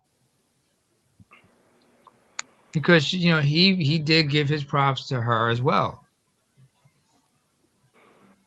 Now, this might be a lost cause, but you would hope Aisha Curry would get the memo. But that's like talking to a wall, and I shouldn't be throwing shade on her. Otherwise, she'd be a couple of shades darker by now. I mean, if he threw shade on her, she did it first. Yeah, She I threw don't so think much. she has. Honestly, She there's threw no so. self aware. She threw so much shade on herself that she's nicknamed Midnight. Or like Michael Blackson, she under the bed. The difference between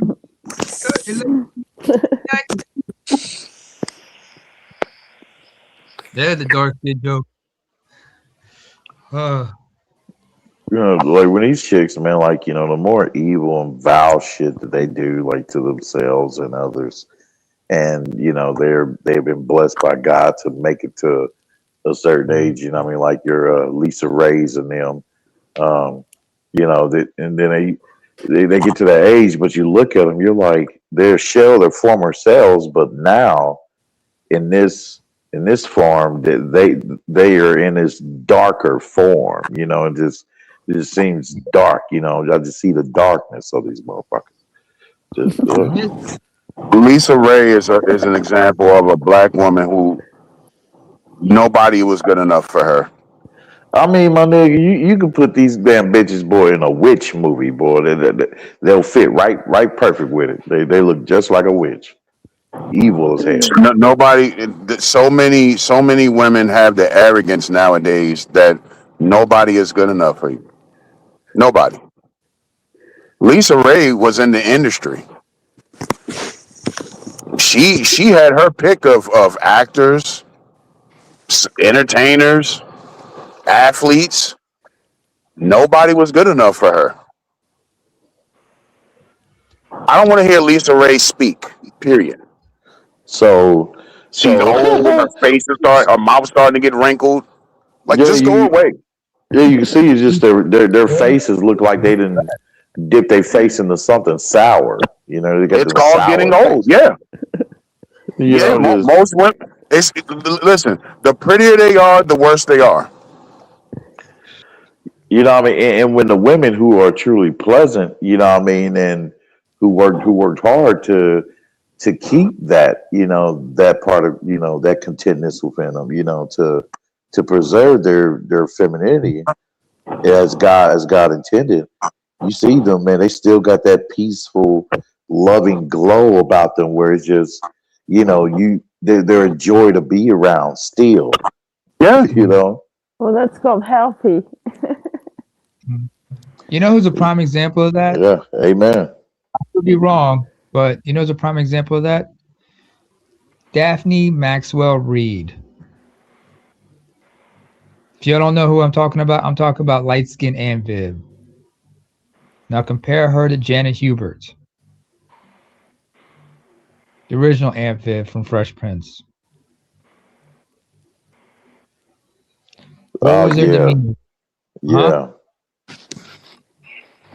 Janet, she had her issues.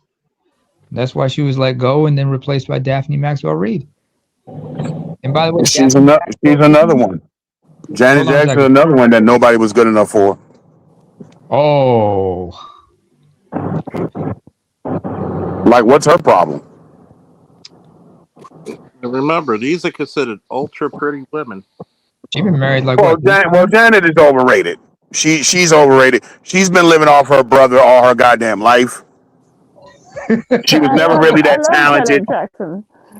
Well, a lot of people love her, but let's keep it real. I mean, she Mother just came out with it. She's been living off her brother's name all her life. I mean, let's keep it real, bro. Janet Jackson is one of the most overrated celebrities in the history of celebrities. She's overrated as shit. She's not that fine. I've been saying this all my life about Janet Jackson. I'm sorry. But going back to the subject, I mean, again, just understand, nobody's good enough for her. Remember, she was with Jermaine Dupri. That lasted about 5 minutes. Then she was with the billionaire. What was he, like, Turkish or something? That didn't last. But, no, Emirati or Qatari, one of them. And she walking around with the burqa on and all that. Like, and I said, oh no, Janet, nah, she ain't gonna do this. She did. Nobody's good enough for it. That's a lot of women. Nobody is ever good enough for you. Well, why they get acting like that down them heifers and shit? Their coochie gonna go just stale. Just yeah. At least Janet. At least she keeps her mouth shut. At least Janet keeps her mouth shut. You don't hear nothing from her. Probably because she was raised by who? Who was her father? The great Joe Jackson. Joe whooped that baby's ass, Jackson right there. So she knew to keep her mouth shut. Catherine taught her, you better not be talking out of line, young lady. Just like she told her older sisters, Latoya and Reeve. Now, Latoya, I don't know what the hell happened to her, but she knew better. But she knew how to, just keep her mouth shut. Besides, Janet has a kid now. She's moving on. She's enjoying motherhood right now. Very late in her life. It's insane. She had a child at 52 years old. Yeah, which is weird through fertility drugs and whatnot. But she had the child, right? And that set the wrong example for a lot of women. Yes, it's like a lot of women think, well, if Janet could do it, then so can I. I was like, no. I've mentioned this with a couple of family members as well. I said, no, you don't want to do that. I'm gonna disagree on that. What? I think the women who want to be single mothers should be single mothers. If you can go to a fertility clinic or do some type of surrogate thing or whatever lab stuff, you know what? Good for you. Like Ebony Williams. Good for you. Child? I don't care. Just don't put it on. Don't put it on a man. Don't have a baby with a man and then don't want the man to be involved or almost resent him because you have to share the kid. If that's the best way for you to have your child, good for you. Be a single mother. So now, and here's the thing about it. Now you can't blame anybody else. No, for sure. To your point, fam. I never want to be this type of woman. Oof. Be glad you're not. It could have been a whole lot worse. But to ABM's point, I was involved with a woman, and She wanted to have a kid, but I remember she asked me a loaded question. And this is when my paperwork was still in the air. You know, I was still in the process of getting my paperwork sorted out. She once asked me, how would you feel if I got on the pill so you don't have to use a condom? My answer was, first of all, if you want to use birth control, I support you with it, with your decision. But as far as condoms go, I'm not taking them off. Now, if she was honest with me and said, I want to have a baby, I said, sure, but right now is not a good time because my circumstances were not that ideal.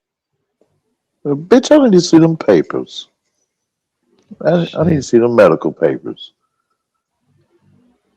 Well, no, wasn't like that, Ray. I mean, this is up here. She's white, and so you know, I was looking at, you know, if shit went sideways, your boy could have been deported on some false charges. That was the worst case scenario.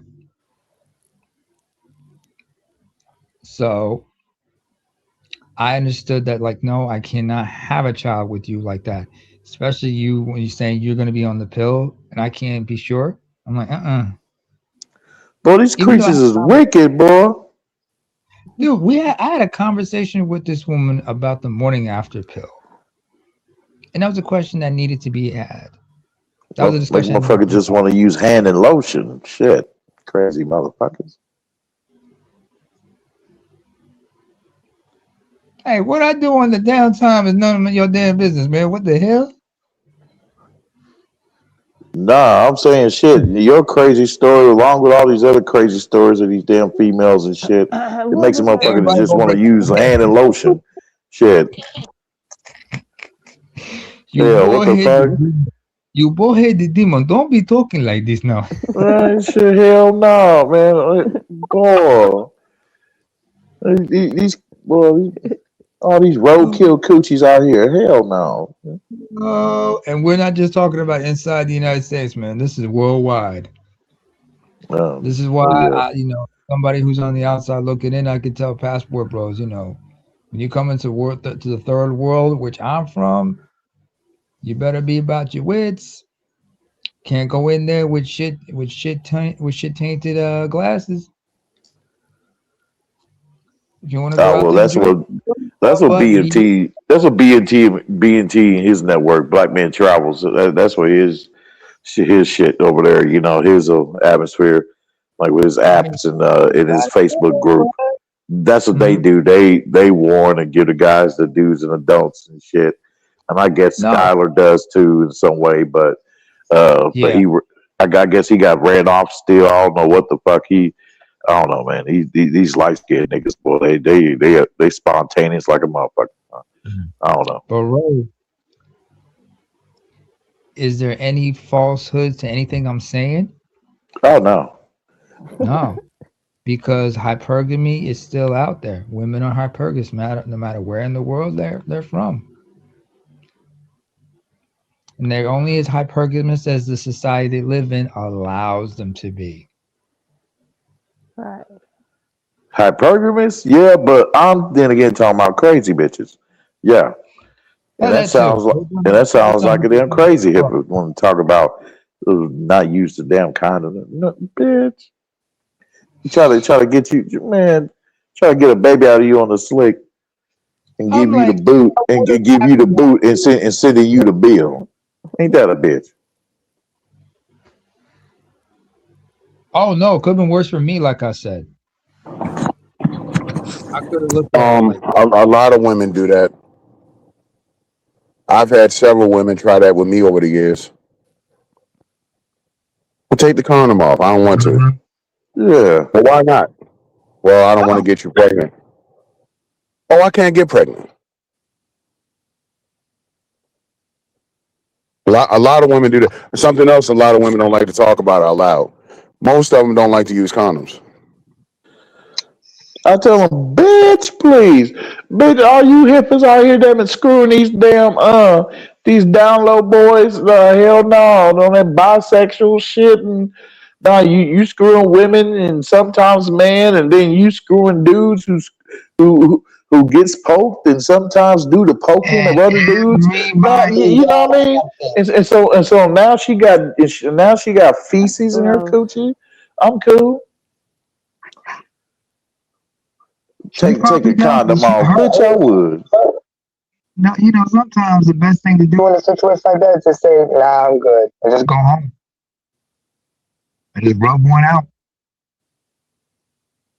At least your hand can't give you an STI or an STD. They're right about that one. Shit. Mm-hmm. Find the line. What I just said, folks. I mean, sometimes the best form of safe sex is to say no. You know, I'm so pro-choice. I think men who use condoms show that they're pro-choice because they're making the choice not to be reckless with their dicks, not to be doing something, half-cocked or half-assed. You're making the choice to be responsible and protect yourself first and foremost, and secondary the other person. I remember, I was with this Well, I one wish a young bitch lady. would.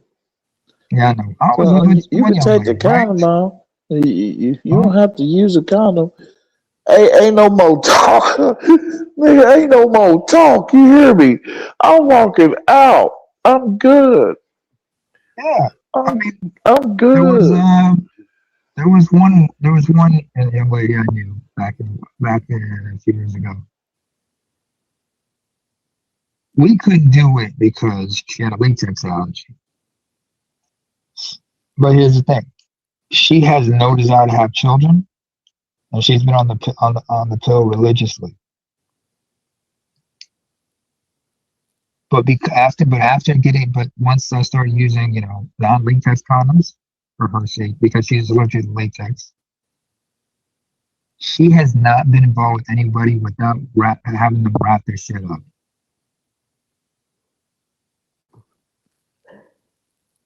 She's pro-life, but does not want to have children for certain reasons, and she takes her birth control religiously, like she's supposed to.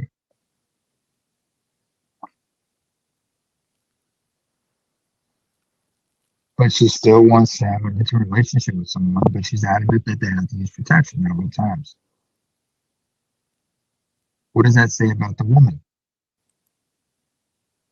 That's somebody who's taken things at what they are. She Yeah. is pro responsibility, and she's built different from most women, which is the theme of this discussion, being built different or built differently. Well, I heard some women abstain from uh, getting involved in those activities, and then seeking to have a kid with a man because they're not confident in their ability to be a proper mother. Mm.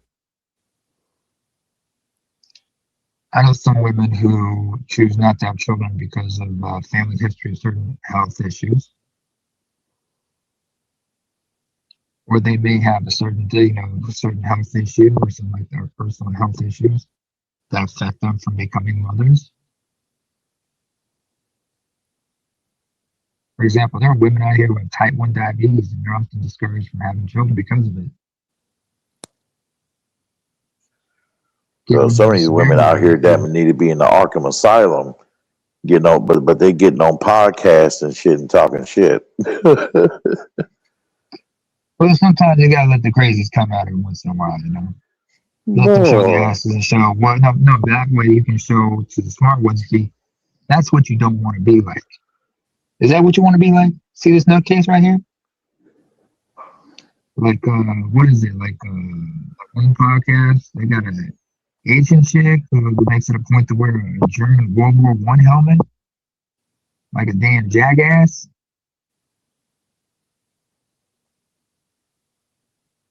Or,